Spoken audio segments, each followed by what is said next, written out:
Update America ਦਾ ਅੱਜ ਦਾ immigration ਦਾ ਵਿਸ਼ੇਸ਼ programme ਲੈ ਕੇ ਹਾਜ਼ਰ ਹੋ ਚੁੱਕੇ ਹਾਂ। ਅੱਜ 20 ਅਗਸਤ ਦਿਨ ਸ਼ਨੀਚਰਵਾਰ ਤੇ ਆਪਣੇ ਨਾਲ ਜੁੜ ਚੁੱਕੇ ਨੇ US ਇਮੀਗ੍ਰੇਸ਼ਨ ਦੇ ਅਟਾਰਨੀ ਜੇ ਟਰਕਿਆਣਾ ਜੀ। ਅਟਾਰਨੀ ਟਰਕਿਆਣਾ ਜੀ, ਸਵਾਗਤ ਹੈ। ਸਤਿ ਸ੍ਰੀ ਅਕਾਲ।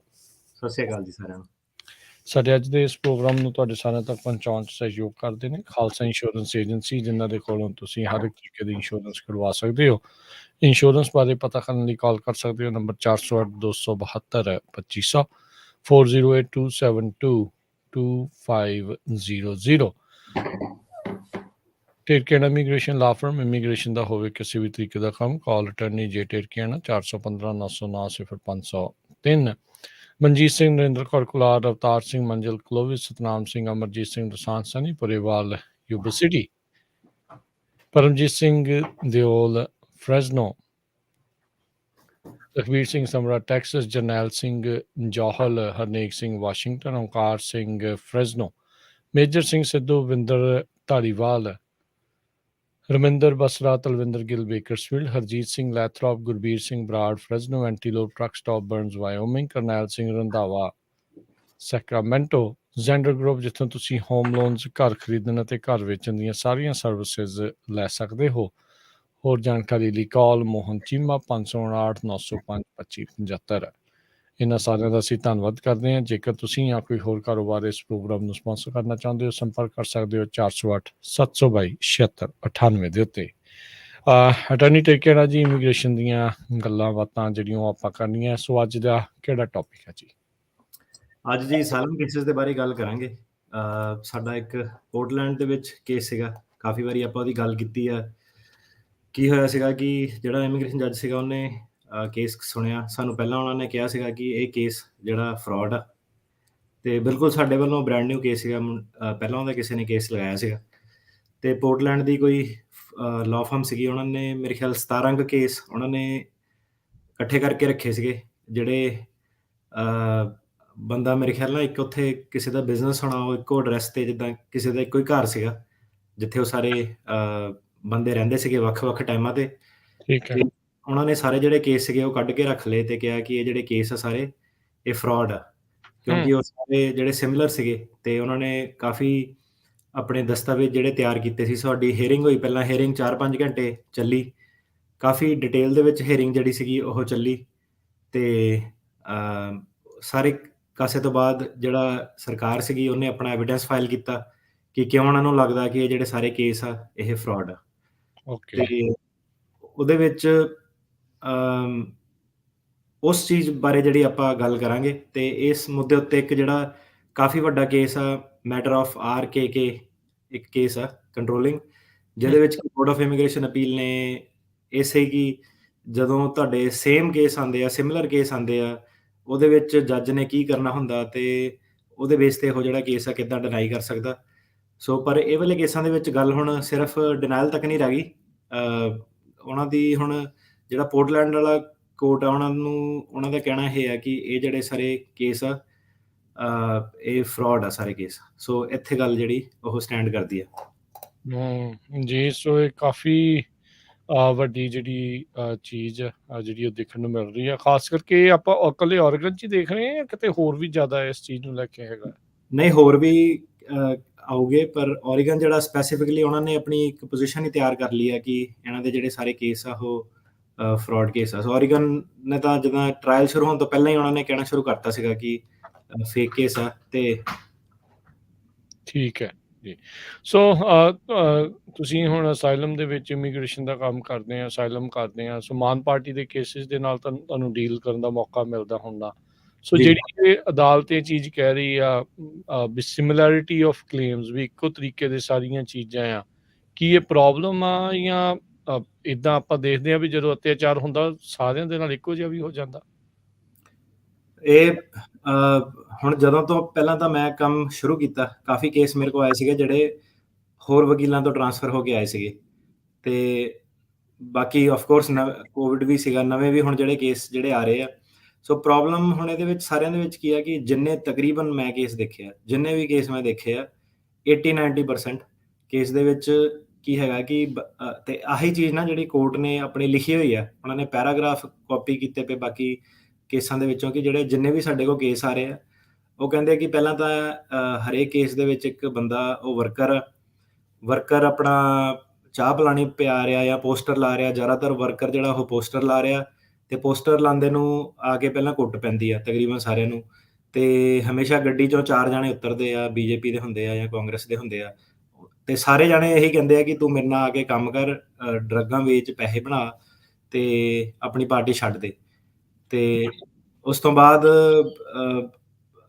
ਮਾਰ-ਮੂਰ ਕੇ ਚੱਲ ਜਾਂਦੇ, ਧਮਕੀ-ਧੁਮਕੀ ਦੇ ਕੇ ਚੱਲ ਜਾਂਦੇ ਆ, ਤੇ ਫਿਰ ਉਹਨੂੰ ਦੂਜੀ ਵਾਰੀ ਕੁੱਟ ਪੈਂਦੀ ਆ, ਦੂਜੀ ਵਾਰੀ ਕੁੱਟ ਥੋੜ੍ਹੀ ਜ਼ਿਆਦਾ ਪੈ ਜਾਂਦੀ ਆ, ਤੇ ਜਿਹਦੇ ਵਿੱਚ ਕਿ ਸੜਕ ਤੋਂ ਚੱਲਦੇ ਰਾਹ ਜਾਂਦੇ ਬੰਦੇ ਉਹਨੂੰ ਬਚਾ ਲੈਂਦੇ ਆ, ਤੇ ਜੇ ਨਹੀਂ ਬੰਦੇ ਬਚਾਉਂਦੇ ਤਾਂ ਉਹਨਾਂ ਨੇ ਮਾਰ ਹੀ ਦੇਣਾ ਸੀ। ਸੋ ਧਮਕੀ ਦੇ ਕੇ ਜਾਂਦੇ ਆ ਕਿ ਜੇ ਤੈਨੂੰ ਹੁਣ ਅਗਲੀ ਵਾਰੀ ਦੇਖ ਲਿਆ ਤੂੰ ਹਟਿਆ ਨਾ, ਤੈਨੂੰ ਮਾਰ ਦੇਣਾ। ਤੇ ਜਿਹੜਾ ਜੱਜ ਆ ਉਹਨਾਂ ਨੇ ਉਹ ਕਹਿੰਦੇ ਕਿ ਇਹ ਆਪਾਂ ਮੰਨ ਨਹੀਂ ਸਕਦੇ ਕਿ ਹਰੇਕ ਕੇਸ ਦੇ ਵਿੱਚ ਹੀ ਇੱਕ ਪੋਸਟਰ ਲਾਉਂਦਾ ਬੰਦਾ ਜਾਂ ਜਿਹੜਾ ਮਾਨ ਪਾਰਟੀ ਲਈ ਵੱਧ ਚੜ੍ਹ ਕੇ ਕੰਮ ਕਰਦਾ ਵਾ, ਉਹ ਹਮੇਸ਼ਾ ਉੱਤੇ 2 ਵਾਰੀ ਹਮਲੇ ਹੁੰਦੇ ਆ, ਹਮੇਸ਼ਾ ਉਹਦੀ ਗੱਡੀ 'ਚੋਂ 4 ਬੰਦੇ ਨਿਕਲਦੇ ਆ ਤੇ ਉਹਨੂੰ ਸਟਿਕਸ ਦੇ ਨਾਲ ਉਹਨੂੰ ਕੁੱਟਿਆ ਜਾਂਦਾ, ਤੇ ਇੱਕ ਵਾਰੀ ਘਰੇ ਵੈਦ ਆ ਕੇ ਇਲਾਜ ਕਰਦਾ, ਇੱਕ ਵਾਰੀ ਉਹਨੂੰ ਡਾਕਟਰ ਕੋਲ ਲਿਜਾਇਆ ਜਾਂਦਾ। ਤੇ ਜਦੋਂ ਵੀ ਪੁਲਿਸ ਕੋਲ ਜਾਂਦੇ ਆ, ਪੁਲਿਸ ਉਹਨੂੰ ਕਹਿ ਦਿੰਦੀ ਹੈ ਕਿ ਨਹੀਂ ਤੂੰ ਚੱਲ ਜਾ ਤੇ ਆਪਾਂ ਤੇਰਾ ਕੇਸ ਨਹੀਂ ਸੁਣਨਾ, ਜਾਂ ਤੈਨੂੰ ਆਪਾਂ ਅੰਦਰ ਪਾ ਦੇਣਾ। ਸੋ ਇਹ ਹੁਣ ਕੀ ਸੀਗਾ, ਕੋਰਟ ਨੇ ਹੋਰ ਅੱਗੇ ਗਿਆ, ਕੋਰਟ ਨੇ ਕੀ ਦੇਖਿਆ ਕਿ ਜਿਹੜੀਆਂ ਇਹ ਐਪਲੀਕੇਸ਼ਨਸ ਹੈਗੀਆਂ, ਜ਼ਿਆਦਾਤਰ ਇਹ ਐਪਲੀਕੇਸ਼ਨਾਂ ਕੀ ਸੀਗੀਆਂ, ਮੇਰੇ ਹਿਸਾਬ ਨਾਲ ਇਹ ਪੈਰਾਲੀਗਲ ਵਗੈਰਾ ਜਿਹੜੇ ਟਰਾਂਸਲੇਟਰ ਉਹ ਤਿਆਰ ਕਰਦੇ ਆ। ਕੋਰਟ ਨੇ ਪੁਆਇੰਟ ਆਊਟ ਕੀਤਾ ਕਿ ਐਪਲੀਕੇਸ਼ਨਾਂ ਦੇ ਵਿੱਚ ਜਿਹੜੀ ਥੱਲੇ ਐਂਡ 'ਚ ਤੁਸੀਂ ਲਾਈਨ ਵੀ ਲਿਖੀ ਆ ਕਿ ਮੈਂ ਰਿਕੁਐਸਟ ਕਰਦਾ ਕਿ ਮੈਨੂੰ ਅਸਾਈਲਮ ਗ੍ਰਾਂਟ ਕੀਤੀ ਜਾਵੇ, ਉਹ ਜਿਹੜੀਆਂ ਲਾਈਨਾਂ ਸੀਗੀਆਂ, ਉਹ ਲਾਈਨਾਂ ਦੀ ਜਿਹੜੀ ਲੈਂਗੁਏਜ ਆ ਉਹ ਸੇਮ ਆ ਤਕਰੀਬਨ ਸਾਰੇ ਕੇਸਿਸ ਦੇ ਵਿੱਚ। ਤੇ ਜਦੋਂ ਤੁਸੀਂ ਅਸਾਈਲਮ ਦੀ ਐਪਲੀਕੇਸ਼ਨ ਸ਼ੁਰੂ ਕਰਦੇ ਆ, ਜਿਹੜੀ ਕਿਹੜੇ ਹੱਕਾਂ ਦੇ ਸਰਕਾਰ ਕਿੱਦਾਂ ਦਬਾਉਂਦੀ ਆ, ਉਹ ਤਕਰੀਬਨ ਸਾਰਿਆਂ ਦੀ ਜਿਹੜੀ ਵਰਡਿੰਗ ਆ ਉਹ ਸੇਮ ਸਿਮਿਲਰ ਹੈਗੀ ਆ। ਤੇ ਅੱਗੇ ਉਹਨਾਂ ਨੇ ਹੋਰ ਅੱਗੇ ਗਏ ਕਿ ਕਾਫੀ ਸਾਰੇ ਉਹਨਾਂ ਨੇ ਕੇਸ ਜਿਹੜੇ ਕੱਢੇ ਆ ਵਕੀਲਾਂ ਦੇ, ਉਹਦੇ ਵਿੱਚ ਕੀ ਆ ਕਿ ਈਵਨ ਜਿਹੜੀਆਂ ਇਨਫੋਰਮੇਸ਼ਨ, ਨਿਊਜ਼ ਆ, ਸਪੋਰਟਿੰਗ ਐਵੀਡੈਂਸ ਆ, ਕੋਰਟ ਨੇ ਮੈਂਸ਼ਨ ਕੀਤਾ ਕਿ ਜੇ ਇੱਕ ਕੇਸ ਦੇ ਵਿੱਚ 6, 7, 8 ਨੰਬਰ ਆ ਐਗਜ਼ੀਬਿਟ ਦਾ, ਤੇ ਦੂਜੇ ਕੇਸ ਦੇ ਵਿੱਚ ਵੀ ਉਹੀ ਸੇਮ 6, 7, 8 ਨੰਬਰ ਆ। ਤੇ ਜਿਹੜੇ ਇਹ ਵਕੀਲਾਂ ਦੇ ਕੇਸ ਜਿਹੜੇ ਹੈਗੇ, ਜਿਹੜੇ ਪ੍ਰੀ ਹੀਅਰਿੰਗ ਬਰੀਫ ਆ, ਜਿਹੜੇ ਬਿਆਨ ਬਣਦੇ ਆ, ਉਹਦੇ ਵਿੱਚ ਵੀ ਜਿਹੜੀ ਹੈਡਿੰਗ ਆ ਉਹ ਸਾਰੀ ਤਕਰੀਬਨ ਸੇਮ ਜਿਹਾ ਹੀ ਹੈਗਾ ਕਿ ਇੱਕ ਢਾਂਚਾ ਤਿਆਰ ਕੀਤਾ ਹੋਇਆ, ਤੇ ਢਾਂਚੇ ਦੇ ਵਿੱਚ ਆ ਕੇ ਲੋਕੀ ਉਹੀ ਚੀਜ਼ ਕਹੀ ਜਾ ਰਹੇ ਆ ਤੇ ਉਹੀ ਚੀਜ਼ ਫਾਈਲ ਕਰੀ ਜਾ ਰਹੇ ਆ। ਤੇ ਉਹਨਾਂ ਨੇ ਇਸ ਬੇਸ ਤੋਂ ਕਿਹਾ ਕਿ ਇਹ ਜਿਹੜੇ ਸਿਮਿਲੈਰਿਟੀ ਆਫ ਕਲੇਮਸ ਹੈਗਾ, ਸੋ ਮੇਰੇ ਹਿਸਾਬ ਨਾਲ ਇਹ ਆਲਰੇਡੀ ਵੱਡੀ ਪ੍ਰੋਬਲਮ ਹੈਗੀ ਆ ਇੱਕ ਕੋਰਟ ਆ, ਤੇ ਫਿਰ ਇਹਦੇ ਉੱਤੇ ਵੀ ਡਿਸੀਜਨ ਆਊਗਾ ਸਰਕਟ ਕੋਰਟ ਦਾ ਛੇਤੀ ਕਿਤੇ। ਠੀਕ ਹੈ। ਬਾਕੀ ਕੋਰਟ ਵੀ ਫਾਲੋ ਕਰੋਗੇ, ਪਰ ਰਾਜਗੁਰੂ ਜੀ ਪ੍ਰੋਬਲਮ ਇਹ ਹੈ ਕਿ ਇਹ ਤੋਂ ਇਲਾਵਾ ਜਿਹੜੇ ਆਲਰੇਡੀ ਗੱਲ ਹੁਣ ਇਹ ਹੈਗੀ ਕਿ ਜਿਹੜੇ ਆਲਰੇਡੀ ਮਿਲੀਅਨ ਕੇਸ ਪਾਈਪਲਾਈਨ ਦੇ ਵਿੱਚ ਹੈਗੇ, ਜਿਹੜੇ ਅਜੇ ਫਾਈਲ ਹੋ ਚੁੱਕੇ ਆ, ਤੇ ਜਿੱਦਾਂ ਹੁਣ ਸਾਡੇ ਕੋਲ ਆਪਾਂ ਕੇਸ ਦੇਖਦੇ ਆਉਂਦੇ ਆ, ਉਹਦੇ ਵਿੱਚ ਵੀ ਸਾਰਿਆਂ ਦੇ ਵਿੱਚ ਇਹੀ 4 ਬੰਦੇ ਗੱਡੀ ਚੋਂ ਨਿਕਲੇ, ਲੱਕੜਾਂ ਨਾਲ ਕੁੱਟਿਆ, ਧਮਕੀ ਦਿੱਤੀ, 2 ਵਾਰੀ ਹਮਲਾ ਹੋਇਆ, ਤੇ ਫਿਰ ਘਰਦਿਆਂ ਨੇ ਮੈਨੂੰ ਕਿਹਾ ਬਾਹਰ ਚੱਲ ਜਾ। ਸੋ ਮੇਰੇ ਹਿਸਾਬ ਨਾਲ ਇਹ ਕਾਫੀ ਵੱਡੀ ਜਿਹੜੀ ਪ੍ਰੋਬਲਮ ਆ, ਤੇ ਪ੍ਰੋਬਲਮ ਇਹ ਇਸ ਕਰਕੇ ਹੈ ਕਿ ਕਾਫੀ ਜਿਹੜੇ ਲੋਕ ਆ, ਜਿਹਦਾ ਹੁਣ ਫੋਰ ਐਗਜ਼ਾਮਪਲ ਦਿੰਦੇ ਆ ਕਿ ਜੇ ਕੋਈ ਫੀਮੇਲ ਆਈ ਆ, ਉਹਦਾ ਅਸਲੀ ਦੇ ਵਿੱਚ ਵੀ ਕੇਸ ਹੈਗਾ, ਰਾਈਟ, ਡੋਮੈਸਟਿਕ ਵਾਇਲੈਂਸ ਜਾਂ ਹੋਰ ਫੀਮੇਲ ਦੇ ਜਾਂ ਜੈਂਡਰ ਦੇ ਜਾਂ ਕੋਈ ਹੋਰ ਵੀ ਮੁੱਦੇ ਹੈਗੇ ਆ। ਠੀਕ ਤੇ ਹੈ। ਆਪਣਾ ਜਿਹੜਾ ਕੇਸ ਆ ਉਹ ਤੋਂ ਵੀ ਹਟ ਕੇ ਲੋਕੀ ਕਈ ਵਾਰੀ ਮੇਰੇ ਖਿਆਲ ਜਿਹੜੇ ਕਹਾਣੀਕਾਰ ਆ ਜਾਂ ਪੈਰਾਲੀਗਲ, ਉਹ ਤੋਂ ਪੁੱਛ ਲੈਂਦੇ ਆ ਕਿ ਤੂੰ ਦੱਸ ਕਿ ਕਿਹੜੀ ਸਟੋਰੀ ਚੱਲਦੀ ਆ, ਕਿਹੜੀ ਸਟੋਰੀ ਚੱਲਣੀ ਚਾਹੀਦੀ ਆ। ਤੇ ਏਦਾਂ ਦੀਆਂ ਚੀਜ਼ਾਂ ਹੁਣ ਜੇ ਕਰਦੇ ਆ ਤਾਂ ਉਹ ਬੰਦੇ ਫਸੂਗੇ, ਰਾਈਟ। ਸੋ ਤੁਹਾਡਾ ਆਪਣਾ ਜਿਹੜਾ ਕਲੇਮ ਹੋਣਾ ਚਾਹੀਦਾ, ਇਸੇ ਕਰਕੇ ਕਿ ਜਿਹੜੀ ਹਰੇਕ ਇੱਕ ਲਾਈਨ ਆ A to Z, ਤੁਹਾਡੀ ਆਪਣੀ ਜਿਹੜੀ ਉਹ ਲਾਈਨ ਆ, ਯੂਨੀਕ ਲਾਈਨ, ਤੁਹਾਡੇ ਰਿਲੇਟਿਡ, ਤੁਸੀਂ ਕਿੱਥੇ ਪੜ੍ਹੇ, ਤੁਸੀਂ ਕਿਹੜੇ ਕਾਲਜ ਕੀਤੇ, ਉੱਦਾਂ ਹੋਣੀ ਚਾਹੀਦੀ ਆ, ਪਰ ਏਦਾਂ ਹੋ ਨਹੀਂ ਰਿਹਾ।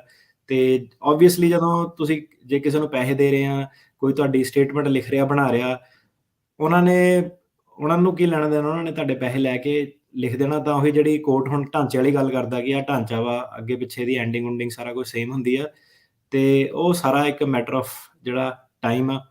ਸੋ ਇਹਦੇ ਨਾਲ ਜਿੱਦਾਂ ਹੋਰ ਦੱਸਦੇ ਜਾਈਏ ਕਿ ਇਹ ਚੀਜ਼ ਹੋ ਗਈ, ਕੇਸ ਜਿਹੜਾ ਤਾਂ ਡਿਨਾਈ ਹੋ ਗਿਆ ਕਿ ਵਿਆਹ ਕਰਾ ਲਿਆ, ਵਾਹਵਾ ਦਾ ਕੇਸ ਲਾ ਲਿਆ ਨਕਲੀ, ਉਹ ਜਿਹੜੀ ਚੀਜ਼ ਆ ਉਹ ਪ੍ਰੋਬਲਮ ਬਹੁਤ ਜ਼ਿਆਦਾ ਵੱਧ ਰਹੀ ਆ। ਸੋ ਹੁਣ ਇਹਦਾ ਦੇਖਦੇ ਆ ਕਿ ਕਿੱਥੇ ਜਾ ਕੇ ਇਹ ਖਤਮ ਹੁੰਦੀਆਂ ਚੀਜ਼ਾਂ, ਕਿੱਦਾਂ ਚੱਲਦੀਆਂ। ਪਰ ਮੁੱਖ ਦੀ ਗੱਲ ਇਹਦੀ ਇਹ ਹੈ ਕਿ ਜਿਹੜਾ ਬੰਦਾ, ਉਹਨੂੰ ਆਪਣਾ ਕਲੇਮ ਆਪ ਪ੍ਰੈਜ਼ੈਂਟ ਕਰਨਾ ਚਾਹੀਦਾ, ਓਰੀਜਨਲ ਕਲੇਮ ਜਿਹੜਾ ਉਹ ਪ੍ਰੈਜ਼ੈਂਟ ਕਰਨਾ ਚਾਹੀਦਾ ਕਿ ਹਰੇਕ ਚੀਜ਼ ਜਿਹੜੀ ਹੈ ਤੁਹਾਡੇ ਯੂਨੀਕ, ਤੁਹਾਡੇ ਨਾਲ ਕੀ ਹੋਇਆ ਉੱਦਾਂ ਦੀ ਹੋਵੇ, ਬਲਕਿ ਕਿਸੇ ਨੂੰ ਪੈਸੇ ਦੇ ਕੇ ਕਹਾਣੀ ਬਣਾਈ ਗਈ ਹੈ। ਜੀ ਜੀ।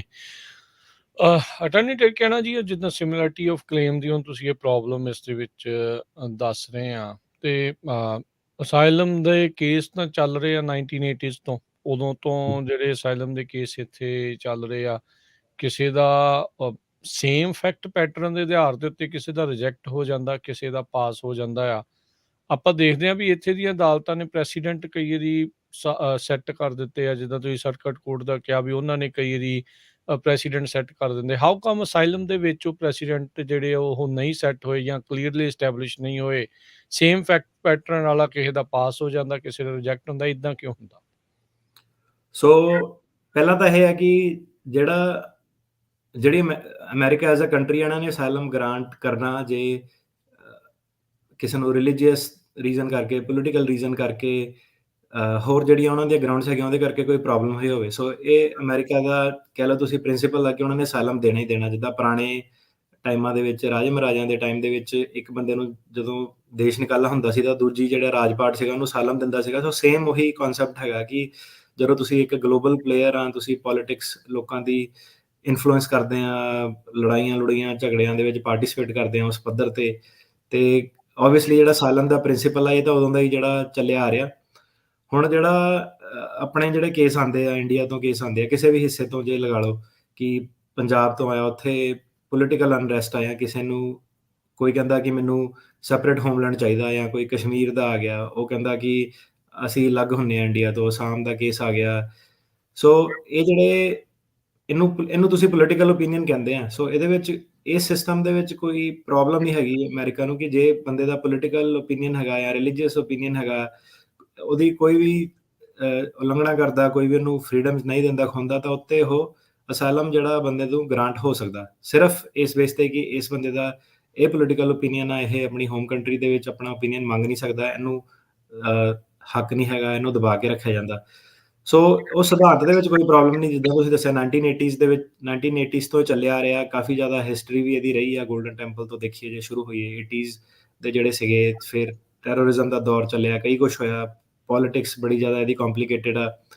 ਇੱਦਾਂ ਹੀ ਹੋਰ ਕਈ ਧਰਮ ਮਾਈਨੋਰਿਟੀਜ਼ ਇੰਡੀਆ ਦੇ ਵਿੱਚ, ਉਹਨਾਂ ਦੇ ਹਰੇਕ ਦੇ ਆਪਣੇ ਆਪਣੇ ਕਲੇਮ ਆ, ਕਨਵਰਜਨ ਦੇ ਕਲੇਮ ਆ, ਕਿਸੇ ਦੇ ਲਵ ਮੈਰਿਜ ਦੇ ਕਲੇਮ ਆ, ਆਨਰ ਕਿਲਿੰਗ ਦੇ ਕਲੇਮ ਆ, ਹਰੇਕ ਤਰ੍ਹਾਂ ਦੇ ਆਪਣੇ ਆਪਣੇ ਜਿਹੜੇ ਜਾਤ ਪਾਤ ਦਾ ਕਿਸੇ ਦਾ ਕਲੇਮ ਆ।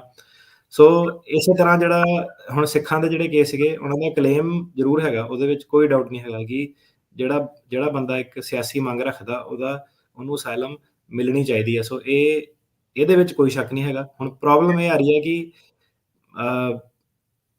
ਕਲੇਮ ਕਿ ਉਹ ਇਹ ਕਹਿ ਰਹੇ ਆ ਕਿ ਇਹ ਕਿੱਦਾਂ ਹੋ ਰਿਹਾ ਕਿ ਹਰੇਕ ਬੰਦਾ ਇੱਕ ਸਰਟਨ ਟਾਈਪ ਦਾ ਵਰਕਰ ਆ, ਉੱਦਾਂ ਦੀਆਂ ਗਤੀਵਿਧੀਆਂ ਕਰਦਾ, ਤੇ ਉੱਤੇ ਐਗਜ਼ੈਕਟਲੀ 2 ਵਾਰੀ ਹਮਲਾ ਹੁੰਦਾ, ਤੇ ਹਮਲੇ ਦੇ ਵੀ ਜਿਹੜੇ ਵਿੱਚ ਜਿਹੜੇ ਡੀਟੇਲਸ ਆ ਉਹ ਸਿਮਿਲਰ ਆ ਕਿ ਗੱਡੀ ਆ ਕੇ ਰੁਕੀ, ਮੋਟਰਸਾਈਕਲ ਨਹੀਂ ਹੋਇਆ। ਤੇ ਹੁਣ ਜਿੰਨੇ ਹਜ਼ਾਰਾਂ 'ਚ ਲੋਕੀ ਆ ਰਹੇ ਆ, ਤਾਂ ਉਹ ਇੱਦਾਂ ਕਿ ਉਹੀ ਜਿਹੜੀ ਚੀਜ਼ ਆ ਉਹ ਬਾਰ-ਬਾਰ ਜਿਹੜੀ ਜੱਜਾਂ ਨੂੰ ਦੇਖਣ ਨੂੰ ਮਿਲ ਰਹੀ ਹੈ। ਤੇ ਆਹ ਜਿਹੜੀ ਸਿਮਿਲੈਰਿਟੀ ਆਫ ਕਲੇਮ, ਆਹ ਪ੍ਰੋਬਲਮ ਆ। ਹੁਣ ਜੇ ਸਪੈਸੀਫਿਕਲੀ ਸਿੱਖ ਕੇਸਾਂ ਦੀ ਗੱਲ ਕਰੀਏ, ਤੇ ਕਾਫੀ ਵਾਰੀ ਜਿੱਦਾਂ ਤੁਸੀਂ ਦੱਸਿਆ ਕਿ ਕਈ ਪਾਸ ਹੋ ਜਾਂਦੇ ਆ, ਕਈ ਫੇਲ ਹੋ ਜਾਂਦੇ ਆ। ਪਾਸ ਹੋਣ ਦਾ ਰੀਜ਼ਨ ਇਹ ਹੈ ਕਿ ਕਈ ਕੋਰਟਸ ਜੱਜ ਬਹੁਤ ਵਧੀਆ, ਰੇਟਿੰਗ ਬਹੁਤ ਵਧੀਆ, 70, 80, 80, 90% ਰੇਟਿੰਗ ਆ, ਤੇ ਕਾਫੀ ਸਾਰੇ ਜਿਹੜੇ ਸੀਗੇ ਲੋਕੀ, ਵਕੀਲ ਇਨਕਲੂਡਿੰਗ, ਉਹਨਾਂ ਦਾ ਸਰ ਗਿਆ, ਮਤਲਬ ਕਿ ਉਹਨਾਂ ਦਾ ਚੱਲ ਠੀਕ ਆ, ਦੇਖੀ ਜਾਂਦੀ ਹੈ ਸੈਨ ਫਰਾਂਸਿਸਕੋ ਆ, ਆਪਣਾ ਕੀ ਜਾਣਾ, ਚੱਲੀ ਜਾਂਦਾ ਕੰਮ, ਚਲਾਈ ਜਾਓ। ਤੇ ਕਾਫੀ ਲੋਕਾਂ ਦਾ ਜੱਜ ਨਾਈਸ ਸੀਗੇ, ਕੋਰਟ ਦੀ ਰੇਟਿੰਗ ਇਟਸੈਲਫ 70, 80% ਕੋਰਟ ਦੀ ਗ੍ਰਾਂਟ ਰੇਟ ਸੀਗੀ, ਤੇ ਉਹਦੇ ਵਿੱਚ ਚੱਲ ਗਿਆ। ਹੁਣ ਜਿਹੜੇ ਕੋਰਟ ਹੈਗੇ, ਡਿਫਿਕਲਟ ਕੋਰਟ ਆ, ਟੈਕਸਸ ਆ, ਐਟਲਾਂਟਾ ਹੋ ਗਿਆ, ਓਰੀਗਨ ਵਾਲਾ ਹੋ ਗਿਆ। ਸੋ ਇਹ ਕੇਸਾਂ ਦੇ ਵਿੱਚ ਕੀ ਹੈਗਾ ਕਿ ਇਹਦੇ ਵਿੱਚ ਅਸਾਈਲਮ ਜਿੱਤਣਾ ਸ਼ੇਰ ਦੇ ਮੂੰਹੋਂ ਬੋਟੀ ਹੋਣ ਵਾਲੀ ਜਿਹੜੀ ਗੱਲ ਉਹ ਆ, ਕਿਉਂਕਿ ਇਹ ਜਿਹੜੇ ਜੱਜ ਆ ਇਹ ਇੰਨੇ ਜ਼ਿਆਦਾ ਲਿਬਰਲ ਨਹੀਂ ਹੈਗੇ, ਇਹਨਾਂ ਦੀ 80, 90% ਰੇਟਿੰਗ ਨਹੀਂ ਹੈਗੀ, ਇਹਨਾਂ ਨੇ ਪੂਰਾ ਹਰੇਕ ਤਹਿ ਤੱਕ ਜਾਣਾ, ਸਵਾਲ ਪੁੱਛਣੇ, ਡਿਟੇਲ ਦੇ ਵਿੱਚ ਜਾਣਾ, ਤੇ ਤਾਂ ਕਰਕੇ ਫਿਰ ਜਿਹੜੇ ਇਹ ਵਾਲੇ ਕੋਰਟਸ ਦੇ ਵਿੱਚ ਚੀਜ਼ਾਂ ਇਹ ਜਿਹੜੀਆਂ ਸਾਰੀਆਂ ਸਾਹਮਣੇ ਆ ਰਹੀਆਂ, ਤੇ ਰਿਲੇਟਿਵਲੀ ਛੋਟੇ ਕੋਰਟ ਆ, ਨੰਬਰ ਆਫ ਫਾਈਲਿੰਗਸ ਉੱਥੇ ਘੱਟ ਆ, ਤੇ ਤਾਂ ਕਰਕੇ ਜੱਜਾਂ ਕੋਲ ਜਿਹੜਾ ਟਾਈਮ ਵੀ ਜ਼ਿਆਦਾ ਵਾ ਕਿ ਉਹ ਦੇਖਣ ਕਿ ਕੌਣ ਜੈਨੂਇਨ ਆ, ਕੌਣ ਨਹੀਂ ਆ ਜੈਨੂਇਨ। ਸੋ ਜ਼ਿਆਦਾਤਰ ਜਿਹੜੇ, ਹੁਣ ਜੇ ਗੱਲ ਕਰੀਏ, ਤੁਸੀਂ ਦੱਸਿਆ ਕਿ ਇਹਦਾ ਪ੍ਰੈਸੀਡੈਂਟ ਕਿਉਂ ਨਹੀਂ ਸੈੱਟ ਹੋਇਆ, 80s ਦੇ ਇਹ ਕੇਸ ਜਿਹੜੇ ਆ ਚੱਲ ਰਹੇ ਆ, ਤੇ ਕਈ ਅਪਰੂਵ ਹੋ ਜਾਂਦੇ ਆ, ਕਈ ਡਿਨਾਈ ਹੋ ਜਾਂਦੇ। ਸੋ ਅਪਰੂਵ ਹੋਣ ਦਾ ਤਾਂ ਇੱਕ ਇਹੀ ਕਾਰਨ ਹੈ ਕਿ ਫੇਵਰੇਬਲ ਜੱਜ ਆ, ਕੰਟਰੀ ਨਾਈਸ ਆ, ਜੱਜ ਨਾਈਸ ਆ, ਅਪਰੂਵ ਕਰਨਾ ਚਾਹੁੰਦੇ ਆ। ਤੇ ਕਈ ਜਿਹੜੇ ਅਪਰੂਵ ਨਹੀਂ ਹੁੰਦੇ, ਉਹ ਵਾਲੇ ਕੇਸ ਨਹੀਂ ਅਪਰੂਵ ਹੁੰਦੇ, ਜਿਹਦੇ ਵਿੱਚ ਕਿ ਸਪੈਸ਼ਲੀ ਆਪਾਂ ਦੇਖਦੇ ਹਾਂ ਕਿ ਕਿਸੇ ਨੂੰ ਸਿੱਖ ਹਿਸਟਰੀ ਬਾਰੇ ਨਹੀਂ ਪਤਾ, ਕਲਚਰ ਬਾਰੇ ਨਹੀਂ ਪਤਾ, ਅਸਾਈਲਮ ਦਾ ਨਹੀਂ ਕਈ ਵਾਰੀ ਉਹਨਾਂ ਨੂੰ ਪਤਾ ਹੁੰਦਾ ਕਿ ਬੇਸਿਸ ਕੀ ਹੈਗਾ, ਚੱਲ ਤਾਂ ਜਾਂਦੇ ਆ ਕੋਰਟ ਦੇ ਵਿੱਚ ਕਿ ਕਿਹੜੀ ਗੱਲੋਂ ਪ੍ਰੋਸੈਸ ਜਿਹੜਾ ਹੈ ਕੀ ਹੈ, ਕਿ ਕੋਰਟ ਵੇਖ ਕੀ ਰਹੀ ਹੈ, ਹੈ ਨਾ? ਤੇ ਕਈ ਵਾਰੀ ਏਦਾਂ ਲੱਗਦਾ ਕਿ ਬੰਦਾ ਜੈਨੂਇਨ ਨਹੀਂ ਸਾਹਮਣੇ ਆਉਂਦਾ, ਉਹਨੂੰ ਏਦਾਂ ਲੱਗਦਾ ਕਿ ਇਹਨੇ ਰੱਟਾ ਜਿਹਾ ਲਗਾਇਆ ਹੂੰ, ਹੂੰ, ਤੇ ਕਿ ਦੱਸੋ ਮੇਰੇ ਤੋਂ ਕੀ ਸਵਾਲ ਪੁੱਛਣੇ ਆ। ਹੁਣ ਉਹਦੇ ਵਿੱਚ ਏਦਾਂ ਕਿ ਕਿਸੇ ਨੂੰ ਨਹੀਂ ਪਤਾ ਕਿ ਸਰਕਾਰੀ ਵਕੀਲ ਨੇ ਕੀ ਸਵਾਲ ਪੁੱਛਣੇ ਆ, ਜਦੋਂ ਸਰਕਾਰੀ ਵਕੀਲ ਨੇ ਹਟਣਾ ਉਸ ਤੋਂ ਬਾਅਦ ਤੁਹਾਡੇ ਵਕੀਲ ਨੇ ਕੀ ਸਵਾਲ ਪੁੱਛਣੇ ਆ। ਸੋ ਇਹ ਕੋਈ ਸਕ੍ਰਿਪਟ ਨਹੀਂ ਹੋ ਸਕਦੀ, ਇਹ ਤੁਹਾਡੀ ਜਿਹੜੀ ਹੱਡਬੀਤੀ ਆ, ਤੁਹਾਡਾ ਜਿਹੜਾ ਬਚਪਨ ਆ, ਕਾਲਜ ਆ, ਜਿਹੜੀ ਤੁਹਾਡੀ ਕੀ ਇੰਪਲੋਇਮੈਂਟ ਕਰਦੇ ਸੀ, ਉਹ ਸਭ ਕਾਸੇ ਨੂੰ ਮੱਦੇਨਜ਼ਰ ਰੱਖਦੇ ਹੋਏ ਤੁਹਾਡੀ ਲਾਈਫ ਦੀ ਇੱਕ ਜਿਹੜੀ ਵਾਕਿਆ ਤੁਸੀਂ ਆਪਣਾ ਬਿਆਨ ਕਰ ਰਹੇ ਆ ਜੱਜ ਨੂੰ, ਸੋ ਉਹ ਤੋਂ ਜੱਜ ਕਰ ਰਿਹਾ ਕਿ ਇਹ ਜੈਨੂਇਨ ਆ ਬੰਦਾ ਕਿ ਨਹੀਂ ਜੈਨੂਇਨ ਆ। ਤੇ ਇਹਦੇ ਨਾਲ-ਨਾਲ ਆਪਾਂ ਦੇਖਦੇ ਹਾਂ ਕਿ ਕਈ ਵਾਰੀ ਲਾਅ ਚੇਂਜ ਹੋ ਜਾਂਦਾ, ਜਿੱਦਾਂ ਨਿਊਯਾਰਕ ਦੇ ਵਿੱਚ ਲਾਅ ਆ ਗਿਆ ਕਿ ਰੀਲੋਕੇਸ਼ਨ ਦਾ ਮੁੱਦਾ ਆ ਗਿਆ ਕਿ ਠੀਕ ਹੈ। ਜਿਹੜੀ ਪਾਰਟੀ ਦੇ ਵਰਕਰ ਆ, ਵਿਰੋਧੀ ਪਾਰਟੀ ਦੇ ਵਰਕਰ ਆ, ਉਹਨੂੰ ਆਪਾਂ ਸਰਕਾਰ ਨਹੀਂ ਮੰਨਦੇ। ਜੇ ਹੂੰ, ਤੁਹਾਡਾ ਸਿਰਫ਼ ਇਹ ਕਲੇਮ ਆ ਕਿ ਤੁਹਾਨੂੰ ਗੱਡੀ 'ਚੋਂ ਬੰਦੇ ਨਿਕਲੇ ਸੀਗੇ, ਉਹਨਾਂ ਨੇ ਤੁਹਾਨੂੰ ਕੁੱਟਿਆ ਮਾਰਿਆ, ਤਾਂ ਆਪਾਂ ਉਹਨੂੰ ਸਰਕਾਰ ਨਹੀਂ ਮੰਨਦੇ। ਤਾਂ ਕਰਕੇ ਤੁਹਾਡੀ ਜਿਹੜੀ ਰੀਲੋਕੇਸ਼ਨ ਦਾ ਬਰਡਨ ਆ ਤੁਹਾਡੇ ਤੇ ਰਹਿੰਦਾ, ਸਰਕਾਰ ਵੱਲ ਸ਼ਿਫਟ ਨਹੀਂ ਹੁੰਦਾ। ਤੇ ਹੁਣ ਗੱਲ ਇਹ ਸੀਗੀ ਕਿ ਉਹ ਜਿਹੜੀ ਚੀਜ਼ ਸੀਗੀ ਕਿ ਮੁੱਦਾ ਹੈ ਕੀ ਹੈ ਕਿ ਫੋਰ ਐਗਜ਼ਾਮਪਲ ਪਾਰਟੀ ਦੇ ਵਰਕਰਾਂ ਨੂੰ ਉਹ ਨਿਊਯਾਰਕ ਨੇ ਕਿਹਾ ਕਿ ਆਪਾਂ ਸਰਕਾਰ ਨਹੀਂ ਮੰਨਦੇ। ਪਰ ਜਿਹੜੇ ਨਿਊਯਾਰਕ ਦੇ ਹੁਣ ਕੇਸ ਆ, ਜਿੱਦਾਂ ਦੱਸਿਆ ਢਾਂਚਾ ਵਾ, ਉਹ ਆ ਜੋ ਵੀ ਚੀਜ਼ ਆ, ਜਾਂ ਕਿਸੇ ਨਾਲ ਉੱਦਾਂ ਹੀ ਹੋਇਆ, ਤਾਂ ਉਹ ਕਾਫੀ ਸਾਰੇ ਜਿਹੜੇ ਲੋਕ ਆ ਉਹ ਉਹੀ ਜਾ ਕੇ ਕਹਿ ਰਹੇ ਕਿ ਮੈਨੂੰ ਪਾਰਟੀ ਦੇ ਵਰਕਰਾਂ ਨੇ ਕੁੱਟਿਆ ਸੀ। ਫਿਰ ਉਹ ਆ ਕੇ ਕਹਿ ਰਹੇ ਕਿ ਆਪਾਂ ਤਾਂ ਸਾਡੀ ਬੜੀ ਵਧੀਆ ਤਿਆਰੀ ਸੀਗੀ, ਆਪਾਂ ਤਾਂ ਬੜਾ ਵਧੀਆ ਪ੍ਰੈਜ਼ੈਂਟ ਕੀਤਾ, ਕੋਈ ਗਲਤੀ ਨਹੀਂ ਹੋਈ, ਤਾਂ ਵੀ ਮੇਰਾ ਜੱਜ ਨੇ ਕੇਸ ਜਿਹੜਾ ਸੀਗਾ ਰੀਲੋਕੇਸ਼ਨ ਦੇ ਮੁੱਦੇ ਤੇ ਡਿਨਾਈ ਕਰਤਾ। ਸੋ ਉਹਦੀ ਅਸਲ ਇਹ ਸੀਗੀ ਕਿ ਉਹਨਾਂ ਨੂੰ ਉਹ ਕਿਸੇ ਨੂੰ ਵੀ ਇਹ ਨਹੀਂ ਪਤਾ ਕਿ ਇਹ ਸਿੰਘ ਵਰਸਸ ਗਾਰਲੈਂਡ ਕੀ ਆ, ਇਹਦੇ ਵਿੱਚ ਕੀ ਹੋਇਆ, ਕਿਉਂ ਉਹ ਕਹਿੰਦੇ ਆ, ਕਿਹਨੂੰ ਉਹ ਸਰਕਾਰ ਮੰਨਦੇ ਆ, ਕਿਹਨੂੰ ਉਹ ਸਰਕਾਰ ਨਹੀਂ ਮੰਨਦੇ ਆ। ਤੇ ਕਈ ਵਾਰੀ ਲੋਕਾਂ ਨੂੰ ਨਹੀਂ ਵੀ ਪਤਾ ਹੁੰਦਾ। ਸੋ ਜੱਜਿਸ ਡਿਫਰੈਂਟ ਆ, ਕੋਰਟਸ ਡਿਫਰੈਂਟ ਆ। ਉਹਦੇ ਵਿੱਚ ਤੁਹਾਨੂੰ ਜਿਹੜੇ ਆਹੀ ਸਾਰੇ ਮੁੱਦੇ ਆ ਰੀਲੋਕੇਸ਼ਨ ਦੇ ਖਾਸ ਕਰਕੇ ਪ੍ਰੈਜ਼ੈਂਟ ਕਰਨੇ ਪੈਂਦੇ ਆ। ਤੇ ਤਾਂ ਕਰਕੇ ਜਿਹੜਾ ਆਊਟਕਮ ਆ, ਕਈ ਕੇਸ ਅਪਰੂਵ ਹੋ ਜਾਂਦੇ ਆ, ਕਈ ਕੇਸ ਨਹੀਂ ਅਪਰੂਵ ਹੁੰਦੇ ਆ। ਸੋ ਹੂੰ, ਮੋਸਟਲੀ ਇਹਦੇ ਵਿੱਚ ਇਹੀ ਹੈ ਕਿ ਜਿਹੜੇ ਬੰਦੇ ਨੂੰ ਨੌਲੇਜ ਆ, ਜਿਹੜਾ ਇਮੀਗ੍ਰੇਸ਼ਨ ਲਾਅ ਦੇ ਨਾਲ ਜੁੜਿਆ ਹੋਇਆ 3-4 ਸਾਲ ਤੋਂ, ਜਿਹਨੂੰ ਪਤਾ ਕਿ ਕੀ ਹੋ ਰਿਹਾ ਸਰਕਿਟ ਕੋਰਟ ਦੇ ਵਿੱਚ, ਅਪੀਲਸ ਦੇ ਵਿੱਚ, ਉਹਦੇ ਜਿਹੜੇ ਜਿੱਤਣ ਦੇ ਚਾਂਸ ਆ ਉਹ ਓਬਵੀਅਸਲੀ ਜ਼ਿਆਦਾ ਰਹੂਗੇ, ਕਿਉਂਕਿ ਉਹਨੂੰ ਪਤਾ ਹੈ ਕਿ ਕੋਰਟ ਆ ਵੀ ਚੀਜ਼ ਪੁੱਛ ਸਕਦਾ, ਆ ਵੀ ਚੀਜ਼ ਪੁੱਛ ਸਕਦਾ। ਹੂੰ। ਸੋ ਕਈ ਜਿਹੜੀ ਇਸ ਦੇ ਵਿੱਚ ਚੇਂਜਸ ਆਉਂਦੀਆਂ ਰਹਿੰਦੀਆਂ। ਸੋ ਜੋ 80s ਦੇ ਦਹਾਕੇ ਦੇ ਵਿੱਚ ਅਸਾਈਲਮ ਦੇ ਕੇਸਿਸ ਨੂੰ ਲੈ ਕੇ ਸੀ, ਉਸ ਤੋਂ ਬਾਅਦ 'ਚ ਕਈ ਹੋਰ ਨਵੇਂ ਪ੍ਰੈਸੀਡੈਂਟ ਇਹਦਾ ਮਤਲਬ ਸੈੱਟ ਹੁੰਦੇ ਰਹਿੰਦੇ ਆ, ਕੁਛ ਚੇਂਜਸ ਜਿਹੜੀਆਂ ਆਉਂਦੀਆਂ ਰਹਿੰਦੀਆਂ। ਸੋ ਸੇਮ ਅਪਰੋਚ ਹਰ ਥਾਂ ਦੇ ਉੱਤੇ ਨਹੀਂ ਚੱਲ ਸਕਦੀ। ਨਹੀਂ, ਬਿਲਕੁਲ ਨਹੀਂ ਚੱਲ ਸਕਦੀ। ਜਿਹੜੇ ਇੰਡੀਆ ਦੇ ਕੇਸਿਸ ਆ, ਉਹਦੇ ਵਿੱਚ ਉਹ ਆਲਰੇਡੀ ਐਸਟੈਬਲਿਸ਼ਡ ਆ। ਹੁਣ ਜਿੱਦਾਂ ਸਾਊਥ ਅਮਰੀਕਾ ਦੇ ਕੇਸ ਆ, ਮੈਕਸੀਕੋ ਦੇ, ਗੁਆਟਾਮਾਲਾ ਦੇ, ਐਲ ਸੈਲਵਾਡੋਰ ਦੇ, ਹੂੰ, ਉਹਨਾਂ ਹੂੰ, ਦੀ ਹਿਸਟੋਰੀਕਲ ਡਿਨਾਇਲ ਰੇਟ ਜਿਹੜੇ ਹੈਗੇ ਆ, ਉਹ ਹੈਗੇ ਆ 50%, 50% ਤੋਂ ਵੀ ਜ਼ਿਆਦਾ। ਸਾਰਿਆਂ ਨੂੰ ਗੈਂਗਸ ਦੀਆਂ ਪ੍ਰੋਬਲਮ ਆ, ਸਾਰਿਆਂ ਨੂੰ ਕੁੱਟਮਾਰ ਪੈਂਦੀ ਆ, ਡਰੱਗ ਵਾਲਾ ਉੱਥੇ ਬਹੁਤ ਜ਼ਿਆਦਾ ਜਿਹੜਾ ਸੀਨ ਸਾਰਿਆਂ ਨੂੰ ਪਤਾ ਹੈਗਾ, ਕਾਰਟੇਲ ਆ। ਪਰ ਉਹ ਵਿਚਾਰਿਆਂ ਦੇ ਜਿਹੜੇ ਕੇਸ ਆ, ਉਹ ਅਸਾਈਲਮ ਲਈ ਐਲੀਜੀਬਲ ਨਹੀਂ ਹੁੰਦੇ। ਉਹ ਕਹਿੰਦੇ ਕਿ ਰਿਲੀਜੀਅਸ ਜਾਂ ਪੋਲੀਟੀਕਲ ਜਾਂ ਗਵਰਨਮੈਂਟ ਦਾ ਤੁਸੀਂ ਸ਼ੋਅ ਨਹੀਂ ਕਰ ਪਾਏ। ਤੇ ਉਹਨਾਂ ਦੇ ਜਿਹੜੇ ਕੇਸ ਆ, ਉਹ ਜੱਜ ਗ੍ਰਾਂਟ ਕਰਨਾ ਚਾਹੁੰਦੇ ਆ ਤਕਰੀਬਨ, ਪਰ ਉਹ ਕਰ ਨਹੀਂ ਪਾਉਂਦੇ, ਕਿਉਂਕਿ ਜਿਹੜੀ ਲੀਗਲ ਰਿਕੁਆਇਰਮੈਂਟ ਆ ਉਹ ਨਹੀਂ ਮੀਟ ਹੋ ਪਾਉਂਦੀ। ਤੇ ਜਿਹੜੇ ਸਾਡੇ ਆਪਣੇ ਕੇਸ ਆ, ਇਹਦੇ ਵਿੱਚ ਇਹ ਹੈ ਕਿ ਲੀਗਲ ਰਿਕੁਆਇਰਮੈਂਟ ਆਲਰੇਡੀ ਮੀਟ ਹੋ ਜਾਂਦੀ ਹੈ ਕਿ ਉਹ ਪੋਲੀਟੀਕਲ ਜਾਂ ਰਿਲੀਜੀਅਸ ਹੈਗਾ। ਸੋ ਅਸਾਈਲਮ ਦੇ ਰਿਕੁਆਇਰਮੈਂਟ ਆਲਰੇਡੀ ਮੀਟ ਹੋ ਜਾਂਦੀ ਹੈ। ਸੋ ਜੱਜ ਦਾ ਸਾਰਾ ਜ਼ੋਰ ਜਿਹੜਾ ਆਪਣੇ ਕੇਸਾਂ 'ਚ ਇਹ ਲੱਗਾ ਰਹਿੰਦਾ ਕਿ ਇਹ ਬੰਦਾ ਕ੍ਰੈਡੀਬਲ ਹੈਗਾ ਕਿ ਨਹੀਂ ਹੈਗਾ, ਸੱਚ ਬੋਲ ਰਿਹਾ ਕਿ ਨਹੀਂ ਬੋਲ ਰਿਹਾ। ਸੋ ਦੋ ਚੀਜ਼ਾਂ ਹੋ ਗਈਆਂ ਕਿ ਜਿਹੜੇ ਦੂਜੇ ਸਾਊਥ ਅਮਰੀਕਾ ਦੇ ਕੇਸ, ਉਹਨਾਂ ਨੂੰ ਪਤਾ ਇਹ ਸੱਚ ਬੋਲ ਰਿਹਾ, ਪਰ ਉਹਨਾਂ ਦਾ ਬੇਸ ਨਹੀਂ ਬਣਦਾ। ਜਿਹੜੇ ਆਪਣੇ ਵਾਲੇ ਕੇਸ, ਉਹਨਾਂ ਨੂੰ ਪਤਾ ਇਹਦਾ ਬੇਸ ਹੈਗਾ, ਪਰ ਇਹ ਸੱਚ ਨਹੀਂ ਬੋਲ ਰਿਹਾ। ਤੇ ਜਿਹੜੀ ਤੁਸੀਂ ਚੀਜ਼ ਦੱਸੀ ਕਿ ਜੀ। ਇਹਨੂੰ ਹੁਣ ਇਹ ਸਾਰੇ ਦੇ ਵਿੱਚ ਪ੍ਰੋਬਲਮ ਕੀ ਹੈ, ਪ੍ਰੈਜ਼ੈਂਟ ਇਹਨੂੰ ਕਿਸ ਤਰੀਕੇ ਨਾਲ ਕਰਨਾ ਚਾਹੀਦਾ।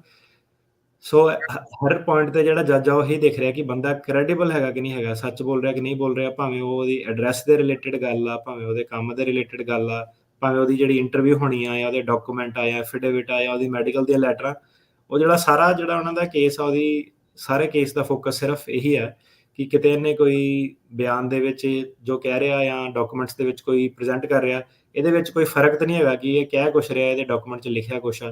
ਸੋ ਉਸ ਚੀਜ਼ ਤੇ ਬਹੁਤ ਜ਼ਿਆਦਾ ਉਹ ਧਿਆਨ ਦਿੰਦੇ ਆ। ਫਿਰ ਕਈ ਵਾਰੀ ਐਡਰੈਸਾਂ 'ਚ ਛੋਟੀ-ਛੋਟੀ ਚੀਜ਼ਾਂ 'ਚ ਉਲਝਾ ਲੈਂਦੇ, ਮਤਲਬ ਕਿ ਉਹਨਾਂ ਦਾ ਮਕਸਦ ਇਹ ਹੈ ਕਿ ਇਹ ਸਾਬਤ ਕਰਨਾ ਕਿ ਇਹ ਬੰਦਾ ਝੂਠਾ। ਸੋ ਸਰਕਾਰੀ ਵਕੀਲ ਆ ਜਿਹੜਾ, ਉਹ ਕਿਸੇ ਤਰੀਕੇ ਨਾਲ ਸਾਬਤ ਕਰ ਦੇਵੇ ਕਿ ਨਹੀਂ, ਇਹ ਬੰਦਾ ਝੂਠ ਬੋਲ ਰਿਹਾ, ਸਾਨੂੰ ਇੱਥੇ ਇਤਬਾਰ ਨਹੀਂ ਕਰਨਾ ਚਾਹੀਦਾ। ਤੇ ਫਿਰ ਉੱਥੇ ਜਿਹੜੀ ਕਾਰਵਾਈ ਆ ਉਹ ਖਤਮ ਹੋ ਜਾਂਦੀ ਹੈ ਐਡਵਰਸ ਕ੍ਰੈਡੀਬਿਲਿਟੀ ਤੇ। ਸੋ ਜਿਹੜੀ ਸਾਰੀ ਇਹ ਇਮੀਗ੍ਰੇਸ਼ਨ ਕੋਰਟ 'ਚ ਆਪਾਂ ਦੱਸਿਆ ਸੀਗਾ, ਡਾਇਰੈਕਟ ਐਗਜ਼ਾਮੀਨੇਸ਼ਨ, ਕ੍ਰਾਸ ਐਗਜ਼ਾਮੀਨੇਸ਼ਨ, ਇਹ ਸਾਰੇ ਦੇ ਵਿੱਚ ਜਿਹੜਾ ਪੂਰਾ ਫੋਕਸ ਉਹਨਾਂ ਦਾ ਇਹ ਲੱਗਾ ਰਹਿੰਦਾ ਕਿ ਬੰਦਾ ਇਹਨੂੰ ਕਿੱਦਾਂ ਆਪਾਂ ਸਾਬਿਤ ਕਰੀਏ ਕਿ ਇਹ ਝੂਠਾ, ਕਿਉਂਕਿ ਹੁਣ ਸਰਕਾਰ ਜਾ ਕੇ ਤਾਂ ਕੁਛ ਕਰ ਨਹੀਂ ਸਕਦੀ ਇੰਡੀਆ ਦੇ ਵਿੱਚ, ਹੂੰ, ਉਹਨਾਂ ਦੇ ਕੋਲ ਜੋ ਹੈਗਾ ਉਹਦੇ ਬੇਸ ਤੇ ਉਹਨੇ ਜਵਾਬ ਦੇਣਾ। ਤੇ ਇਹਦੇ ਵਿੱਚ ਜਿਹੜੀ ਚੀਜ਼ ਹੈਲਪ ਕਰੂਗੀ ਬੰਦੇ ਨੂੰ, ਇਹ ਹੈ ਕਿ ਬੰਦਾ ਅਲਰਟ ਕਿੰਨਾ, ਐਕਟਿਵ ਕਿੰਨਾ, ਉਹਨੂੰ ਨੌਲੇਜ ਕਿੰਨੀ ਹੈ ਇਮੀਗ੍ਰੇਸ਼ਨ ਲਾਅ ਦੀ। ਵਕੀਲ ਦਾ ਠੀਕ ਹੈ ਇੱਕ ਪਰਸੈਂਟੇਜ ਰੋਲ ਹੁੰਦਾ ਹੋਣਾ, ਪਰ ਮੈਨੂੰ ਲੱਗਦਾ ਨਹੀਂ ਕਿ ਵਕੀਲ ਦਾ ਇੰਨਾ ਜ਼ਿਆਦਾ ਰੋਲ ਹੁੰਦਾ ਜਿੰਨਾ ਬੰਦੇ ਦਾ ਖੁਦ ਦਾ ਰੋਲ ਹੁੰਦਾ। ਕਿ ਆਪਣਾ ਜਦੋਂ ਉਹ ਵਕੀਲ ਦੇ ਆਫਿਸ ਦੇ ਵਿੱਚ ਹੀ ਪੈਰ ਰੱਖਦਾ, ਕਿ ਜੇ ਉਹ ਅਵੇਅਰ ਆ, ਉਹ ਆਪਣਾ ਦੱਸ ਰਿਹਾ ਕਿ ਮੇਰੇ ਨਾਲ ਆਹ ਹੋਇਆ, ਕਿ ਉਹ ਕਿਸੇ ਦੀ ਹੈਲਪ ਨਹੀਂ ਲੈ ਰਿਹਾ ਕਿ ਮੈਨੂੰ ਦੱਸੋ ਅਸਾਈਲਮ ਕੀ ਹੁੰਦਾ, ਕਿ ਉਹ ਆਲਰੇਡੀ ਆਪਣਾ ਆ ਕੇ ਦੱਸ ਰਿਹਾ ਕਿ ਆਹ ਚੀਜ਼ਾਂ ਮੇਰੇ ਨਾਲ ਹੋਈਆਂ। ਤੇ ਜਿਹੜੇ ਇਹ ਵਾਲੇ ਬੰਦੇ ਆ ਆਪਣੀ ਸਟੇਟਮੈਂਟਸ ਆਪ ਦੱਸਦੇ ਆ, ਆਪਣੇ ਬਿਆਨ ਆਪ ਦਿੰਦੇ ਆ, ਡਿਟੇਲਸ ਦੱਸਦੇ ਆ, ਇਹਨਾਂ ਦੇ ਨਾਲ ਕਦੀ ਕੋਈ ਪ੍ਰੋਬਲਮ ਹੋਈ ਨਹੀਂ ਕੋਰਟ ਦੇ ਵਿੱਚ, ਭਾਵੇਂ ਇਹਨਾਂ ਨੂੰ 7 ਘੰਟੇ ਬਿਠਾ ਕੇ ਤੁਸੀਂ ਜੋ ਮਰਜ਼ੀ ਪੁੱਛ ਲਓ, ਹੈ ਨਾ।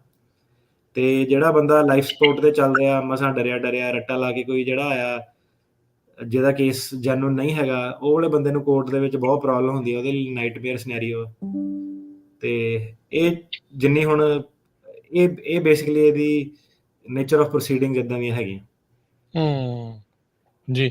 ਹੁਣ ਜਦੋਂ ਕੋਈ ਅਸਾਈਲਮ ਦੇ ਲਈ ਆਉਂਦਾ ਹੈ ਇੱਥੇ, ਇੱਕ ਤੁਹਾਨੂੰ ਕੀ ਜਾਣਕਾਰੀਆਂ ਖੁਦ ਨੂੰ ਪਤਾ ਹੋਣੀਆਂ ਚਾਹੀਦੀਆਂ ਜਦੋਂ ਕੋਈ ਵਕੀਲ ਦੇ ਨਾਲ, ਜਿੱਦਾਂ ਤੁਹਾਡੇ ਨਾਲ ਕੋਈ ਗੱਲ ਕਰਦਾ ਆ, ਤੁਹਾਡੀ ਕੀ ਐਕਸਪੈਕਟੇਸ਼ਨ ਹੁੰਦੀ ਆ ਜਿਹੜਾ ਅਸਾਈਲਮ ਸੀਕਰ ਆ ਉਸ ਦੇ ਕੋਲੋਂ, ਕਿੱਦਾਂ ਸਟੇਟਮੈਂਟ ਤੁਸੀਂ ਉਸ ਦੀ ਪ੍ਰੈਜ਼ੈਂਟ ਕਰਨੀ ਹੈ, ਡੈਕਲੇਰੇਸ਼ਨ, ਹੋਰ ਸਾਰੀਆਂ ਚੀਜ਼ਾਂ ਕਿੱਦਾਂ ਤੁਸੀਂ ਇਸ ਸਾਰੀਆਂ ਚੀਜ਼ਾਂ ਨੂੰ ਕਮਿਊਨੀਕੇਸ਼ਨ ਕਿੱਦਾਂ ਹੁੰਦੀ ਹੈ?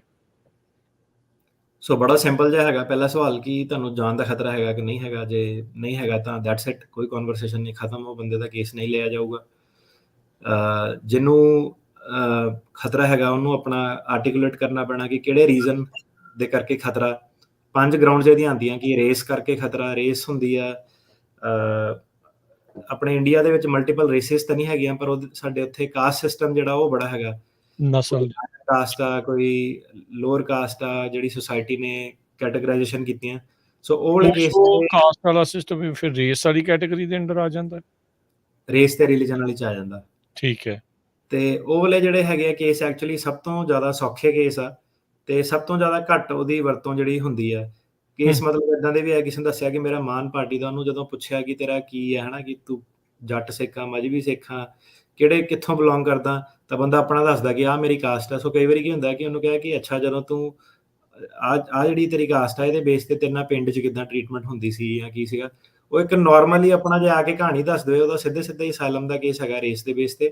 ਪਰ ਲੋਕਾਂ ਨੂੰ ਪਤਾ ਨਹੀਂ ਹੈਗਾ, ਕਿ ਉਹਨਾਂ ਨੂੰ ਲੱਗਦਾ ਕਿ ਨਹੀਂ, ਸ਼ਾਇਦ ਇਹ ਯੂਜ਼ਡ ਟੂ ਹੋਏ ਆ ਜਾਂ ਜੋ ਵੀ ਹੈ, ਕਿ ਇੰਡੀਅਨ ਸੋਸਾਇਟੀ 'ਚ ਸ਼ਾਇਦ ਇੰਨੀ ਬਿਗ ਡੀਲ ਨਹੀਂ। ਤੇ ਆਪਾਂ ਗਾਣੇ ਗੁਣਿਆਂ 'ਚ ਵੀ ਦੇਖਦੇ ਹਾਂ ਕਿ ਹੱਲਾਸ਼ੇਰੀ ਮਾਰਦੇ ਰਹਿੰਦੇ ਕਿ ਫਲਾਨਾ ਬੰਦਾ ਫਲਾਨੇ ਬੰਦੇ ਤੋਂ ਉੱਤੇ ਹੁੰਦਾ, ਆਹ ਵਾਲੀ ਕਾਸਟ ਆ ਜਾਂ ਗੋਤ ਆ ਇਹ ਥੱਲੇ ਹੁੰਦੀ ਆ। ਸੋ ਉਹ ਜਿਹੜਾ ਸਾਰਾ ਤਮਾਸ਼ਾ ਜਿਹੜਾ ਹੈਗਾ, ਉਹਦੇ ਉੱਤੇ ਆਲਰੇਡੀ ਅਸਾਈਲਮ ਸਿੱਧੇ ਬੰਦਾ ਲੈ ਸਕਦਾ ਕਿ ਇਸ ਤਰੀਕੇ ਨਾਲ ਮੈਨੂੰ ਸੁਸਾਇਟੀ ਜਿਹੜੀ ਵਿਊ ਕਰਦੀ ਆ। ਇੱਥੇ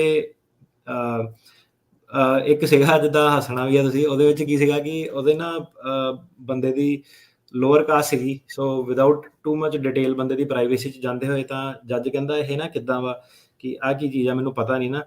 ਤੇ ਉਹਦਾ ਜਿਹੜਾ ਐਵੀਡੈਂਸ ਸੀਗਾ, ਐਵੀਡੈਂਸ ਦੇ ਵਿੱਚ ਤੁਸੀਂ ਹੱਸੋਗੇ ਕਿ ਐਵੀਡੈਂਸ ਕੀ ਉਹਦਾ ਆਪਾਂ ਲਗਾਇਆ ਸੀਗਾ, ਕਿ ਜਿਹੜੀ ਮੈਟਰੀਮੋਨੀਅਲ ਪੇਜਸ ਜਿਹੜੇ ਹੁੰਦੇ ਆ, ਕਿ ਮੈਂ ਵਿਆਹ ਕਰਨਾ ਵਾ, ਮੇਰੀ ਆਹ ਕਾਸਟ ਆ, ਸਾਨੂੰ ਆਈ ਕਾਸਟ ਵਾਲਾ ਬੰਦਾ ਚਾਹੀਦਾ। ਸੋ ਏਦਾਂ ਹੋਏ ਸੀਗੇ। ਸੋ ਜੱਜ ਵੀ ਹੈਰਾਨ ਹੁੰਦੀ ਸੀਗੀ ਕਿ ਕਹਿੰਦੀ ਅੱਛਾ ਏਦਾਂ ਹੁੰਦਾ। ਮੈਂ ਕਿਹਾ ਆਹੋ, ਇਹ ਉਹਨੂੰ ਸਮਝਾਇਆ ਕਿ ਇਹ ਇੰਡੀਅਨ ਸੋਸਾਇਟੀ ਆ ਜਿਹੜੀ ਇਸ ਹਿਸਾਬ ਨਾਲ ਜਿਹੜੀ ਆ ਆਪਰੇਟ ਕਰਦੀ ਆ। ਤੇ ਈਵਨ ਉਹ ਜਦੋਂ ਇੱਥੇ ਵੀ ਆਉਂਦੇ ਆ, ਸੇਮ ਚੀਜ਼ ਜਿਹੜੀ ਉਹ ਹੁੰਦੀ ਆ। ਉਹ ਜੱਜ ਨੇ ਬੰਦੇ ਤੋਂ ਸਵਾਲ ਵੀ ਨਹੀਂ ਪੁੱਛੇ ਸੀਗੇ, ਉਹਨੇ ਸਿਰਫ ਆਹੀ ਕਿ ਅੱਛਾ, ਇਹ ਆਹ ਚੀਜ਼ ਨੂੰ, ਆਹ ਕਾਸਟ ਨੂੰ ਬਿਲੋਂਗ ਕਰਦਾ, ਤੇ ਇਹਨਾਂ ਨਾਲ ਹਿਸਟੋਰੀਕਲੀ ਜਿਹੜਾ ਹੈਗਾ, ਜਿਹੜੀ ਮੇਨ ਸਟ੍ਰੀਮ ਸੋਸਾਇਟੀ ਇਹਨਾਂ ਨੂੰ ਇਸ ਤਰੀਕੇ ਨਾਲ ਟਰੀਟ ਕਰਦੀ ਆ। ਉਹਨੇ ਉਸ ਬੇਸ ਤੇ ਹੀ ਉਹਦਾ ਕੇਸ ਡਿਨਾਈ ਕਰਤਾ। ਸੋ ਮੈਟਰ ਨਹੀਂ ਕਰਦਾ ਸੀਗਾ ਕਿ ਉੱਤੇ ਕੋਈ ਹਮਲਾ ਹੋਇਆ ਜਾਂ ਨਹੀਂ ਹੋਇਆ, ਰਾਈਟ। ਸੋ ਸਿੱਧਾ ਉਹਦਾ ਜਿਹੜਾ ਅਸਾਈਲਮ ਦਾ ਕੇਸ ਸੀਗਾ। ਸੋ ਰੇਸ ਦੇ ਬੇਸ ਤੇ ਤੁਸੀਂ ਕਰ ਸਕਦੇ ਆ। ਪਰਟੀਕੂਲਰ ਸੋਸ਼ਲ ਗਰੁੱਪ ਜਿਹੜਾ ਹੈਗਾ, ਪਰਟੀਕੂਲਰ ਸੋਸ਼ਲ ਗਰੁੱਪ ਕੀ ਹੈ, ਕਿ ਜਿੱਦਾਂ ਹੁਣ ਵੂਮਨ ਦੇ ਕੇਸ ਹੈਗੇ ਆ, ਫੀਮੇਲ ਆਈ ਹੈ, ਉਹਨਾਂ ਦੇ ਬੜੇ ਸਿੱਧੇ ਜਿਹੜੇ ਕੇਸ ਹੁੰਦੇ ਆ, ਕਿ ਘਰੇ ਕੁੱਟ ਪਈ ਸੀਗੀ, ਸੁਸਾਇਟੀ ਦੇ ਵਿੱਚ ਕਿੱਦਾਂ ਸੀਗਾ, ਪੜ੍ਹਾਈ ਲਿਖਾਈ ਕਿੱਦਾਂ, ਕਿ ਉਹਦੀ ਪੜ੍ਹਾਈ ਲਿਖਾਈ ਕਿੱਦਾਂ, ਤੇ ਉਹਦੇ ਭਰਾਵਾਂ ਦੀ ਪੜ੍ਹਾਈ ਕਿੱਦਾਂ ਹੋਏਗੀ, ਦੋਨਾਂ 'ਚ ਡਿਫਰੈਂਸ ਕੀ ਸੀਗਾ, ਕਿ ਉਹ ਜ਼ਿਆਦਾ ਕਿਉਂ ਪੜ੍ਹੇ ਆ, ਉਹ ਘੱਟ ਕਿਉਂ ਪੜ੍ਹੀ ਆ।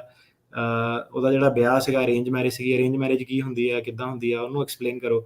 ਸੋ ਇਹ ਜਿਹੜੇ ਸਿੱਧੇ ਮਤਲਬ ਕਿ ਸਾਨੂੰ ਲੱਗਦਾ ਕਿ ਨਹੀਂ ਠੀਕ ਹੈ, ਪਾਰਟ ਆਫ ਸਾਡਾ ਸੋਸਾਇਟੀ ਹੈ, ਪਰ ਜਿਹੜਾ ਯੂਐਸ ਆ ਉਹ ਇਦਾਂ ਦੀਆਂ ਚੀਜ਼ਾਂ ਦੇ ਉੱਤੇ ਜਿਹਦੇ ਵਿੱਚ ਕਿ ਕਿਸੇ ਦੇ ਰਾਈਟ ਰਿਸਟ੍ਰਿਕਟ ਹੁੰਦੇ ਆ, ਸੇ ਨਹੀਂ ਹੁੰਦੀ।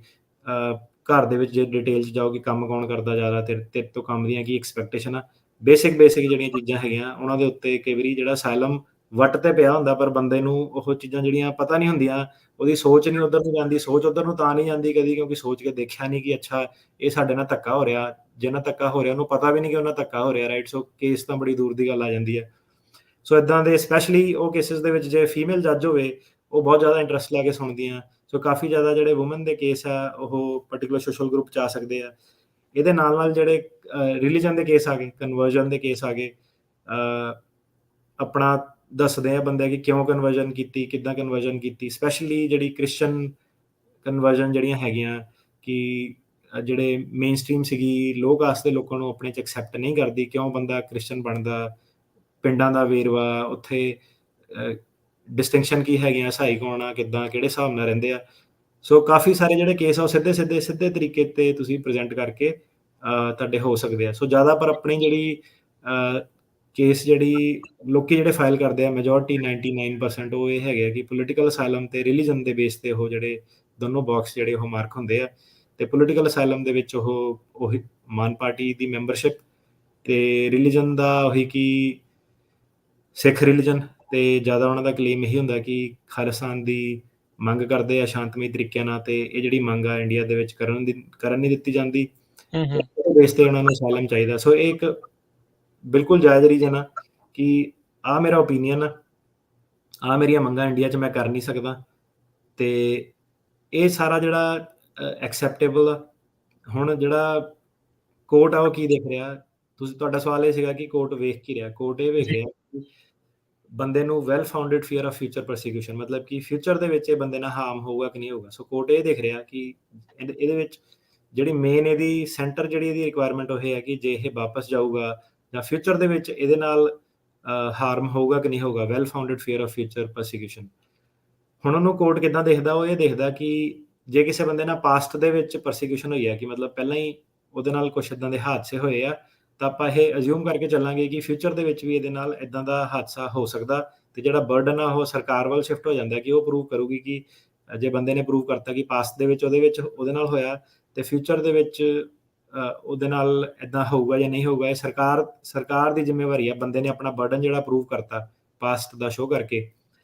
ਸੋ ਹੁਣ ਇਹਨੂੰ ਜੇ ਹੋਰ ਡਿਟੇਲ ਦੇ ਵਿੱਚ ਜਾਈਏ ਤਾਂ ਜਿਹੜੇ ਜਿੱਦਾਂ ਦੱਸਿਆ ਕਿ ਨੌਲੇਜ ਇਜ਼ ਐਵਰੀਥਿੰਗ, ਹੈ ਨਾ। ਜਿਹੜਾ ਬੰਦਾ ਆ ਰਿਹਾ ਉਹਨੂੰ ਇਹ ਨਹੀਂ ਪਤਾ ਕਿ ਜਿਹੜਾ ਫੋਕਸ ਅਸਾਈਲਮ ਦਾ ਉਹ well founded fear of future prosecution ਆ। ਉਹਨੂੰ ਇਹ ਲੱਗਦਾ ਕਿ ਮੇਰੇ ਨਾਲ ਪਾਸਟ ਦੇ ਵਿੱਚ ਇਦਾਂ ਹੋਇਆ, ਮੇਰੀ ਕਹਾਣੀ ਆ, ਆਹ ਵਾਲਾ ਮੇਰੇ ਤੇ ਹਮਲਾ ਹੋਇਆ, 2 ਵਾਰੀ ਮੇਰੇ ਤੇ ਹਮਲੇ ਹੋਏ। ਸੋ ਜਦੋਂ ਉਹ ਕੇਸ ਫਾਈਲ ਕਰਦੇ ਆ, ਕਈ ਵਾਰੀ 5, 6, 7 ਸਾਲ ਹੋ ਜਾਂਦੇ ਆ। ਜਦੋਂ ਉਹਨਾਂ ਦੀ ਤਰੀਕ ਆਉਂਦੀ ਆ, ਪਾਰਟੀਆਂ ਚੇਂਜ ਹੋ ਜਾਂਦੀਆਂ, ਹੋਰ ਬੜੀ ਚੀਜ਼ਾਂ ਆ ਜਾਂਦੀਆਂ, ਵਕੀਲ ਅਪਡੇਟ ਨਹੀਂ ਕਰਦੇ, ਕੇਸ ਅਪਡੇਟ ਨਹੀਂ ਹੁੰਦਾ, ਪੁਰਾਣੇ ਤੇ ਚੱਲ ਜਾਂਦੇ ਆ। ਤੇ ਪਾਸਟ ਪ੍ਰੋਸੀਕਿਊਸ਼ਨ ਵਗੈਰਾ ਆਪਣੀ ਜਦੋਂ ਦੱਸ ਕੇ ਉਹ ਹਟਦੇ ਆ, ਤੇ ਸਰਕਾਰ ਵੱਲ ਜਦੋਂ ਬਰਡਨ ਜਾਂਦਾ, ਸਰਕਾਰ ਰੀਲੋਕੇਸ਼ਨ ਦੀ ਆਰਗੂਮੈਂਟ ਕਰਦੀ ਆ, ਪਾਰਟੀ ਚੇਂਜ ਦੀ ਆਰਗੂਮੈਂਟ ਕਰਦੀ ਆ, ਇਹਦੀ ਆਰਗੂਮੈਂਟ ਕਰਦੀ ਆ ਕਿ ਤੂੰ ਤਾਂ ਬੜਾ ਲੋਅਰ ਰੈਂਕਡ ਵਰਕਰ ਸੀਗਾ, ਤੈਨੂੰ ਕੀ ਪ੍ਰੋਬਲਮ ਆ, ਜਾਂ ਹੁਣ ਨਵੀਂ ਪਾਰਟੀ ਆ ਗਈ, ਆਮ ਆਦਮੀ ਪਾਰਟੀ ਆ ਗਈ, ਇਦਾਂ ਦੀ ਚੀਜ਼ਾਂ। So well founded of future prosecution ਜਿਹੜਾ ਹੈਗਾ, ਵੈਲ ਫਾਊਂਡਡ ਫੀਅਰ, ਉਹ ਸ਼ੋਅ ਨਹੀਂ ਕਰ ਪਾਉਂਦੇ। ਤੇ ਜਿਹੜੇ ਹੁਣ ਕਲਾਇੰਟ ਆ ਜਾਂ ਜਿਹੜਾ ਰਿਸਪੋਂਡੈਂਟ ਜਿਹਨੂੰ ਕਹਿੰਦੇ ਆ, ਉਹਨੂੰ ਇਹ ਨਹੀਂ ਸਮਝ ਕਿ ਮੇਰਾ ਕੇਸ ਜਿਹੜਾ ਡਿਨਾਈ ਕਿਉਂ ਹੋ ਰਿਹਾ, ਕਿ ਮੇਰਾ ਫੋਕਸ ਕੀ ਸੀਗਾ। ਉਹ ਸਾਰੇ ਦੀ ਜਿਹੜਾ ਕਨਕਲੂਜਨ ਆਪਾਂ ਕੱਢਿਆ ਕਿ ਸਾਡੇ ਕੋਲ ਅਪੀਲ ਦਾ ਹੁਣ ਕੰਮ ਬਹੁਤ ਜ਼ਿਆਦਾ ਆ ਰਿਹਾ ਕਿ ਡਿਨਾਈ ਹੋ ਗਿਆ, ਤਾਂ ਹੁਣ ਆਪਾਂ ਵਕੀਲ ਚੇਂਜ ਕਰਨਾ। ਤੇ ਉਹ ਸਾਰੇ ਦੇ ਵਿੱਚ ਜਿਹੜੀ ਆਹੀ ਚੀਜ਼ ਆ ਰਹੀ ਹੈ ਕਿ ਕਿਸੇ ਨੇ ਵੀ, ਨਾ ਹੀ ਕਲਾਇੰਟ ਨੇ ਨਾ ਹੀ ਵਕੀਲ ਨੇ, ਕੋਈ ਵੀ ਇਦਾਂ ਦਾ ਡਾਕੂਮੈਂਟ ਜਾਂ ਦਸਤਾਵੇਜ਼ ਜਾਂ ਤਿਆਰੀ ਉਹਦੀ ਜਾਂ ਬਿਆਨ ਜਾਂ ਉਹਦੀ ਇੰਟਰਵਿਊ ਕੁਝ ਵੀ ਇਦਾਂ ਦਾ ਨਹੀਂ ਸੀਗਾ ਜਿਹਦੇ ਵਿੱਚ ਕਿ ਫਿਊਚਰ ਪ੍ਰੋਸੀਕਿਊਸ਼ਨ ਦੇ ਉੱਤੇ ਜ਼ੋਰ ਦਿੱਤਾ ਹੋਵੇ। ਸੋ ਉਹਦੇ ਵਿੱਚ ਬਸ ਐਂਡ 'ਚ 2-3 ਜੀਆਂ ਲਾਈਨਾਂ, ਤੂੰ ਥੱਲੇ ਰੀਲੋਕੇਟ ਕਿਉਂ ਨਹੀਂ ਕਰ ਸਕਦਾ ਕਿਸੇ ਹੋਰ ਸਟੇਟ ਦੇ ਵਿੱਚ, ਸਾਰਾ ਫੋਕਸ ਜਿਹੜਾ ਪਾਸਟ ਪ੍ਰੋਸੀਕਿਊਸ਼ਨ ਤੇ ਹੁੰਦਾ। ਸੋ ਉਸ ਚੀਜ਼ ਕਰਕੇ ਵੀ ਕਾਫੀ ਜਿਹੜੇ ਜੇ ਜੱਜ ਸਟ੍ਰਿਕਟ ਵਾਲਾ ਹੈਗਾ ਤਾਂ ਉਹਦੇ ਸਾਹਮਣੇ ਉਹ ਕੇਸ ਉਸ ਕਰਕੇ ਜਿਹੜਾ ਜਿੱਤ ਨਹੀਂ ਪਾਉਂਦੇ ਕਿ future well founded future fear ਨਹੀਂ ਉਹ ਸ਼ੋਅ ਕਰ ਪਾਉਂਦੇ। ਜੀ, ਜੀ। ਸੋ ਜਿਹੜੇ ਸਿੱਖਾਂ ਦੇ ਜਿਹੜੇ ਕੇਸ ਆਪਾਂ ਜਿੱਦਾਂ ਤੁਸੀਂ ਡਿਸਕਸ ਕਰ ਰਹੇ ਆ, ਉਹ ਤੁਸੀਂ ਦੱਸਿਆ। ਸੋ ਜਿਹੜਾ ਕਤਲੇਆਮ ਉੱਥੇ ਹੋਇਆ, ਕਿਸ ਤਰੀਕੇ ਦੇ ਨਾਲ ਉੱਥੋਂ ਦੀ ਪੁਲਿਸ ਨੇ ਮੁੰਡੇ ਲੱਭ ਕੇ ਜਿਹੜੇ ਉਹ ਮਾਰੇ, ਹਜ਼ਾਰਾਂ ਲੱਖਾਂ ਦੀ ਤਾਦਾਦ ਦੇ ਵਿੱਚ ਸਿੱਖਾਂ ਦਾ ਕਤਲ ਜਿਹੜਾ ਉੱਥੇ ਉਹ ਕੀਤਾ ਹੋਇਆ। ਸੋ ਉੱਦਾਂ ਦੇ ਕੇਸਿਸ ਦੇ ਵਿੱਚ ਫਿਰ ਕਿਹੜੀ ਕੈਟੇਗਰੀ ਅੰਡਰ ਆਉਂਦੇ ਹੋ? ਸੋ ਮੇਰੇ ਹਿਸਾਬ ਨਾਲ ਇਹ ਸਾਰੀ ਕੈਟੇਗਰੀਜ਼ ਦੇ ਅੰਡਰ ਆ ਸਕਦੇ ਆ। ਹੁਣ ਠੀਕ ਹੈ। ਕਈ ਵਾਰੀ ਸੋ ਫਸਟ ਬਾਈਟ ਜਿਹੜਾ ਜਿੱਦਾਂ ਹੁਣ ਲੋਕੀ ਜਿੱਦਾਂ ਆਉਂਦੇ ਆ ਨਾ, ਹੁਣ ਇੰਨੀਆਂ ਚੀਜ਼ਾਂ ਕਹਿਤੀਆਂ ਕਿ ਤੇਰਾ ਕੇਸ ਕੀ ਹੈ, ਸੋ ਲੋਕਾਂ ਨੂੰ ਲੱਗਦਾ ਕਿ ਵਕੀਲ ਆ ਨਾ ਇਹ ਬੜਾ ਡਿਫੀਕਲਟ ਆ, ਇਹਨਾਂ ਮੇਰੀ ਗੱਲ ਨਹੀਂ ਮੰਨਣੀ, ਇਹਨੇ ਮੇਰੀ ਕਹਾਣੀ ਨਹੀਂ ਬਣਾ ਕੇ ਦੇਣੀ, ਇਹ ਤਾਂ ਬੜਾ ਸਟ੍ਰਿਕਟ ਆ, ਲਾਅ ਲੂ ਵਾਲਾ ਚੱਲਣ ਵਾਲਾ ਵਾ, ਚੱਲ ਆਪਾਂ ਪੈਰਾਲੀਗਲ ਕੋਲ ਚੱਲਦੇ ਹਾਂ ਜਾਂ ਕਹਾਣੀਕਾਰ ਕੋਲ ਚੱਲਦੇ ਹਾਂ। ਉਹਨਾਂ ਨੇ ਸਾਰੇ ਡੱਬੇ ਜਿਹੜੇ ਮਾਰਕ ਕਰ ਦੇਣੇ ਫਾਰਮ ਦੇ ਉੱਤੇ ਕਿ ਪੋਲੀਟੀਕਲ, ਰਿਲੀਜੀਅਸ, PSG, ਇਹ ਉਹ ਸਾਰਾ ਕਰ ਦੇਣਾ। ਤੇ ਜਾਂਦੇ ਜਦੋਂ ਅਸਾਈਲਮ ਆਫਿਸ ਤਾਂ ਇੰਨਾ ਕੋਈ ਖਾਸ ਇਨਕੁਆਇਰੀ ਨਹੀਂ ਕਰਦਾ, ਜਦੋਂ ਜੱਜ ਕੋਲ ਜਾਂਦੇ ਆ ਤਾਂ ਉਹ ਪਹਿਲਾਂ ਤਾਂ ਇਹ ਕਹਿੰਦਾ ਕਿ ਆ ਤੂੰ ਸਾਰੇ ਬਾਕਸ ਮਾਰਕ ਕੀਤਾ, ਮੈਨੂੰ ਐਕਸਪਲੇਨ ਕਰ ਕੀ ਤੇਰਾ ਬੇਸਿਸ ਕੀ ਹੈਗਾ, ਕਿ ਨੈਸ਼ਨੈਲਿਟੀ ਕਿਉਂ ਮਾਰਕ ਕੀਤਾ, ਰਾਈਟ, ਜਾਂ PSG ਕਿਉਂ ਮਾਰਕ ਕੀਤਾ। ਸੋ ਇਹਨੂੰ ਤੁਹਾਨੂੰ ਐਕਚੁਅਲੀ ਸਾਰੇ ਬਾਕਸ ਮਾਰਕ ਨਹੀਂ ਕਰਨੇ ਹੁੰਦੇ, ਤੁਸੀਂ ਉਹੀ ਬਾਕਸ ਮਾਰਕ ਕਰਨਾ ਜਿਹਦੇ ਨਾਲ ਕਿ ਜਿਹੜਾ ਤੁਹਾਡਾ ਬੇਸਿਸ ਆਫ ਕਲੇਮ ਹੈਗਾ। ਸੋ ਪੋਲੀਟੀਕਲ ਕਲੇਮ ਦਾ ਮਤਲਬ ਹੈਗਾ ਕਿ ਪਾਰਟੀਬਾਜੀ, ਮੈਂਬਰਸ਼ਿਪ, ਸਿਆਸੀ ਮੁੱਦੇ, ਬਿੱਲਾਂ ਦੇ ਹੱਕਾਂ ਦੇ ਮੁੱਦੇ, ਵੋਟਿੰਗ ਵਾਲੇ ਮੁੱਦੇ, ਜੇ ਉਸ ਬੇਸ ਤੇ ਤੁਹਾਡੇ ਨਾਲ ਧੱਕਾ ਹੋਇਆ। ਰਿਲੀਜਨ ਵਾਲਾ ਕਿ ਬੀਇੰਗ ਤੁਸੀਂ ਸਿੱਖ, ਕ੍ਰਿਸਚਨ, ਮਿਨੋਰਟੀ, ਈਵਨ ਮੁਸਲਿਮ, ਹੈ ਨਾ, ਤੇ ਤੁਹਾਡਾ ਰਿਲੀਜਨ ਜੇ ਸੈਂਟਰ 'ਚ ਹੈਗਾ। ਸੋ ਪੋਲੀਟੀਕਲ ਤੇ ਰਿਲੀਜਨ ਚਲੋ ਤਕਰੀਬਨ ਇਹ ਚੱਲ ਜਾਂਦਾ। ਜਿਹੜਾ ਪਾਰਟੀਕੂਲਰ ਸੋਸ਼ਲ ਗਰੁੱਪ ਹੈਗਾ, ਪਾਰਟੀਕੂਲਰ ਸੋਸ਼ਲ ਗਰੁੱਪ ਦੀਆਂ ਆਰਗੂਮੈਂਟ ਥੋੜ੍ਹੀਆਂ ਜਿਹੀਆਂ ਇੰਟਰਸਟਿੰਗ ਹੈ, ਤੇ ਕੰਮ ਥੋੜ੍ਹਾ ਜਿਹਾ ਜ਼ਿਆਦਾ ਕਰਨਾ ਪੈਂਦਾ, ਤਾਂ ਕਰਕੇ ਲੋਕੀ ਆਰਗੂਮੈਂਟ ਨਹੀਂ ਪੇਸ਼ ਕਰਦੇ। ਪਾਰਟੀਕੂਲਰ ਸੋਸ਼ਲ ਗਰੁੱਪ ਕਾਫੀ ਜ਼ਿਆਦਾ ਇਹਦੇ ਉੱਤੇ ਇੰਟਰਸਟਿੰਗ ਕੇਸ ਆ, ਈਜ਼ੀ ਕੇਸ ਆ।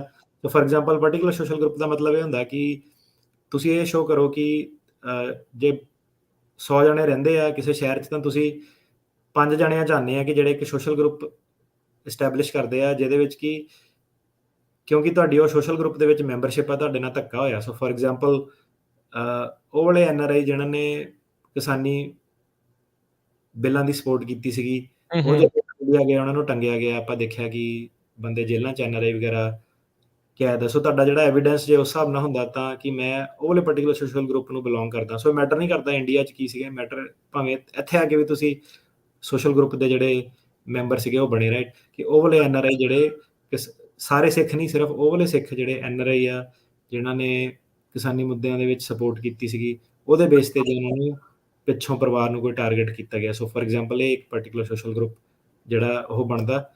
ਤੇ ਜਿਹੜਾ ਨੈਸ਼ਨੈਲਿਟੀ ਵਾਲਾ, ਉਹ ਆਰਗਿਊ ਕੀਤਾ ਜਾ ਸਕਦਾ ਕਿ ਨੈਸ਼ਨੈਲਿਟੀ ਵਾਲਾ ਕਨਸੈਪਟ ਕੀ ਆ। ਸਿਰਫ ਡੱਬਾ ਚੈੱਕ ਕਰਨ ਨਾਲ ਕੁਝ ਨਹੀਂ ਹੁੰਦਾ, ਤੁਹਾਨੂੰ ਦੱਸਣਾ ਪੈਣਾ ਕਿ ਕਿਉਂ ਤੁਸੀਂ ਕਲੇਮ ਕਰਦੇ ਆ ਕਿ ਇਹ ਅਲੱਗ ਆ। ਸੋ ਉਹਦਾ ਰਿਲੇਸ਼ਨ ਇਹ ਹੈਗਾ ਕਿ ਇਹ ਕੰਟਰੀ ਤਿਆਰ ਕਿੱਦਾਂ ਹੋਈ ਸੀਗੀ, ਜਿਹੜੀ ਇੰਡੀਪੈਂਡੈਂਸ ਜਦੋਂ ਹੋਈ ਸੀਗੀ, ਇੰਸਟਰੂਮੈਂਟ ਆਫ ਅਸੈਸ਼ਨ ਜਿਹੜੇ ਸੀਗੇ ਕਿ ਕਿਹੜੀ ਸਟੇਟ ਨੇ ਯੂਨੀਅਨ ਆਫ ਇੰਡੀਆ ਨਾਲ ਕਿੱਦਾਂ ਜੁਆਇਨ ਕੀਤਾ ਸੀਗਾ, ਕਸ਼ਮੀਰ ਨੇ ਕਿਹੜੇ ਹਾਲਾਤਾਂ 'ਚ ਕੀਤਾ ਸੀਗਾ, ਪੰਜਾਬ ਦੀ ਜਿਹੜੀ ਹਿਸਟਰੀ ਹੈ, ਹਿਮਾਚਲ, ਹਰਿਆਣਾ, ਪਾਕਿਸਤਾਨ, ਅਫਗਾਨਿਸਤਾਨ, ਇਹ ਸਾਰਾ ਇੱਕ ਸੂਬਾ ਸੀਗਾ, ਇਹਨੂੰ ਕਿੱਦਾਂ ਕਾਰਵ ਆਊਟ ਕੀਤਾ ਗਿਆ ਕਿ systematically over a period of time ਕਿੱਦਾਂ ਜ਼ਮੀਨਾਂ ਵੰਡੀਆਂ ਗਈਆਂ, ਪਾਣੀ ਦੇ ਹੱਕ ਕਿੱਦਾਂ ਵੰਡੇ ਗਏ। ਸੋ ਸਿਰਫ ਇਹ ਗਾਣੇ ਗੁਣੇ ਸੁਣਨ ਨਾਲ ਨਹੀਂ ਕੁਛ ਹੋ ਜਾਂਦਾ ਕਿ ਮੈਨੂੰ ਪਤਾ ਕਿ ਮੁੱਖ ਪਾਣੀ ਦੀ ਲੜਾਈ ਹੈ। ਸੋ ਆਪਾਂ ਗੱਲ ਕਰ ਰਹੇ ਹਾਂ ਜੱਜਾਂ ਜੁੱਜਾਂ ਦੀ, ਆਪਾਂ ਸਿਰਫ ਗੱਲ ਉਹ ਨਹੀਂ ਕਰ ਰਹੇ ਕਿ ਮਾੜਾ ਮੋਟਾ ਸਾਰਿਆਂ ਨੇ ਰੌਲਾ ਪਾਤਾ। ਇਹ ਜਦੋਂ ਮਾਈਕਰੋਸਕੋਪ ਦੇ ਥੱਲੇ ਰੱਖੀਆਂ ਜਾਣੀਆਂ, ਪੜ੍ਹੇ ਲਿਖੇ ਬੰਦੇ ਉੱਥੇ ਆਣੇ ਆ, ਸਰਕਾਰੀ ਵਕੀਲ ਆਣਾ, ਉਹਨਾਂ ਦੇ ਕੋਲ ਸਾਰੀਆਂ ਰਿਪੋਰਟਾਂ ਜਿਹੜੀਆਂ ਹੈਗੀਆਂ। ਸੋ ਜਿਹੜੇ ਮੁੱਦੇ ਹੈਗੇ ਆ, ਇਹ ਉਹ ਲੈਵਲ ਤੇ ਨਹੀਂ ਤੁਹਾਡੀ ਪ੍ਰੈਪਰੇਸ਼ਨ ਹੋਣੀ ਚਾਹੀਦੀ ਕਿ ਗਲੀ 'ਚ ਜਾ ਕੇ ਤੁਸੀਂ ਆਰਗਿਊ ਕਰਨਾ, ਜੱਜਾਂ ਦੇ ਮੂਹਰੇ ਆਰਗਿਊ ਕਰਨਾ। ਸੋ ਜਿੰਨੀ ਤੁਹਾਨੂੰ ਡਿਟੇਲ ਜੇ ਪਤਾ ਹੈਗੀ, ਜੇ ਤੁਸੀਂ ਉਹ ਪ੍ਰੈਜ਼ੈਂਟ ਕਰ ਸਕਦੇ ਆ ਕਿ ਮੇਰੇ ਲਈ ਨੈਸ਼ਨੈਲਿਟੀ ਦਾ ਕਨਸੈਪਟ ਇਹ ਆ, ਮੇਰੇ ਲਈ ਪੰਜਾਬ ਦਾ ਮਤਲਬ ਇਹ ਸੀਗਾ, ਤੇ ਆਹ ਪੰਜਾਬ ਦੇ ਮੁੱਦੇ ਆ, ਫਿਰ ਉਹ ਤੁਸੀਂ ਜੱਜ ਨੂੰ ਜਾ ਕੇ ਜੇ ਆਰਟੀਕੂਲੇਟ ਕਰੋ ਕਿ ਆਹ ਚੀਜ਼ ਹੋਈ ਆ, ਆਹ ਕਰਕੇ ਮੁੱਦਾ, ਤਾਂ ਕਰਕੇ ਮੇਰੀਆਂ ਮੰਗਾਂ ਹੈਗੀਆਂ। ਸੋ ਉਹ ਜਿਹੜਾ ਕੇਸ ਹੈਗੇ ਇੱਦਾਂ ਦੇ ਇਸ ਲੈਵਲ ਦੀ ਜੇ ਤੁਹਾਡੀ ਨੌਲੇਜ ਹੈਗੀ ਆ, ਤੇ ਤੁਹਾਡੇ ਜਿਹੜੇ ਜਿੱਤਣ ਦੇ ਜਿਹੜੇ ਚਾਂਸ ਆ ਉਹ ਕਾਫੀ ਹਾਈ ਆ। ਹੁਣ ਨਾਰਮਲੀ ਤਾਂ ਆਪਣਾ ਇੱਦਾਂ ਕਿ ਕੇਸ ਤੋਂ ਜਾਣ ਤੋਂ ਪਹਿਲਾਂ ਮੈਂ ਪੁੱਛਾਂ ਕਿ ਤੇਰੀ ਪਾਰਟੀ ਬਣੀ ਕਦੋਂ ਸੀਗੀ, ਉਹਨਾਂ ਨੂੰ ਸਾਲ ਨਹੀਂ ਪਤਾ, ਤੇ ਬਿੱਲ ਕੀ ਸੀਗੇ, ਬਿੱਲਾਂ ਦੇ ਵਿੱਚ ਸੀਗੀ ਕਿ ਇਹ ਤਾਂ ਪਤਾ ਲੋਕਾਂ ਨੂੰ ਕਿ ਧਰਨੇ ਵੀ ਲਾਇਆ ਕਿ ਬਿੱਲਾਂ ਦੇ ਕੰਟੈਂਟ ਕੀ ਹੈਗੇ, ਕੀ ਸੀਗਾ, ਕਿਉਂ ਬਿੱਲ ਇਹ ਹੈਗੇ ਆ, ਕਾਲੇ ਕਾਨੂੰਨ ਸੀਗੇ, ਚੱਲ ਏਦਾਂ ਕਰਤਾ, ਪਰ ਇਹਦਾ ਮਕਸਦ ਕੀ ਹੈ, ਹਨਾ। ਤਾਂ ਉਹ ਸਾਰਾ ਜਿਹੜਾ ਹੈਗਾ ਪੂਰਾ ਜਿਹੜਾ ਹਰਿਆਣੇ ਦੀ, ਹਿਮਾਚਲ ਦੀ, ਪੰਜਾਬ ਦੀ ਸਾਰੀ ਉਹਦੀ ਹਿਸਟਰੀ ਨਾਲ ਜਿਹੜਾ ਸੰਬੰਧ ਰੱਖਦੇ ਆ। ਤੇ ਉੱਤੋਂ ਵੀ ਜੇ ਪਿੱਛੇ ਦੇਖੀਏ ਤਾਂ ਜਦੋਂ ਇਹਨਾਂ ਨੇ ਇੰਸਟਰੂਮੈਂਟ ਆਫ ਅਸੈਸ਼ਨ ਵਗੈਰਾ ਆਪਣੇ ਸਾਈਨ ਕੀਤੇ ਸੀ, ਰਾਜੇ ਮਹਾਰਾਜਿਆਂ ਦੇ ਟਾਈਮ ਸੀਗੇ, ਕਿ ਕਿਸ ਹਿਸਾਬ ਨਾਲ ਐਕਵਾਇਰ ਕੀਤਾ, ਕਿਹੜੇ ਲੋਕਾਂ ਨੂੰ ਆਰਮੀ 'ਚ ਜ਼ਿਆਦਾ ਭਰਤੀ ਕਰਦੇ ਸੀ। ਸੋ ਉਹ ਸਾਰੀਆਂ ਚੀਜ਼ਾਂ ਦੇ ਵਿੱਚ ਜੇ ਤੁਹਾਨੂੰ ਉਸ ਲੈਵਲ ਦੀ ਡਿਟੇਲ ਹੈਗੀ ਆ, ਤੁਸੀਂ ਕਦੀ ਧੋਖਾ ਨਹੀਂ ਖਾਓਗੇ ਕੋਰਟ ਦੇ ਵਿੱਚ। ਜੀ ਜੀ ਜੀ। ਸੋ ਆਪਣੀ ਇਨਫੋਰਮੇਸ਼ਨ, ਉਹ ਸਾਰੀਆਂ ਚੀਜ਼ਾਂ ਜਿਹੜੀਆਂ ਉਹ ਤੁਹਾਨੂੰ ਜਿਹੜਾ ਉਹ ਪਤਾ ਹੋਣਾ ਚਾਹੀਦਾ। So well founded fear of prosecution ਜਿਹੜੇ ਸਿੱਖ ਕੇਸਾਂ ਦੇ ਮਾਮਲੇ ਦੇ ਵਿੱਚ ਉਹ ਕੀ ਹੋ ਸਕਦੀ ਹੈ, ਉਹ ਕੀ ਆ? So well founded fear of future prosecution ਮਤਲਬ ਕਿ ਪਹਿਲਾਂ ਪ੍ਰੋਸੀਕਿਊਸ਼ਨ ਆ ਗਿਆ, ਅੱਖਰ ਆ ਗਿਆ ਪ੍ਰੋਸੀਕਿਊਸ਼ਨ, ਜਿਹੜਾ ਸਾਇਲਮ 'ਚ ਜਿਹੜਾ ਅੱਖਰ ਆ ਗਿਆ ਪ੍ਰੋਸੀਕਿਊਸ਼ਨ, ਕਿ ਪਰਸੀਕਿਊਸ਼ਨ ਨੂੰ ਤੁਸੀਂ ਇਹ ਕਹਿ ਸਕਦੇ ਹੋ ਕਿ ਜੇ ਮੈਨੂੰ ਪੰਜਾਬੀ ਦੀ ਟ੍ਰਾਂਸਲੇਸ਼ਨ ਤਾਂ ਨਹੀਂ ਪਤਾ ਪਰਸੀਕਿਊਸ਼ਨ ਕੀ ਹੁੰਦੀ ਹੈ, ਪਰ ਇਹਦਾ ਇਹ ਕਹਿ ਸਕਦੇ ਕਿ ਬੰਦੇ ਨਾਲ ਕਿਸੇ ਬਹੁਤ ਹਾਈ ਲੈਵਲ ਦਾ ਜਿਹੜਾ ਧੱਕਾ ਹੋਇਆ।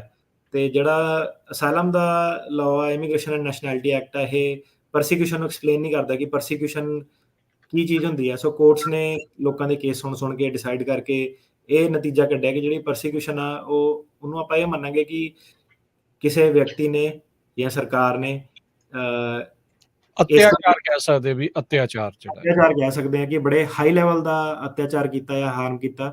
ਇਹ ਸਿਰਫ ਇੱਕ ਏਦਾਂ ਨਹੀਂ ਕਿ ਮੇਰੇ ਨਾਲ ਡਿਸਕ੍ਰਿਮੀਨੇਸ਼ਨ ਕਰਤੀ, ਮਤਲਬ ਕਿ ਤੁਹਾਡੇ ਨਾਲ ਬਹੁਤ ਜ਼ਿਆਦਾ ਅਫੈਂਸਿਵ ਤਰੀਕੇ ਨਾਲ, ਜਿੱਦਾਂ ਜਾਤ ਪਾਤ ਵਾਲਾ ਮਿਸਟ੍ਰੀਟਮੈਂਟ, ਕਿਸੇ ਨੂੰ ਫਿਜ਼ੀਕਲੀ ਕਿਸੇ ਨੂੰ ਨੁਕਸਾਨ ਪਹੁੰਚਾਇਆ, ਕਿਸੇ ਵਰਗ ਨੂੰ ਬਹੁਤ ਜ਼ਿਆਦਾ ਦੇਰ ਤੱਕ ਦਬਾ ਕੇ ਰੱਖਿਆ, ਉਹ ਜਿਹੜੀ ਚੀਜ਼ ਆ ਉਹਨੂੰ ਕਹਿੰਦੇ ਆ ਪਰਸੀਕਿਊਸ਼ਨ। ਤੇ ਸਰਕਾਰ ਦੀਆਂ ਜਿਹੜੀਆਂ ਪਾਲਿਸੀ ਸੀਗੀਆਂ ਉਹ ਕਿਹੜੇ ਹਿਸਾਬ ਨਾਲ ਡਿਜ਼ਾਈਨ ਕੀਤੀਆਂ ਗਈਆਂ ਕਿ ਇੱਕ ਵਰਗ ਨੂੰ ਬਹੁਤ ਜ਼ਿਆਦਾ ਫਾਇਦਾ ਮਿਲੇ, ਦੂਜੇ ਨੂੰ ਦਬਾ ਕੇ ਰੱਖਿਆ ਗਿਆ ਹੋਵੇ, ਉਹ ਚੀਜ਼ ਨੂੰ ਜਿਹੜਾ ਪਰਸੀਕਿਊਸ਼ਨ ਕਹਿੰਦੇ ਆ।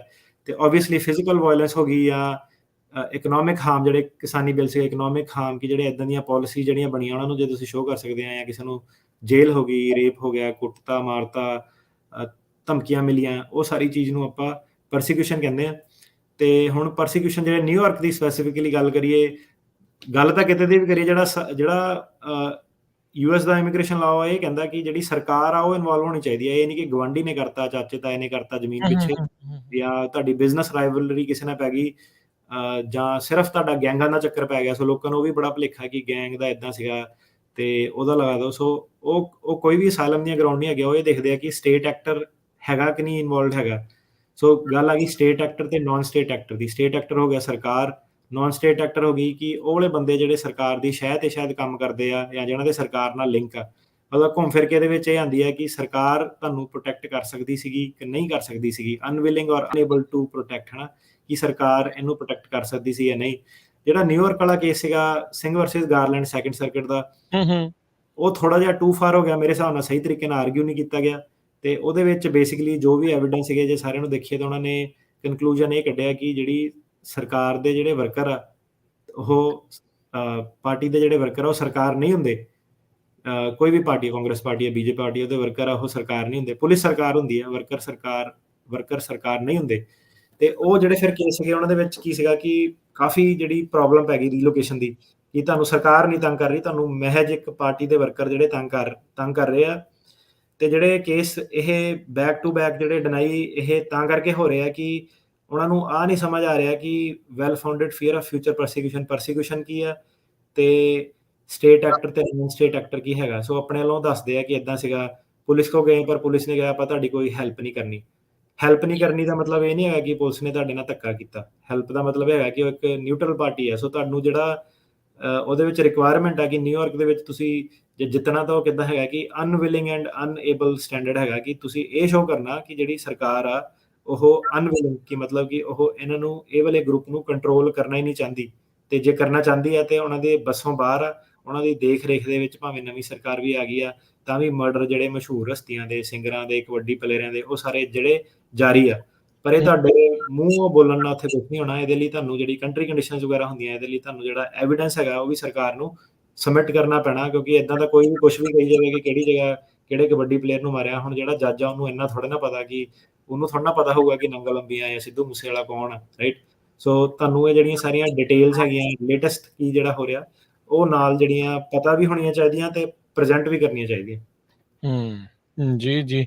ਸੋ ਬੇਸਿਕਲੀ ਇਹੀ ਜਿਹੜਾ ਦਿਖਾਉਣਾ ਵੀ ਜੇ ਬਾਏ ਚਾਂਸ ਤੁਸੀਂ ਉੱਥੇ ਵਾਪਸ ਜਾਂਦੇ ਆ, ਵੀ ਇਹ ਜਿਹੜਾ ਜ਼ੁਲਮ ਆ, ਇਹ ਅਤਿਆਚਾਰ ਆ, ਜਾਰੀ ਰਹੂਗਾ, ਜਾਨ ਨੂੰ ਖਤਰਾ ਜਿਹੜਾ ਉਹ ਬਰਕਰਾਰ ਰਹੂਗਾ। ਸੋ ਉਹੀ future well founded fear of future persecution ਜਿਹੜਾ ਹੁੰਦਾ, ਵੀ ਇਹ ਜ਼ੁਲਮ ਜਿਹੜਾ ਉੱਥੇ ਜਾਰੀ ਰਹੇਗਾ। ਹੁਣ ਜਿੱਦਾਂ ਆਪਾਂ ਦੇਖ ਰਹੇ ਹਾਂ ਵੀ ਉਹ ਕਹਿ ਰਹੇ ਆ ਵੀ ਅਸੀਂ ਆਪਣਾ ਹਿੰਦੂ ਸੰਵਿਧਾਨ ਜਿਹੜਾ ਕਰਨਾ ਆ, ਮਾਈਨੋਰਟੀਜ਼ ਨੂੰ ਉਹਨਾਂ ਨੂੰ ਉਹਦੇ ਵਿੱਚ ਆਹ ਵਾਲਿਆਂ ਨੂੰ ਵੋਟ ਨਹੀਂ ਪਾਉਣ ਦੇਣੀ। ਸੋ ਇੱਦਾਂ ਦੀਆਂ ਚੀਜ਼ਾਂ ਉਹਦੇ ਵਿੱਚ ਤੁਸੀਂ ਆਪਣੇ ਜਿਹੜੇ ਚੇਂਜਿਸ ਆ ਰਹੇ ਆ ਉਹ ਐਡ ਕਰ ਸਕਦੇ ਹੁੰਦੇ ਆ। ਕਾਲਸ ਵੀ ਲਵਾਂਗੇ ਸਰੋਤਿਓ, ਤੇ ਜਿਹੜੇ ਕਮੈਂਟਸ ਹੈਗੇ ਆ ਉਹਨਾਂ ਦੇ ਉੱਤੇ ਵੀ ਆਪਾਂ ਨਜ਼ਰ ਮਾਰਾਂਗੇ। ਕਾਲੇ ਨਾ ਪਿਆ ਕਰੋ, ਪਹਿਲਾਂ ਟੌਪਿਕ ਅਸੀਂ ਜਿਹੜਾ ਆ ਉਹ ਕੰਪਲੀਟ ਕਰ ਲਈਏ, ਤੇ ਜਦੋਂ ਕਾਲਾਂ ਖੋਲਾਂਗੇ ਤੇ ਉਦੋਂ ਜਦੋਂ ਸਵਾਲ ਲਵਾਂਗੇ ਤੇ ਉਦੋਂ ਫਿਰ ਤੁਸੀਂ ਸਵਾਲ ਜਵਾਬ ਕਰ ਲਿਓ, ਕਾਹਲੇ ਨਾ ਪਿਆ ਕਰੋ। ਤੁਸੀਂ ਰੀਲੋਕੇਸ਼ਨ ਦੀ ਇਸ ਦੇ ਵਿੱਚ ਗੱਲ ਕੀਤੀ ਸੀ, ਫਿਰ 9th ਸਰਕਟ ਵਾਲਾ ਮੈਨੂੰ ਲੱਗਦਾ 2nd ਸਰਕਟ ਸੀਗਾ ਕਿ 9th ਸਰਕਟ ਸੀਗਾ? ਸੋ 9th ਸਰਕਟ ਵਾਲਾ ਸਿੰਘ ਵਰਸਸ ਵਿਟੇਕਰ ਉਹ ਲੋਕਾਂ ਦੇ ਫੇਵਰ 'ਚ ਜਾਂਦਾ। ਹੂੰ, ਸਿੰਘ ਹੂੰ। ਵਰਸਸ ਵਿਟੇਕਰ ਇਹ ਕਹਿੰਦਾ ਕਿ ਸਿੰਘ ਵਰਸਸ ਵਿਟੇਕਰ ਦੀ ਧਾਰਨਾ ਇਹ ਸੀਗੀ ਕਿ ਜਿਹੜਾ ਬੰਦਾ ਉਹ ਆਪਣੇ ਹੱਕਾਂ ਦੀ ਮੰਗ ਕਿਤੇ ਵੀ ਜਾ ਕੇ ਨਹੀਂ ਕਰ ਸਕਦਾ, ਉੱਥੇ ਵੀ ਜਾ ਕੇ ਉਹਨੂੰ ਪ੍ਰੋਬਲਮ ਆਊਗੀ। ਹੂੰ, ਜਿਹੜਾ 2nd ਸਰਕਟ ਸੀਗਾ ਉਹ ਅਗੇਂਸਟ ਆ, ਉਹ ਕਹਿੰਦਾ ਕਿ ਜਿਹੜੇ ਪਾਰਟੀ ਦੇ ਬੰਦੇ ਆ ਉਹ ਕਿਉਂਕਿ ਸਰਕਾਰ ਨਹੀਂ ਹੈਗੇ, ਸੋ ਬਰਡਨ ਗਵਰਨਮੈਂਟ ਤੇ ਨਹੀਂ ਸ਼ਿਫਟ ਹੁੰਦਾ, ਤੁਹਾਡੇ ਵੱਲ ਹੀ ਰਹਿੰਦਾ। ਤੁਸੀਂ ਸ਼ੋਅ ਕਰਨਾ ਕਿ ਤੁਸੀਂ ਰੀਲੋਕੇਟ ਕਰ ਸਕਦੇ ਆ ਜਾਂ ਕਿਉਂ ਨਹੀਂ ਕਰ ਸਕਦੇ, ਅਨਵਿਲਿੰਗ ਐਂਡ ਅਨਏਬਲ। ਤੇ ਇਹ ਜਿਹੜੇ 2 ਜਿਹੜੇ ਮੇਨ ਕੇਸ ਹੈਗੇ ਆ, ਤੇ ਮੁੱਖ ਦੀ ਗੱਲ ਇਹਨਾਂ ਦੇ ਵਿੱਚ ਇਹ ਹੈ ਕਿ ਜੇ ਤੁਸੀਂ ਆਪਣੇ ਆਪ ਨੂੰ ਇਹ ਪੁੱਛੋ, ਜਿਹੜਾ ਹੁਣ ਅੱਜ ਦਾ ਜਿੰਨਾ ਵੀ ਟੌਪਿਕ ਆ, ਹੁਣ ਕਈ ਸਾਰੇ ਲੋਕੀ ਆ ਉਹ ਇਹ ਕਹਿੰਦੇ ਆ, ਤੁਹਾਨੂੰ ਜਿੱਦਾਂ ਰੇਡੀਓ ਤੇ ਸੁਣਦੇ ਸੀਗੇ, ਫਿਰ ਆਪਾਂ ਆਏ 2-3 ਸਾਲਾਂ ਤੋਂ ਸੁਣ ਰਹੇ ਸੀ, ਟਿਕਟੌਕ ਤੇ ਵੀਡੀਓ ਦੇਖ ਰਹੇ ਸੀ, ਆਏ ਜਦੋਂ ਉਹ ਆਏ ਨਾ, ਸੁਣਦੇ ਤਾਂ ਸੀਗੇ, ਪਰ ਬੈਠੇ ਤਾਂ ਮੈਂ ਉਹਨਾਂ ਨੂੰ ਸਵਾਲ ਪੁੱਛਿਆ ਕਿ ਆਹ ਕਿੱਦਾਂ ਦੱਸ, ਆਪਣਾ ਕੇਸ ਦੀ ਜਦੋਂ ਤਿਆਰੀ ਕਰਨ ਲੱਗ ਪਏ, ਤਾਂ ਉਹਨਾਂ ਨੂੰ ਕੁਛ ਨਹੀਂ ਪਤਾ ਕਿ ਜਵਾਬ ਕੀ ਆ, ਕਿੱਦਾਂ ਥਾ। ਸੋ ਮੈਂ ਉਹੀ ਸੋਚਦਾ, ਮੈਂ ਕਿਹਾ ਯਾਰ ਤੂੰ ਸੁਣਦਾ ਤਾਂ ਪਿਆ ਸੀਗਾ 2 ਸਾਲ ਤੋਂ, ਪਰ ਜਾਂ ਤਾਂ ਮੈਨੂੰ ਮੇਰੇ ਤੋਂ ਸਮਝਾਉਣ 'ਚ ਕੋਈ ਗਲਤੀ ਹੋ ਗਈ, ਜਾਂ ਮੈਂ ਥੋੜ੍ਹੀ ਟੈਕਨੀਕਲ ਇਨਫੋਰਮੇਸ਼ਨ ਦੇ ਰਿਹਾ, ਸੋ ਮੈਨੂੰ ਨਹੀਂ ਪਤਾ ਕਿ ਕੀ ਆ, ਕਿਉਂ ਆ, ਲੋਕਾਂ ਨੂੰ ਕਿਉਂ ਨਹੀਂ ਸਮਝ ਲੱਗ ਰਿਹਾ ਜਾਂ ਕਿੱਦਾਂ ਵਾ। ਪਰ ਜਿਹੜੀ ਰੀਲੋਕੇਸ਼ਨ ਦੀ ਮੁੱਖ ਦੀ ਗੱਲ ਜੇ ਇਹ ਕਹਿ ਲਈਏ ਕਿ ਤੁਹਾਨੂੰ ਇਹ ਲੱਗਦਾ ਕਿ ਇਹ ਪਤਾ ਨਹੀਂ ਕੀ 1 ਘੰਟੇ ਤੋਂ ਬੋਲੀ ਜਾ ਰਹੇ ਆ, ਤਾਂ ਤੁਸੀਂ ਸਿਰਫ ਇੰਨਾ ਯਾਦ ਰੱਖੋ ਕਿ ਜਦੋਂ ਤੁਸੀਂ ਅਸਾਈਲਮ ਦਾ ਕੇਸ ਆਪਣਾ ਕਿਸੇ ਕੋਲ ਵੀ ਲੈ ਕੇ ਜਾਂਦੇ ਆ, ਤੁਹਾਡੇ ਕੋਲ ਉਹਨਾਂ ਨੇ ਸਾਰਾ ਪੁੱਛਣਾ, ਪੁਰਾਣਾ ਦੱਸ ਕੀ ਹੋਇਆ ਸਾਰਾ, ਤੇ ਜਦੋਂ ਤੁਹਾਡਾ ਐਂਡ ਹੋਣਾ ਕਿ ਫਿਰ ਮੈਂ ਅਮਰੀਕਾ ਦੇ ਵਿੱਚ ਆ ਗਿਆ, ਉੱਥੇ ਉਹਨਾਂ ਨੇ ਖਤਮ ਕਰ ਦੇਣੀ ਗੱਲ। ਤੁਸੀਂ ਬਸ ਇੱਕੋ ਗੱਲ ਯਾਦ ਰੱਖੋ, ਜੇ ਤੁਹਾਨੂੰ ਬਾਹਲੀ ਟੈਕਨੀਕੈਲਿਟੀ ਨਹੀਂ ਸਮਝ ਆਉਂਦੀ, ਤੁਸੀਂ ਇਹ ਮੰਨ ਲਓ ਕਿ ਜਦੋਂ ਤੁਸੀਂ ਆਪਣਾ ਦੇਸ਼ ਛੱਡਿਆ, ਉੱਥੋਂ ਲੈ ਕੇ ਜਿਹੜਾ ਬਾਅਦ 'ਚ ਹੁਣ ਤੱਕ ਕੀ ਹੋਇਆ, 5 ਸਾਲ ਕੀ ਹੋਏ, ਜਿਹੜੀ ਤੁਹਾਡੀ ਕੇਸ ਦੀ ਜਿੱਤ ਜਿਹੜੀ ਹੈਗੀ ਆ, ਉਹ ਪਿੱਛੇ ਨਹੀਂ ਲਾਈ ਕਰਦੀ, ਉਹ ਅੱਗੇ ਦੇ ਵਿੱਚ ਲਾਈ ਕਰਦੀ ਹੈ ਕਿ ਆਣ ਕੇ ਕੀ ਗਤੀਵਿਧੀਆਂ ਕੀਤੀਆਂ, ਤੇ ਵਾਪਸ ਜੇ ਜਾਓਗੇ ਫਿਰ ਕੀ ਹੋਊਗਾ। ਤੇ ਜਿਹੜਾ ਆਪਣਾ ਜਿੰਨਾ ਧਿਆਨ ਤੁਸੀਂ ਪਿਛਲੇ ਪਾਸੇ ਲਾਇਆ ਸੀਗਾ, ਪਾਸਟ ਵੱਲ ਲਗਾਇਆ ਸੀਗਾ, ਤੁਸੀਂ ਇਹ ਸੋਚ ਲਓ ਕਿ ਮੋਟੇ-ਮੋਟੇ ਤੌਰ ਤੇ ਤੁਸੀਂ ਉਨਾ ਹੀ ਧਿਆਨ ਜਿਹੜਾ ਹੈਗਾ ਆਪਣੀ ਕੰਟਰੀ ਛੱਡਣ ਤੋਂ ਬਾਅਦ ਤੁਸੀਂ ਕੀ ਕੀਤਾ, ਉਦੋਂ એનર્ਜੀ ਆਪਣੀ ਡਰੌਪ ਨਹੀਂ ਕਰਨੀ, ਉਹਨੂੰ ਅੱਗੇ ਜਾਰੀ ਰੱਖਣਾ, ਉਹਨੂੰ ਵੀ ਉਨੇ ਹੀ ਲੈਵਲ ਤੇ ਉਨੇ ਹੀ ਪੇਜਾਂ ਦੇ ਵਿੱਚ ਅੱਗੇ ਜਿਹੜਾ ਆਪਣਾ ਐਕਸਪਲੇਨ ਕਰਨਾ। ਸੋ ਉਹ ਚੀਜ਼ ਤੁਸੀਂ ਯਾਦ ਰੱਖੋ। ਸੋ ਉਹੀ ਤੁਹਾਡੀ ਜਿਹੜੀ ਰੀਲੋਕੇਸ਼ਨ ਦੀ ਆਰਗੂਮੈਂਟ ਆ। ਤੇ ਜੇ ਤੁਸੀਂ ਉਹ ਸ਼ੋਅ ਕਰ ਦਿਓ ਕਿ ਨਹੀਂ 5 ਸਾਲਾਂ ਤੋਂ ਕੁਛ ਚੇਂਜ ਨਹੀਂ ਹੋਇਆ, ਠੰਡਾ ਨਹੀਂ ਹੋਇਆ ਕੁਛ ਵੀ, ਕੌਣ ਤੁਹਾਨੂੰ ਲੱਭ ਰਿਹਾ, ਕਿੱਦਾਂ ਲੱਭ ਰਿਹਾ, ਕੀ ਪ੍ਰੋਬਲਮ ਆ ਰਹੀਆਂ ਫੈਮਿਲੀ ਨੂੰ, ਜੇ ਤੁਸੀਂ ਉਹ ਡਿਟੇਲ ਦੇ ਵਿੱਚ ਜਾਂਦੇ ਆ, ਤਾਂ ਤੁਹਾਡਾ ਕੇਸ ਜਿਹੜਾ ਆਟੋਮੈਟਿਕਲੀ 50% ਸਟਰੋਂਗ ਹੋ ਜਾਊਗਾ। ਸੋ ਜਿਹੜਾ ਹੁਣ 2nd ਸਰਕਟ ਤੇ 9th ਸਰਕਟ ਆ, ਹੁਣ ਜਿਹੜੇ ਇੱਕ ਹਿਸਾਬ ਦੇ ਨਾਲ ਰੀਲੋਕੇਸ਼ਨ ਤੇ ਜਿਹੜੇ ਇਹਨਾਂ ਨੇ ਪ੍ਰੈਸੀਡੈਂਟ ਸੈੱਟ ਕਰਤੇ ਆ, ਕਿਹੜੀਆਂ ਸਟੇਟਸ ਕਿਹਦੇ ਅੰਡਰ ਆਉਂਦੀਆਂ ਵੀ ਜੇ ਕਿਸੇ ਦਾ ਕੇਸ ਉਹਨਾਂ ਥਾਵਾਂ ਤੇ ਆ ਤੇ ਉਹਨੂੰ ਰੀਲੋਕੇਸ਼ਨ ਦਾ ਜਿਹੜੀ ਪ੍ਰੋਬਲਮ ਆ ਸਕਦੀ, ਤੇ ਫਿਰ ਉਹ ਕੀ ਸਕਦੇ ਆ ਰੀਲੋਕੇਸ਼ਨ ਦੇ ਮਾਮਲੇ ਦੇ ਵਿੱਚ? ਸੋ ਸਟੇਟਸ ਦਾ ਵੀ ਇਹਦੇ ਵਿੱਚ ਫਰਕ ਹੁੰਦਾ ਹੈ? ਹਾਂਜੀ, ਜਿੱਦਾਂ 2nd ਸਰਕਟ ਆ, ਇੱਕ ਕੋਰਟ ਜਿੱਦਾਂ ਕਾਫੀ ਸਾਰੀ ਜਿੱਦਾਂ ਸਟੇਟਸ ਨੂੰ ਲੱਗਦਾ 9th ਸਰਕਟ ਤੇ 2nd ਸਰਕਟ, ਐਗਜ਼ੈਕਟਲੀ ਤਾਂ ਮੈਨੂੰ ਹੁਣ ਪਤਾ ਨਹੀਂ ਕਿਹੜਾ, ਪਰ ਮੁੱਖ ਤੌਰ ਤੇ ਫੋਰ ਐਗਜ਼ਾਮਪਲ 9th ਸਰਕਟ ਆ ਜਿਹੜੀਆਂ ਵੀ ਆਪਣੀਆਂ ਵੈਸਟਰਨ ਸਟੇਟਸ ਹੋ ਗਈਆਂ, ਔਰੀਗਨ, ਸਿਐਟਲ, ਨਿਵਾਡਾ, ਆਪਣਾ ਕੈਲੀਫੋਰਨੀਆ, ਤੇ ਜਿਹੜਾ ਇਹ 9th ਸਰਕਟ ਆ, 2nd ਸਰਕਟ ਜਿਹੜਾ ਨਿਊਯਾਰਕ ਆ ਤੇ ਉਹਦੇ ਲਾਗੇ ਬੰਨੇ ਦੀਆਂ ਜਿਹੜੀਆਂ ਸਟੇਟਸ ਆ ਜਾਂਦੀਆਂ, ਉਹ ਇਹਦੇ ਵਿੱਚ ਕਵਰ ਹੋ ਜਾਂਦੀਆਂ। ਤੇ ਨਿਊਯਾਰਕ ਦੇ ਵਿੱਚ ਤੁਹਾਡਾ ਜਿਹੜਾ ਬਰਡਨ ਆ ਉਹ ਸਰਕਾਰ ਵੱਲ ਨਹੀਂ ਸ਼ਿਫਟ ਹੁੰਦਾ, ਤੁਹਾਡੇ ਵੱਲ ਹੀ ਰਹਿੰਦਾ ਰੀਲੋਕੇਸ਼ਨ ਦਾ। ਸੋ ਨਿਊਯਾਰਕ 'ਚ ਕੋਈ ਇੱਦਾਂ ਨਹੀਂ ਹੈਗਾ ਕਿ ਕੇਸ ਜਿੱਤਣੇ ਜਿਹੜੇ ਉਹ ਜਿੱਤ ਨਹੀਂ ਸਕਦਾ ਬੰਦਾ, ਬਸ ਉਹਦੇ ਵਿੱਚ ਇਹ ਹੈ ਕਿ ਤੁਹਾਨੂੰ ਜਿਹੜੀ ਮੀਨਾਕਾਰੀ ਕਾਰਵਾਈ ਤੁਹਾਨੂੰ ਜਿਹੜੀ ਜ਼ਿਆਦਾ ਕਰਨੀ ਪੈਂਦੀ ਹੈ, ਐਕਸਪਲੇਨ ਤੁਹਾਨੂੰ ਜ਼ਿਆਦਾ ਕਰਨਾ ਪੈਂਦਾ, ਰੀਲੋਕੇਸ਼ਨ ਦੀਆਂ ਜਿਹੜੀਆਂ ਆਰਗੂਮੈਂਟ ਉਹ ਪ੍ਰੈਜ਼ੈਂਟ ਕਰਨੀਆਂ ਪੈਂਦੀਆਂ, ਗਵਰਨਮੈਂਟ ਅਨਵਿਲਿੰਗ ਅਨਏਬਲ ਜਿਹੜੀ ਹੈਗੀ ਆ ਉਹ ਤੁਹਾਨੂੰ ਪ੍ਰੈਜ਼ੈਂਟ ਕਰਨਾ ਪੈਂਦਾ। ਜ਼ਿਆਦਾਤਰ ਜਿੱਦਾਂ ਹੁਣ ਮੈਂ ਹੁਣੇ ਦੱਸ ਕੇ ਹਟਿਆ ਕਿ ਲੋਕੀ ਉੱਥੇ ਤੱਕ ਹੀ ਫੋਕਸ ਰੱਖਦੇ ਆ ਕਿ ਫਿਰ ਮੈਂ ਆਪਣਾ ਦੇਸ਼ ਛੱਡ ਕੇ ਆ ਗਿਆ, ਤੇ ਉਸ ਤੋਂ ਬਾਅਦ ਅੱਗੇ ਜਿਹੜਾ ਫੋਕਸ ਨਹੀਂ ਰੱਖਦੇ, ਤੇ ਤਾਂ ਕਰਕੇ ਜਿਹੜੀ ਆਉਣ ਵਾਲੀਆਂ ਪ੍ਰੋਬਲਮਾਂ, ਨਵੀਂ ਪਾਰਟੀ ਆਈ ਆ, ਆਮ ਆਦਮੀ ਪਾਰਟੀ ਆਈ ਆ, ਅਨਵਿਲਿੰਗ ਅਨਏਬਲ ਵਾਲੀ ਰਿਕੁਆਇਰਮੈਂਟ ਮੀਟ ਨਹੀਂ ਹੁੰਦੀ, ਤਾਂ ਕਰਕੇ ਜਿਹੜਾ ਨਿਊਯਾਰਕ ਦਾ ਥੋੜਾ ਜਿਹਾ ਰਿਕੁਆਇਰਮੈਂਟ ਜਿਹੜੀ ਹੈਗੀ ਆ ਕੇਸਾਂ ਦੀ ਉਹ ਜ਼ਿਆਦਾ, ਤੇ ਉਹ ਰਿਕੁਆਇਰਮੈਂਟ ਜਿਹੜੀ ਲੋਕੀ ਪੂਰੀ ਨਹੀਂ ਕਰ ਪਾ ਰਹੇ, ਤਾਂ ਕਰਕੇ ਕੇਸ ਜਿਹੜੇ ਡਿਨਾਈ ਹੋ ਰਹੇ ਆ। 9th ਸਰਕਟ ਰਿਲੇਟਿਵਲੀ ਥੋੜਾ ਜਿਹਾ ਈਜ਼ੀ ਆ, ਤੇ ਔਨ ਟੌਪ ਆਫ ਦੈਟ ਜਿਹੜਾ ਸੈਨ ਫਰਾਂਸਿਸਕੋ ਇਮੀਗ੍ਰੇਸ਼ਨ ਕੋਰਟ ਆ, ਸਟੇਬਲ ਆ, ਜੱਜ ਜੁੱਜ ਦੀ ਰੇਟਿੰਗ ਵਧੀਆ ਵਾ। ਕੈਲੀਫੋਰਨੀਆ ਵੈਸੇ ਹੀ ਇੱਕ ਐਕਸਟ੍ਰੀਮ ਜਿਹੜੀ ਲੈਫਟ ਵਿੰਗ ਸਟੇਟ ਆ, ਡੈਮੋਕ੍ਰੈਟਸ ਹੀ ਜਿੱਤਦੇ ਆ ਹਮੇਸ਼ਾ, ਉਹੀ ਜਿੱਤੂਗੇ, ਤੇ ਤਾਂ ਕਰਕੇ ਜਿਹੜੀ ਇੱਥੇ ਦੀ ਪਾਪੂਲੇਸ਼ਨ ਆ ਉਹ ਵੀ ਜਿਹੜੀ ਆਲਮੋਸਟ ਜਿਹੜੀ ਪ੍ਰੋ ਇਮੀਗ੍ਰੇਸ਼ਨ ਹੈਗੀ ਆ, ਹਨਾ। ਸੋ ਉਹ ਚੀਜ਼ ਦੀ ਜਿਹੜੀ ਐਡਵਾਂਟੇਜ ਕਾਫੀ ਵੱਡੀ ਰਹੂਗੀ, ਤੇ ਰਹਿੰਦੀ ਵੀ ਆ ਕੇਸਾਂ ਦੇ ਵਿੱਚ। ਜੀ, ਜੀ ਬਿਲਕੁਲ। ਸੋ ਕਾਫੀ ਚੀਜ਼ਾਂ ਦਾ ਜਿਹੜਾ ਇਸ ਦੇ ਵਿੱਚ ਧਿਆਨ ਰੱਖਣਾ ਚਾਹੀਦਾ। ਹੁਣ ਦੇਖੋ 9th ਸਰਕਟ ਵਾਲੇ ਸਟੇਟਸ ਦੇ ਅੰਡਰ ਹੀ ਓਰੇਗਨ ਆਉਂਦਾ ਹੈ, ਓਰੇਗਨ ਵਾਲੇ ਹੁਣ ਤੱਤੇ ਫਿਰਦੇ ਆ ਇਹ ਸਾਰੀਆਂ ਚੀਜ਼ਾਂ ਨੂੰ ਲੈ ਕੇ। ਸੋ ਪਤਾ ਨਹੀਂ ਹੁੰਦਾ ਵੀ ਕਿਹੜੇ ਕੋਰਟ ਨੇ ਉਦੋਂ ਕਿਹੜੀਆਂ ਚੀਜ਼ਾਂ ਜਿਹੜੀਆਂ ਉਹ ਤੁਹਾਡੇ ਲਈ ਜਿਹੜੀਆਂ ਉਹ ਦੇਖਣੀਆਂ ਹੈਗੀਆਂ ਆ। ਜਿਹੜੇ ਨਿਊਯਾਰਕ ਦੇ ਕੋਰਟ ਆ, ਕਹਿੰਦੇ ਵੀ ਉਹਨਾਂ ਨੇ ਪਾਰਟੀ ਵਰਕਰਸ ਸਰਕਾਰ ਨਹੀਂ ਆ, ਉਸ ਆਧਾਰ ਤੇ ਵੀ ਕੇਸ, ਉਸ ਗਰਾਊਂਡ ਦੇ ਉੱਤੇ ਵੀ ਕੇਸ ਡਿਨਾਈ ਜਿਹੜੇ ਉਹ ਕੀਤੇ ਆ। ਕੀ ਇਸ ਦੇ ਬਾਰੇ ਜੇ ਤੁਸੀਂ ਜਾਣਕਾਰੀ ਦਿਓ? ਸੋ ਨਿਊਯਾਰਕ ਦੇ ਵਿੱਚ ਹੁਣ ਇਹ ਆ ਗਿਆ ਕਿ ਸਾਰੀ ਗੱਲ ਉਹ ਹੈਗੀ ਕਿ ਸਰਕਾਰ ਨੇ ਤੰਗ ਕੀਤਾ ਕਿ ਨੋਟ ਸਰਕਾਰ ਨੇ ਤੰਗ ਕੀਤਾ, ਹੈ ਨਾ? ਸੋ ਪਾਰਟੀ ਵਰਕਰ ਸਰਕਾਰ ਨਹੀਂ ਹੈਗੇ। ਸੋ ਉਹਦੇ ਵਿੱਚ ਆਹੀ ਕਿ ਰੀਲੋਕੇਸ਼ਨ ਵਾਲਾ ਬਰਡਨ ਤੁਹਾਡੇ ਤੇ ਜ਼ਿਆਦਾ ਵੱਧ ਜਾਂਦਾ, ਤੇ ਜਿਹੜੇ ਕੇਸਾਂ ਦੇ ਵਿੱਚ ਪੁਲਿਸ ਵਗੈਰਾ ਇਨਵੋਲਵ ਸੀਗੀ, ਉਹਨਾਂ ਨੇ ਟਾਰਚਰ ਕੀਤਾ, ਉਹ ਪੁਲਿਸ ਸਰਕਾਰ ਆ, ਪਾਰਟੀ ਵਾਲੇ ਜਿਹੜੇ ਉਹ ਸਰਕਾਰ ਨਹੀਂ ਆ। ਸੋ ਤੁਹਾਨੂੰ ਫਿਰ ਉਹਦੇ ਵਿੱਚ ਜਿਹੜੀਆਂ ਆਪਣੀਆਂ ਕੰਟਰੀ ਕੰਡੀਸ਼ਨਸ ਜਿਹੜੀਆਂ ਹੈਗੀਆਂ ਕਿ ਇਹ ਵੇਲੇ ਪੰਜਾਬ ਤੋਂ ਬਾਹਰ ਲੋਕਾਂ ਨੂੰ ਕਿੱਦਾਂ ਤੰਗ ਕਰਦੀ ਹੈ ਸਰਕਾਰ ਸਿਸਟਮੈਟਿਕਲੀ, ਉਹ ਚੀਜ਼ਾਂ ਜਿਹੜੀਆਂ ਸਾਰੀਆਂ ਉਹ ਡਿਟੇਲ 'ਚ ਤੁਹਾਨੂੰ ਜਿਹੜੀਆਂ ਉਹ ਐਕਸਪਲੇਨ ਕਰਨੀਆਂ ਪੈਣੀਆਂ। ਸੋ ਨਿਊਯਾਰਕ ਦੀ ਸਿਰਫ ਇਹ ਚੀਜ਼ ਹੈ ਕਿ ਥੋੜੀ ਰਿਕੁਆਇਰਮੈਂਟ ਸਲਾਈਟਲੀ ਜਿਹੜੀ ਹੈਗੀ ਹੈ ਕੈਲੀਫੋਰਨੀਆ ਨਾਲੋਂ ਔਖੀ ਹੈ। ਸੋ ਆਲਦੋ ਜਿਹੜਾ ਨਿਊਯਾਰਕ ਆ ਉਹ ਵੀ ਕਾਫੀ ਲਿਬਰਲ ਲੈਫਟ ਲੀਨਿੰਗ ਜਿਹੜਾ ਉਹ ਮੰਨਿਆ ਜਾਂਦਾ, ਪਰ ਉੱਥੇ ਵੀ ਇਦਾਂ ਦੀਆਂ ਚੀਜ਼ਾਂ ਦੇ ਉੱਤੇ ਆਪਾਂ ਦੇਖ ਰਹੇ ਹਾਂ ਵੀ ਦੋਨਾਂ ਸੂਬਿਆਂ ਦੇ ਵਿੱਚ, ਦੋਨਾਂ ਜਿਹੜੇ ਕੋਸਟ ਦੇ ਵਿੱਚ ਕਿੰਨਾ ਫਰਕ ਆ ਇੱਕ ਚੀਜ਼ ਨੂੰ ਹੀ, ਜਿਹੜਾ ਹੈ ਉਹਨਾਂ ਗਰਾਊਂਡਸ ਨੂੰ ਜਿਹੜਾ ਉਹ ਦੇਖਦੇ ਹੋਏ। ਹੁਣ ਜਦੋਂ ਜੱਜ ਕੰਸਿਡਰ ਕਰਦਾ ਆ ਅਸਾਈਲਮ ਕੇਸ ਦੇ ਬਾਰੇ ਫੈਸਲਾ, ਜਦੋਂ ਉਹ ਸੁਣ ਰਿਹਾ, ਸਾਰਿਆਂ ਦੀ ਜਿਹੜਾ ਸੁਣ ਰਿਹਾ ਆ, ਪ੍ਰੋਸੀਕਿਊਟਰ ਦੀ ਵੀ ਤੇ ਅਸਾਈਲਮ ਸੀਕਰ ਦੀ ਵੀ ਜਿਹੜਾ ਆ ਉਹ ਸੁਣਦਾ ਆ, ਤਾਂ ਉਹ ਕਿਹੜੀਆਂ ਚੀਜ਼ਾਂ ਨੂੰ ਮੁੱਖ ਰੱਖਦੇ ਹੋਏ ਆਪਣਾ ਫੈਸਲਾ ਸੁਣਾਉਂਦਾ? ਸਭ ਤੋਂ ਮੁੱਖ ਮੇਰੇ ਹਿਸਾਬ ਨਾਲ ਨੌਲੇਜ। ਸੋ ਜਿਹੜਾ ਇੱਕ ਬੰਦਾ ਨੌਲੇਜੇਬਲ ਹੈਗਾ, ਮੈਂ ਨਹੀਂ ਦੇਖਿਆ ਕਿ ਕਦੀ ਉਹ ਫੇਲ ਹੋਇਆ ਹੋਣਾ। ਜੇ ਬੰਦੇ ਨੂੰ ਨੌਲੇਜ ਆ, ਜਦੋਂ ਜੱਜ ਸਵਾਲ ਪੁੱਛਦੇ ਆ ਕਿ ਤੈਨੂੰ ਹੀ ਕਿਉਂ ਲੱਭ ਰਹੇ ਆ, ਹੈ ਨਾ? ਕਹਿਣ ਨੂੰ ਬੜਾ ਸੌਖਾ ਜਿਹਾ ਸਵਾਲ ਆ, ਤੈਨੂੰ ਹੀ ਕਿਉਂ ਲੱਭ ਰਹੇ ਆ। ਜੇ ਉਹ ਬੰਦੇ ਨੂੰ ਸਾਰੀ ਇਹ ਨੌਲੇਜ ਆ, ਉਹ ਉਹਦੇ ਸਵਾਲ ਦਾ ਬੜੇ ਵਧੀਆ ਤਰੀਕੇ ਨਾਲ ਆਨਸਰ ਦੇ ਸਕਦਾ। ਸੋ ਜੱਜ ਸਵਾਲਾਂ 'ਚ ਸਵਾਲ ਪੁੱਛਦੇ ਆ, ਤੇ ਕਈ ਵਾਰੀ ਲੋਕੀ ਦੱਸੂਗੇ ਵੀ ਤੁਹਾਨੂੰ ਕਿ ਜੱਜ ਬਾਰ-ਬਾਰ ਇਹੀ ਕਹਿੰਦਾ ਕਿ ਨਹੀਂ ਤੂੰ ਮੇਰੇ ਸਵਾਲ ਦਾ ਜਵਾਬ ਨਹੀਂ ਦਿੱਤਾ। ਸਰਕਾਰੀ ਵਕੀਲ ਵੀ ਇਹੀ ਕਹਿੰਦਾ ਕਿ ਨਹੀਂ ਤੂੰ ਮੇਰੇ ਸਵਾਲ ਦਾ ਜਵਾਬ ਨਹੀਂ ਦਿੱਤਾ। ਜਿਹੜਾ ਕਲਾਇੰਟਾਂ ਨੂੰ ਲੱਗਦਾ ਕਿ ਉਹਨੇ ਸਵਾਲ ਦਾ ਜਵਾਬ ਦਿੱਤਾ, ਪਰ ਉਹਨੇ ਜਵਾਬ ਨਹੀਂ ਦਿੱਤਾ। ਸੋ ਫॉर ਐਗਜ਼ਾਮਪਲ ਉਹ ਕਹਿੰਦਾ ਕਿ ਤੈਨੂੰ ਕਿੱਦਾਂ ਲੱਭੂਗੇ?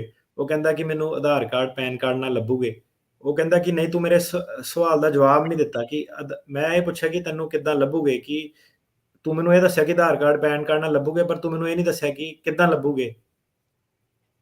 ਤੇ ਇਹ ਚੀਜ਼ ਦੋਨਾਂ ਚੀਜ਼ਾਂ ਜਿਹਦੇ ਵਿੱਚ ਫ਼ਰਕ ਹੈਗਾ, ਉਹ ਇਹ ਪੁੱਛ ਰਿਹਾ ਕਿ ਮਕੈਨਿਕਸ ਕੀ ਹੈਗੇ ਆ, ਕਿ ਕਿੱਦਾਂ ਆਧਾਰ ਕਾਰਡ, ਪੈਨ ਕਾਰਡ ਨਾਲ ਕਿੱਦਾਂ ਲੱਭੂਗੇ। ਹੁਣ ਜੇ ਬੰਦਾ ਅੱਗੇ ਜਾਂਦਾ, ਉਹ ਕਹਿੰਦਾ ਕਿ ਜੇ ਮੈਂ ਫ਼ੋਨ ਲਊਂਗਾ ਜਾਂ ਮੈਂ ਬੈਂਕ ਖਾਤਾ ਖੋਲੂੰਗਾ, ਮੈਨੂੰ ਆਧਾਰ ਕਾਰਡ ਦੇਣਾ ਪਊਗਾ, ਉਹਨਾਂ ਮੇਰੀ ਆਇਡੈਂਟੀਟੀ ਉਹਨਾਂ ਲਿੰਕ ਹੋ ਜਾਊਗੀ। ਉਹ ਫਿਰ ਕਹੂਗਾ ਕਿ ਠੀਕ ਹੈ, ਤੂੰ ਅਜੇ ਵੀ ਮੇਰੇ ਸਵਾਲ ਦਾ ਜਵਾਬ ਨਹੀਂ ਦਿੱਤਾ, ਤੇਰੀ ਆਇਡੈਂਟੀਟੀ ਉਹਨਾਂ ਨਾਲ ਲਿੰਕ ਹੋ ਜਾਂਦੀ ਹੈ, ਪਰ ਮੈਂ ਤੇਰੇ ਕੋਲ ਇਹ ਪੁੱਛਿਆ ਕਿ ਜਿਹੜੇ ਤੇਰੇ ਹਮਲਾਵਰ ਆ, ਤੈਨੂੰ ਕਿੱਦਾਂ ਲੱਭੂਗੇ?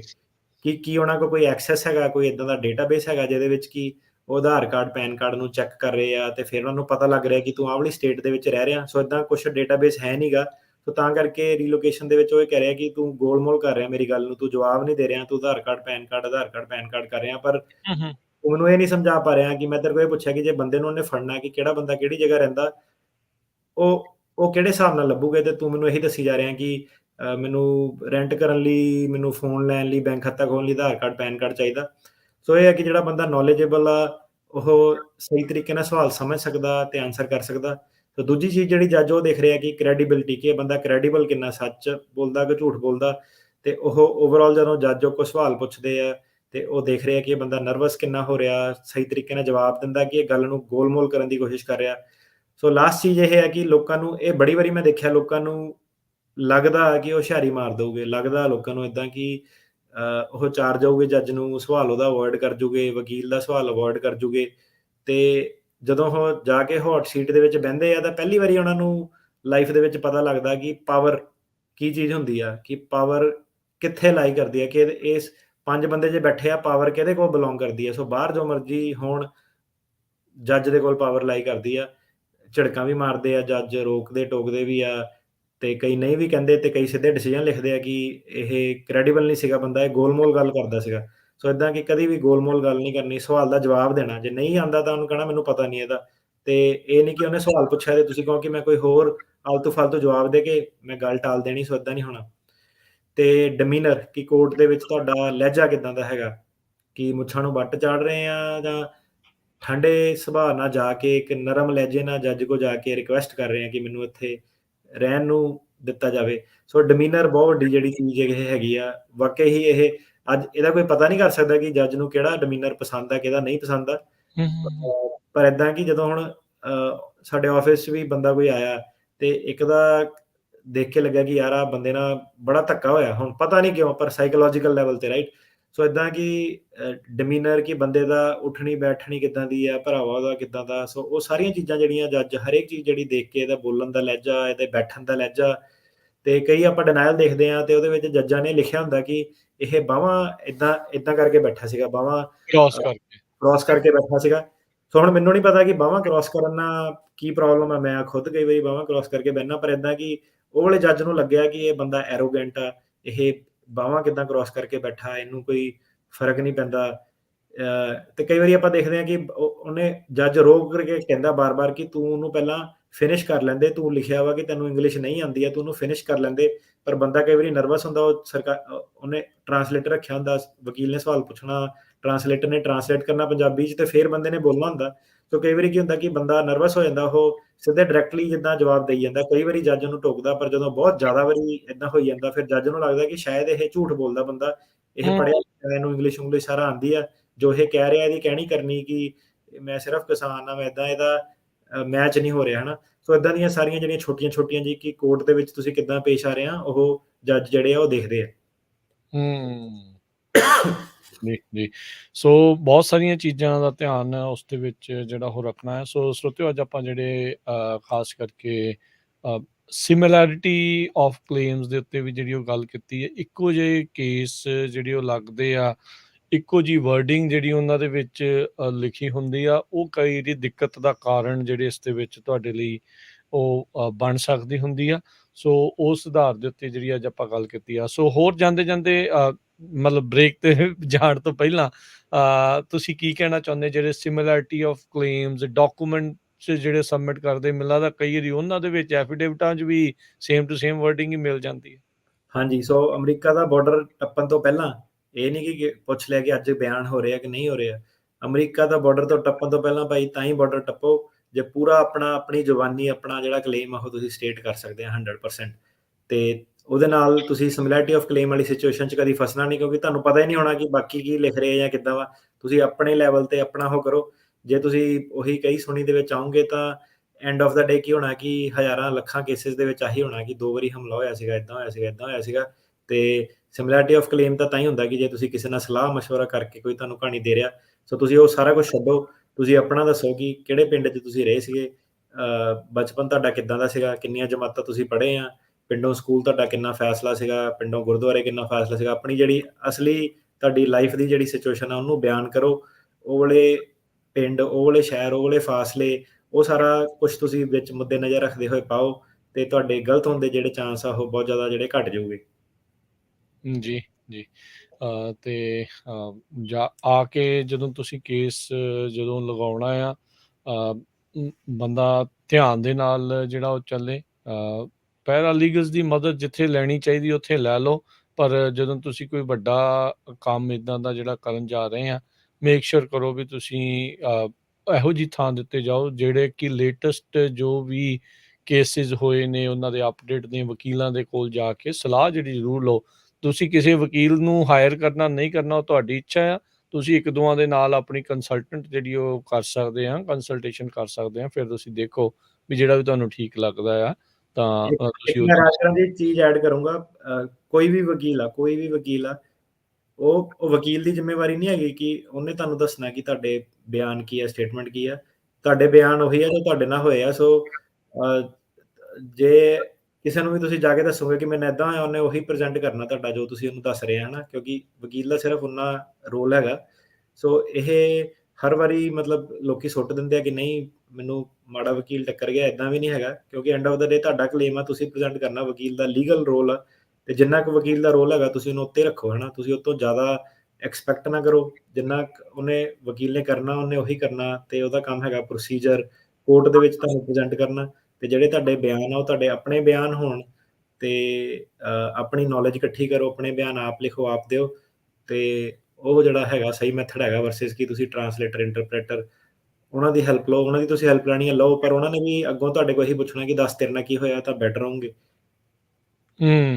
ਜੀ, ਜੀ। ਸੋ ਇੱਥੇ ਆਪਾਂ ਹੁਣ ਇੱਕ ਬ੍ਰੇਕ ਲੈਣੀ ਆ, ਬ੍ਰੇਕ ਤੋਂ ਬਾਅਦ ਦੇ ਵਿੱਚ ਮੁੜ ਕੇ ਅਸੀਂ ਵਾਪਸ ਜਿਹੜੇ ਉਹ ਹਾਜ਼ਰ ਹੋਵਾਂਗੇ ਤੇ ਫਿਰ ਤੁਹਾਡੀਆਂ ਕਾਲਸ ਲਵਾਂਗੇ। ਕਾਲ ਕਰਨ ਦੇ ਲਈ ਨੰਬਰ ਹੈ 408 272 5200 4082725200 ਦੇ ਉੱਤੇ। ਤੇ ਇਦਾਂ ਹੀ ਸਰੋਤਿਓ ਜੁੜੇ ਰਹੋ ਪੰਜਾਬੀ ਰੇਡੀਓ USA ਨਾਲ। ਮਿਲਦੇ ਹਾਂ ਇੱਕ ਬ੍ਰੇਕ ਤੋਂ ਬਾਅਦ 'ਚ।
ਪੰਜਾਬੀ ਰੇਡੀਓ USA ਸੁਣ ਰਹੇ ਸਾਰੇ ਹੀ ਮਾਣਯੋਗ ਅਤੇ ਸਤਿਕਾਰ ਸਰੋਤਿਆਂ ਨੂੰ ਪਿਆਰ ਸਤਿਕਾਰ ਸਹਿਤ ਸਤਿ ਸ੍ਰੀ ਅਕਾਲ। ਅਟਾਰਨੀ ਟਰਕਿਆਨਾ ਜੀ, ਜੀ ਆਇਆਂ ਨੂੰ ਜੀ, ਸਤਿ ਸ੍ਰੀ ਅਕਾਲ। ਸਤਿ ਸ਼੍ਰੀ ਅਕਾਲ ਜੀ। ਜੀ ਸਰੋਤਿਓ, ਕਾਲ ਕਰ ਸਕਦੇ ਹੋ ਤੁਸੀਂ ਵੀ ਆਪਣੇ ਇਮੀਗ੍ਰੇਸ਼ਨ ਦੇ ਕੋਈ ਸਵਾਲ ਪੁੱਛਣਾ ਚਾਹੁੰਦੇ ਹੋ। ਕਾਲ ਕਰਨ ਦੇ ਲਈ ਨੰਬਰ ਹੈ 408-272-5200 4082725200 ਦੇ ਉੱਤੇ। ਜਿਹੜੀਆਂ ਕਿਉਂਕਿ ਇਸ ਟਾਈਮ ਲਾਈਨ ਸਾਰੀਆਂ ਭਰੀਆਂ ਆ, ਕਈ ਟਰਾਈ ਕਰ ਰਹੇ ਹੋਣੇ ਆ, ਉਹ ਕਹਿੰਦੇ ਹੋਣੇ ਮਿਲ ਨਹੀਂ ਰਿਹਾ। ਜਿਉਂ-ਜਿਉਂ ਕਾਲਰ ਆਈ ਜਾਣਗੇ ਜਾਈ ਜਾਣਗੇ, ਲਾਈਨ ਖਾਲੀ ਹੋਈ ਜਾਊਗੀ, ਵਾਰੀ ਆਈ ਜਾਊਗੀ। ਟਰਾਈ ਕਰਾਂਗੇ ਅਸੀਂ ਵੱਧ ਤੋਂ ਵੱਧ ਕਾਲਸ ਜਿਹੜੀਆਂ ਉਹ ਲੈਣ ਦੀਆਂ ਇਸ ਸਮੇਂ ਸੀਮਾ ਦੇ ਵਿੱਚ। ਤੇ ਸਾਡੇ ਵੱਲੋਂ ਵੀ ਤੁਹਾਨੂੰ ਸਾਰੇ ਕਾਲਰਸ ਨੂੰ ਬੇਨਤੀ ਹੈ, ਗੱਲ ਆਪਣੀ ਸ਼ਾਰਟ ਰੱਖਿਓ ਤੇ ਟੂ ਦਾ ਪੁਆਇੰਟ ਜਿਹੜਾ ਆਪਣਾ ਸਵਾਲ ਪੁੱਛਣ ਦੀ ਜਿਹੜੀ ਉਹ ਕੋਸ਼ਿਸ਼ ਕਰਿਓ, ਤਾਂ ਜੋ ਆਪਾਂ ਵੱਧ ਤੋਂ ਵੱਧ ਕਾਲਸ ਲੈ ਸਕੀਏ। ਤੇ ਗੱਲਬਾਤ ਦਾ ਸਿਲਸਿਲਾ ਕਰਦੇ ਹਾਂ ਸ਼ੁਰੂ। ਬਿੰਦਰ ਜੀ ਸਤਿ ਸ਼੍ਰੀ ਅਕਾਲ। ਹਾਂਜੀ ਸਮਰਾ ਜੀ ਸਤਿ ਸ਼੍ਰੀ ਅਕਾਲ। ਸਤਿ ਸ਼੍ਰੀ ਅਕਾਲ ਜੀ ਭਾਜੀ, ਮੈਂ ਪੁੱਛਣਾ ਸੀ ਮੇਰੇ ਬੇਟੇ ਦੇ ਪੇਪਰ ਨਿਕਲੇ ਸੀਗੇ ਜੀ। ਉਹ ਅਸੀਂ 325 ਤਾਂ ਉਹਨਾਂ ਨੇ ਫੀਸ ਚੱਕ ਲਈ ਤੇ ਫਿਰ 120 ਨਹੀਂ ਚੱਕ ਰਿਹਾ, 2 ਵੀਕ ਹੋ ਗਏ ਸਨ। ਅੱਛਾ ਜੀ, ਭਾਜੀ ਇਹਦਾ ਸਿੰਪਲ ਰੀਜ਼ਨ ਆ ਕਿ ਜਿਹੜਾ ਇਹ ਪੇਪਰ ਜਿਹੜੀ ਡੇਟ ਵਗੈਰਾ ਆਈ ਹੈ ਨਾ, ਤੇ ਉਹਨੂੰ ਜਦੋਂ ਡੇਟ ਕਰੰਟ ਵੀ ਹੁੰਦੀ ਆ, ਉਹਦੇ ਵਿੱਚ ਦੇ ਇੰਟਰਵਿਊ ਦੇ ਵਿੱਚ ਫਰਕ ਆ ਜਾਂਦਾ। ਤੇ ਜ਼ਿਆਦਾਤਰ ਜਿਹਨਾਂ ਦੇ ਕੰਪਲੀਟ ਵੀ ਡਾਕੂਮੈਂਟ ਹੁੰਦੇ ਉਹਨੂੰ ਉਹ ਕੌਂਸਲੇਟ ਇਹੀ ਕਹਿ ਰਿਹਾ ਕਿ ਵੇਟ ਕਰੋ। ਸੋ ਇਹ ਕੋਈ ਐਡੀ ਬਿਗ ਡੀਲ ਨਹੀਂ, ਤੁਸੀਂ ਵੇਟ ਕਰੋ, ਤੁਹਾਡੀ ਫੀਸ ਉਹਨਾਂ ਨੇ ਚੱਕ ਲੈਣੀ ਹੈ। ਸੋ ਇਹਦੇ ਵਿੱਚ ਕੋਈ ਘਬਰਾਉਣ ਵਾਲੀ ਗੱਲ ਨਹੀਂ। ਅੱਛਾ ਜੀ, ਮਿਹਰਬਾਨੀ। ਨਹੀਂ ਤਾਂ 2 ਵੀਕ ਤੋਂ ਟਰਾਈ ਕਰ ਰਹੇ ਜੀ, ਉਹ ਚੱਕਦੇ ਨਹੀਂ ਜੀ। 325 ਲੈ ਲਿਆ ਉਹਨਾਂ ਨੇ। ਹਾਂਜੀ ਹਾਂਜੀ, ਨਹੀਂ ਇਹ ਜ਼ਿਆਦਾ ਟਾਈਮ, ਇਹ ਤੋਂ ਵੀ ਜ਼ਿਆਦਾ ਟਾਈਮ ਜਿਹੜਾ ਲੱਗ ਸਕਦਾ, 2 ਵੀਕ, ਕਾਫੀ ਮਹੀਨੇ ਵੀ ਲੱਗ ਸਕਦੇ ਤੁਹਾਨੂੰ। ਸੋ ਪਰ ਇਹ ਹੈ ਕਿ ਇਹਦੇ ਵਿੱਚ ਕੋਈ ਘਬਰਾਉਣ ਵਾਲੀ ਗੱਲ ਨਹੀਂ। ਤੁਸੀਂ ਪਹਿਲੇ ਬੰਦੇ ਨਹੀਂ, ਕਾਫੀ ਲੋਕਾਂ ਨਾਲ ਇਦਾਂ ਜਿਹੜਾ ਹੁੰਦਾ ਵਾ, ਅਲਟੀਮੇਟਲੀ ਉਹ ਤੁਹਾਨੂੰ ਸਿਸਟਮ ਅਲਾਉ ਕਰ ਦੂਗਾ ਫੀਸ ਪੇਮੈਂਟ। ਹਾਂਜੀ ਹਾਂਜੀ, ਪੇਪਰ ਅਪਲੋਡ ਕਰ ਸਕਦੇ ਸਾਰੇ ਬਗੈਰ ਚੱਕੇ ਤੋਂ ਫੀਸ ਤੋਂ? ਜੇ ਤੁਹਾਡਾ ਉਹ ਤਾਂ ਤੁਸੀਂ ਪਲੇਟਫਾਰਮ ਦੇ ਵਿੱਚ ਲੌਗਇਨ ਕਰਕੇ ਦੇਖੋ, ਜੇ ਤੁਹਾਨੂੰ ਅਪਲੋਡ ਕਰਨ ਦੀ ਆਪਸ਼ਨ ਦੇ ਰਿਹਾ ਤਾਂ ਜ਼ਰੂਰ ਕਰ ਦਿਓ ਜੀ। ਦੇਖੋ ਕਿੱਡੀ ਅਟਰਨੀ ਜੀ ਗੱਲਬਾਤ ਆ ਵੀ, ਉੱਦਾਂ ਕਹਿੰਦੇ ਵੀ ਪੈਸੇ ਆਪਣੇ ਅਕਾਊਂਟ ਚੋਂ ਨਾ ਨਿਕਲਣ, ਤੇ ਹੁਣ ਆਪਾਂ ਕਾਹਲੇ ਪਏ ਆ ਵੀ ਭਾਈ ਚੱਕ ਲਓ ਜਲਦੀ ਜਲਦੀ, ਕੰਮ ਜਿਹੜਾ ਉਹ ਆਪਣਾ ਅੱਗੇ ਤੁਰੇ। ਏਦਾਂ ਸਿੱਕੇ ਦੇ 2 ਪਹਿਲੂ ਆ ਹੁੰਦੇ ਆ। ਮਨਦੀਪ ਜੀ ਹੈਲੋ, ਸਤਿ ਸ਼੍ਰੀ ਅਕਾਲ ਜੀ। ਸਤਿ ਸ਼੍ਰੀ ਅਕਾਲ ਜੀ।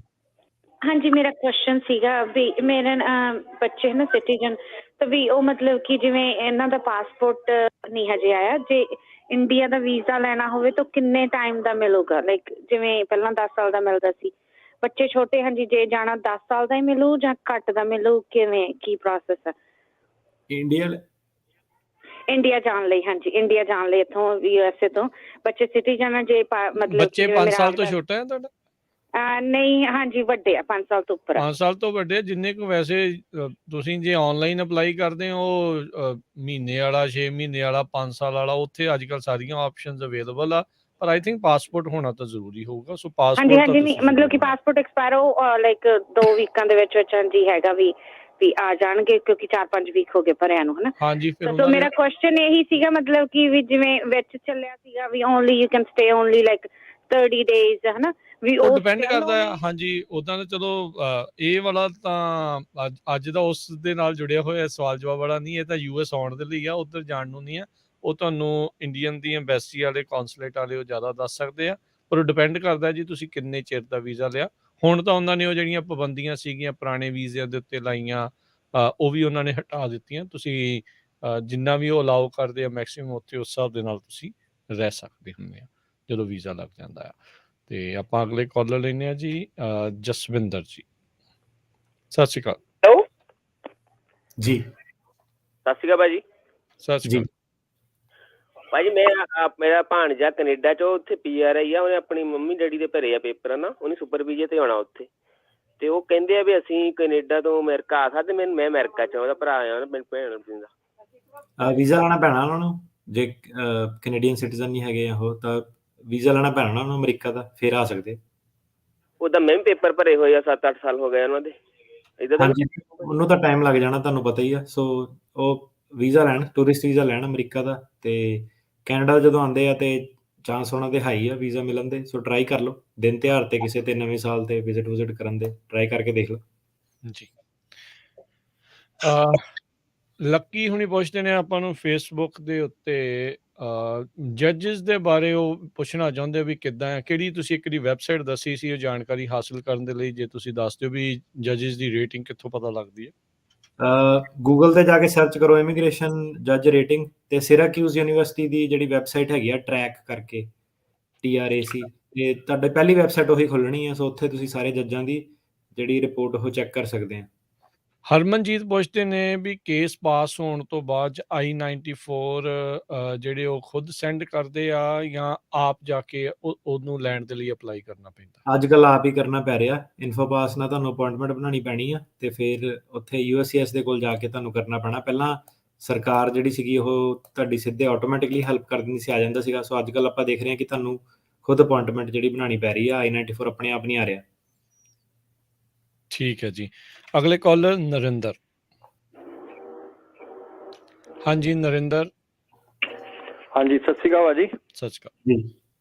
ਹਾਂਜੀ ਭਾਜੀ, ਮੈਂ ਪਤਾ ਕਰਨਾ ਸੀ ਵੀ ਭੈਣ ਵੱਲੋਂ ਅਪਲਾਈ ਕੀਤਾ ਸੀ ਭਰਾ ਦਾ, ਜੀ। ਤੇ 5 ਵਿੱਚ ਕੀਤਾ ਸੀ, 2005 ਵਿੱਚ, ਤੇ ਆਪਣਾ ਭਰਾ ਦੀ ਕੋਰੋਨਾ ਵਿੱਚ ਡੈਥ ਹੋ ਗਈ ਸੀਗੀ। ਅੱਛਾ ਜੀ। ਉਹਨਾਂ ਇੰਟਰਵਿਊ ਵਾਸਤੇ ਜਿਹੜੀਆਂ ਹੈਗੀਆਂ ਉਹ ਲੈਟਰਾਂ ਵੈਸੇ ਆਈ ਜਾਂਦੀਆਂ ਨੇ, 2 ਮਹੀਨਿਆਂ ਤੋਂ ਬਾਅਦ ਡੇਟ ਫਿਰ ਅੱਗੇ ਪਾ ਦਿੰਦੇ, 2 ਮਹੀਨਿਆਂ ਤੋਂ ਬਾਅਦ ਡੇਟ ਅੱਗੇ ਫਿਰ ਪਾ ਦਿੰਦੇ ਨੇ। ਡੈਥ ਕਿਹਦੀ ਹੋਈ ਸੀ, ਜਿਹਨੇ ਫਾਈਲ ਕੀਤਾ ਸੀ, ਜਿਹੜੇ ਇੰਡੀਆ ਸੀਗੇ? ਨਾ, ਜਿੰਨਾ ਨਾ ਡੈਥ ਹੋਈ ਸੀ ਇੰਡੀਆ ਵਾਲੇ ਭਰਾ ਦੀ, ਭੈਣ ਇੱਥੇ ਆ ਠੀਕ ਹੈ।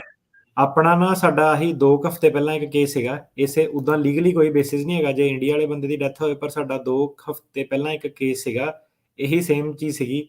ਤੇ ਆਪਾਂ ਉਹਨਾਂ ਨੂੰ ਕਿਹਾ ਸੀ ਕਿ ਤੁਸੀਂ ਇੰਟਰਵਿਊ ਤੇ ਜਾਓ ਤੇ ਸਬਸਟੀਟਿਊਟਡ ਸਪਾਂਸਰ ਦੇ ਐਫੀਡੇਵਿਟ, ਮਤਲਬ ਕਿ ਤੁਹਾਡੇ ਕੇਸ ਤੁਹਾਨੂੰ ਉਹਦੀ ਲੋੜ ਨਹੀਂ, ਜੇ ਭਰਾ ਦੀ ਸਿਰਫ ਜੇ ਡੈਥ ਹੋਈ ਆ ਉਹਨਾਂ ਨੂੰ, ਫਿਰ ਵੀ ਉਹ ਜਿਹੜਾ ਆਪਣੀ ਜਿਹੜੀ ਬਾਕੀ ਦੀ ਜਿਹੜੀ ਫੈਮਿਲੀ ਆ ਉਹ ਜਾਵੇ, ਤੇ ਉਹਨਾਂ ਨੂੰ ਜਿਹੜਾ ਵੀਜ਼ਾ ਸੀਗਾ ਉਹਨਾਂ ਨੇ ਉਹ ਦੇ ਦਿੱਤਾ ਸੀਗਾ। ਪ੍ਰੋਬਲਮ ਕ੍ਰੀਏਟ ਨਹੀਂ ਕੀਤੀ, ਪਰ ਇਹ ਸੀਗਾ ਕਿ ਲੀਗਲੀ ਉਹ ਰੋਕਿਆ ਜਾ ਸਕਦਾ ਸੀਗਾ, ਕਿਉਂਕਿ ਇਹ ਹਿਊਮੈਨਿਟੇਰੀਅਨ ਰੀਸਟੇਟਮੈਂਟ ਵਾਲਾ ਕੇਸ ਨਹੀਂ ਹੈਗਾ।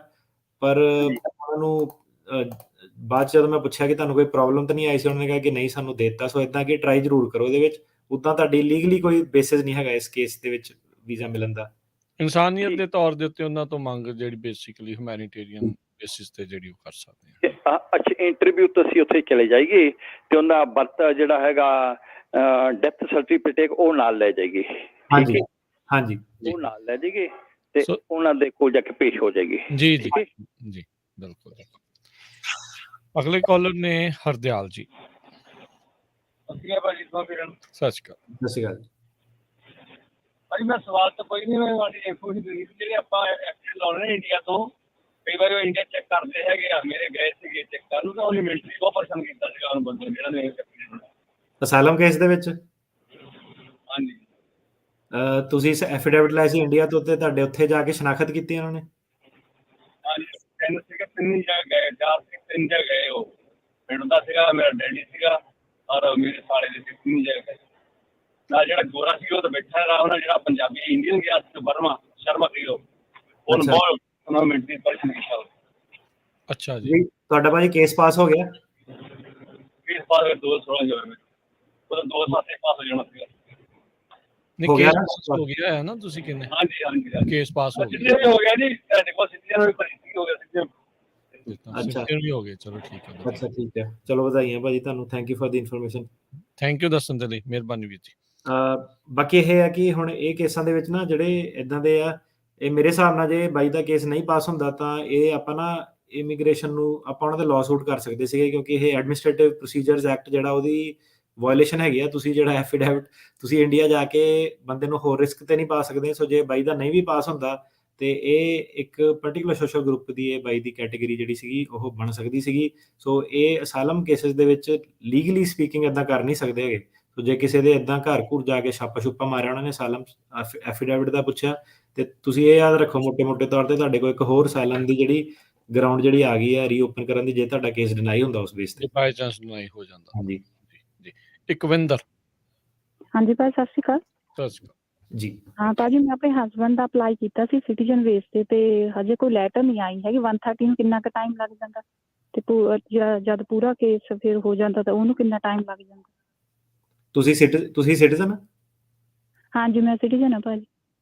ਸੋ ਡਿਪੈਂਡਿੰਗ ਕਿਹੜੇ ਸਰਵਿਸ ਸੈਂਟਰ 'ਚ ਹੈਗੇ ਆ, ਸਾਲ 2 ਸਾਲ ਐਵਰੇਜ ਲੱਗ ਸਕਦੇ ਆ ਈਜ਼ੀਲੀ ਅਪਰੂਵ ਹੋਣ 'ਚ। ਤੇ ਜੇ ਹਸਬੈਂਡ ਤੁਹਾਡੇ ਬਾਹਰ ਆ ਤਾਂ ਹਾਂਜੀ 2 ਤੋਂ 2.5 ਸਾਲ ਲੱਗ ਰਹੇ ਆ ਅੱਜ ਕੱਲ੍ਹ ਪੂਰੇ ਪ੍ਰੋਸੈਸ ਨੂੰ। ਜੀ ਹਾਂ ਤੇ 130 ਕਿੰਨਾ ਕੁ ਟਾਈਮ ਲੱਗ ਜਾਂਦਾ ਅਪਰੂਵ ਹੋਣੇ? ਤੁਹਾਨੂੰ ਉਹੀ ਦੱਸਿਆ ਕਿ ਡਿਪੈਂਡ ਆ ਕਰਦਾ ਕਿਹੜੇ ਸਰਵਿਸ ਸੈਂਟਰ ਤੇ ਆ, ਤੇ ਸਾਲ 2 ਸਾਲ ਦੇ ਵਿੱਚ ਉਮੀਦ ਹੈ ਜੀ ਸਾਲ 2 ਸਾਲ ਦੇ ਵਿੱਚ ਹੋ ਜਾਵੇ। ਸੋਹਣ ਸਿੰਘ ਸਤਿ ਸ਼੍ਰੀ ਅਕਾਲ। ਜੀ ਵੀਰ ਜੀ ਸਤਿ ਸ਼੍ਰੀ ਅਕਾਲ ਜੀ। ਜੀ। ਵੀਰ ਜੀ ਮੇਰੇ ਭਰਾ ਨੇ ਆਪਣੇ ਮੁੰਡੇ ਦਾ ਅਪਲਾਈ ਕੀਤਾ ਸੀ 4 ਸਾਲ ਪਹਿਲਾਂ, ਕਰੋਨਾ ਤੋਂ ਪਹਿਲਾਂ, ਪਰ ਅਸੀਂ ਉਹਨਾਂ ਦੇ ਪੇਪਰ ਉਡੀਕਦੇ ਸੀ ਵੀ ਤੁਹਾਡੇ ਪੇਪਰ, ਉਹ ਕਹਿੰਦੇ ਸੀ ਵੀ ਤੁਹਾਡੇ ਪੇਪਰ ਸਬਮਿਟ ਇੰਡੀਆ ਗਏ 5 ਮਹੀਨੇ ਤੋਂ ਬਾਅਦ। ਆਵਾਜ਼ ਕੱਟ ਰਹੀ ਹੈ ਸੋਹਣ ਸਿੰਘ ਜੀ ਤੁਹਾਡੀ ਵਿੱਚ। ਹੈਲੋ ਜੀ। ਹਾਂਜੀ ਪੁੱਛ ਲਿਓ ਜੀ ਜਲਦੀ। ਹਾਂਜੀ ਐਕਚੁਅਲੀ ਫਿਰ ਆਪਣੇ ਐਮਬੇਸੀ ਨੇ ਉਹ ਪਤਾ ਜਿੱਥੋਂ ਫੋਨ ਕੀਤਾ, ਉਹ ਕਹਿੰਦੇ ਜੀ ਤੁਹਾਨੂੰ ਤਾਂ ਅਸੀਂ ਅਪਰੂਵ ਕਰਕੇ ਤੁਹਾਤੋਂ ਤਾਂ ਪੇਪਰ ਮੰਗਿਓ ਤਾਂ ਤੁਹਾਡਾ ਤਾਂ ਮੁੰਡਾ ਹੁਣ ਤੱਕ ਆ ਜਾਣਾ ਚਾਹੀਦਾ ਸੀਗਾ। ਤੇ ਹੁਣ ਅਸੀਂ ਪੇਪਰ ਸਬਮਿਟ ਕਰਦੇ ਹਾਂ ਤੇ ਉਹ ਇੱਕ ਨੰਬਰ ਮੰਗਦੇ ਆ ਤੇ ਉਹ ਪਤਾ ਨਹੀਂ ਕੀ ਮੰਗਦੇ ਆ, ਤੇ ਉਹ ਭਾਜੀ ਉਹਨਾਂ ਨੂੰ ਪੁੱਛੀਏ ਤੇ ਵੀ ਹੁਣ ਸਾਨੂੰ ਕੀ ਕਰਨਾ ਚਾਹੀਦਾ? ਉਹ ਕਹਿੰਦੇ ਪੇਪਰ ਡਾਊਨਲੋਡ ਕਰੋ, ਏਦਾਂ ਕਰੋ, ਫਲਾਨਾ ਕਰੋ। ਤੁਹਾਨੂੰ ਇੱਕ ਇਨਵੋਇਸ ਆਈਡੀ ਨੰਬਰ ਹੁੰਦਾ ਤੇ ਕੇਸ ਨੰਬਰ ਹੁੰਦਾ। ਜਦੋਂ ਤੁਹਾਨੂੰ ਐਨਵੀਸੀ ਸ਼ੁਰੂ ਕਰਦਾ 2 ਨੰਬਰ ਦਿੰਦੀ ਹੈ, ਇਨਵੋਇਸ ਆਈਡੀ ਤੇ ਕੇਸ ਨੰਬਰ।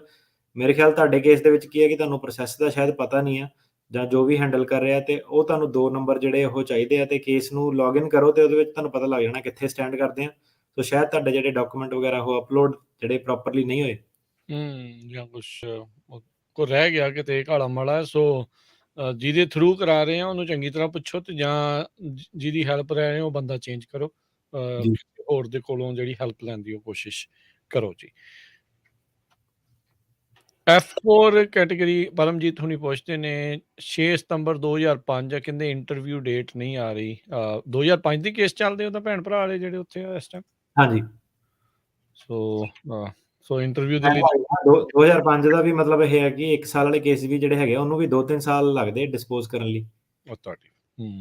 ਸੋ ਗਾਂ ਦਾ ਗਾਂ ਨੰਬਰ ਵੱਧਦਾ ਹੀ ਜਾਣਾ ਆ। ਸੋ ਇਹ ਅਨਲੈਸ ਕੋਈ ਇੱਥੇ ਮੇਜਰ ਚੇਂਜਸ ਓਵਰਹਾਲ ਨਹੀਂ ਕਰਦੇ, ਇਸ ਸਪੀਡ ਜਿਹੜੀ ਆ ਸਲੋ ਹੀ ਰਹਿਣੀ। ਕਿਉਂਕਿ ਸਾਨੂੰ ਇਹ ਨਹੀਂ ਨਾ ਪਤਾ ਕਿ 2005 ਚ ਜਨਵਰੀ ਚ ਕਿੰਨੇ ਕੇਸ ਫਾਈਲ ਹੋਏ ਆ। ਫਿਰ ਏਦਾਂ ਵਾ ਕਿ ਇੱਕ ਬੰਦਾ ਸਿਟੀਜ਼ਨ ਬਣਿਆ, ਉਹਨੇ ਇੱਕ ਭੈਣ ਦਾ ਕੀਤਾ ਕਿ ਉਹਨੇ 10 ਭੈਣ ਭਾਈਆਂ ਦਾ ਕੀਤਾ, ਰਾਈਟ? ਸੋ ਤੇ ਅੱਗੇ ਉਹਨਾਂ ਦੇ ਪਰਿਵਾਰ। ਸੋ ਜਿਹੜੀ ਇਹਦੀ ਕੈਲਕੂਲੇਸ਼ਨ ਕਰਨੀ ਔਖੀ ਹੈ ਕਿ ਐਗਜ਼ੈਕਟਲੀ ਕਿੰਨਾ ਟਾਈਮ ਲੱਗੂਗਾ।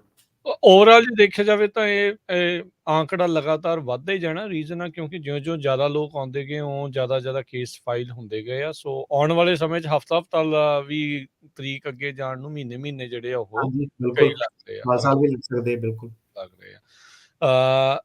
ਕੰਡੀਸ਼ਨਲ ਗ੍ਰੀਨ ਕਾਰਡ ਤੋਂ ਜਿਹੜੀਆਂ ਕੰਡੀਸ਼ਨਸ ਰਿਮੂਵ ਕਰਾਉਣ ਦੇ ਲਈ ਕਿਹੜੇ ਪ੍ਰੂਫਸ ਜਿਹੜੇ ਇਸ ਦੇ ਲਈ ਚਾਹੀਦੇ ਹੁੰਦੇ ਆ ਪਰਮਾਨੈਂਟ ਗ੍ਰੀਨ ਕਾਰਡ ਲੈਣ ਦੇ ਲਈ? ਇਹ YouTube ਤੋਂ ਸਾਨੂੰ ਸਵਾਲ।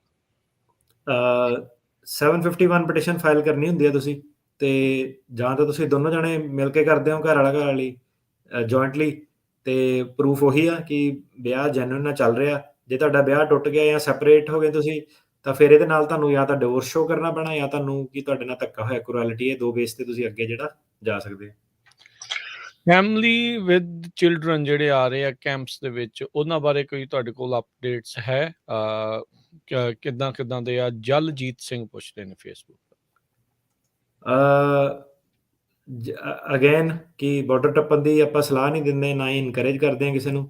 ਤੁਸੀਂ ਜਿਹੜਾ ਸਵਾਲ ਪੁੱਛਿਆ ਕਿ ਕਿੱਦਾਂ ਦੀ ਉਹਨਾਂ ਦੀ ਟ੍ਰੀਟਮੈਂਟ ਹੋ ਰਹੀ ਹੈ, ਜਿਹੜੇ ਲੋਕੀ ਆ ਉਹੀ ਦੱਸ ਰਹੇ ਆ ਕਿ ਬਿਆਨ ਵੀ ਉਹਨਾਂ ਅਜੇ ਵੀ ਪੁੱਛੇ ਨਹੀਂ ਜਾ ਰਹੇ, ਘੱਟ ਗਿਣਤੀ 'ਚ ਲੋਕਾਂ ਕੋਲ ਪੁੱਛੇ ਜਾ ਰਹੇ ਆ। ਤੇ ਜ਼ਿਆਦਾਤਰ ਜਿਹੜੇ ਲੋਕੀ ਆ ਉਹ I-94 ਮਿਲ ਰਿਹਾ ਤੇ ਆ ਰਹੇ ਆ। ਕਈਆਂ ਨੂੰ ਉਹ ਵੀ ਨਹੀਂ ਮਿਲਦਾ।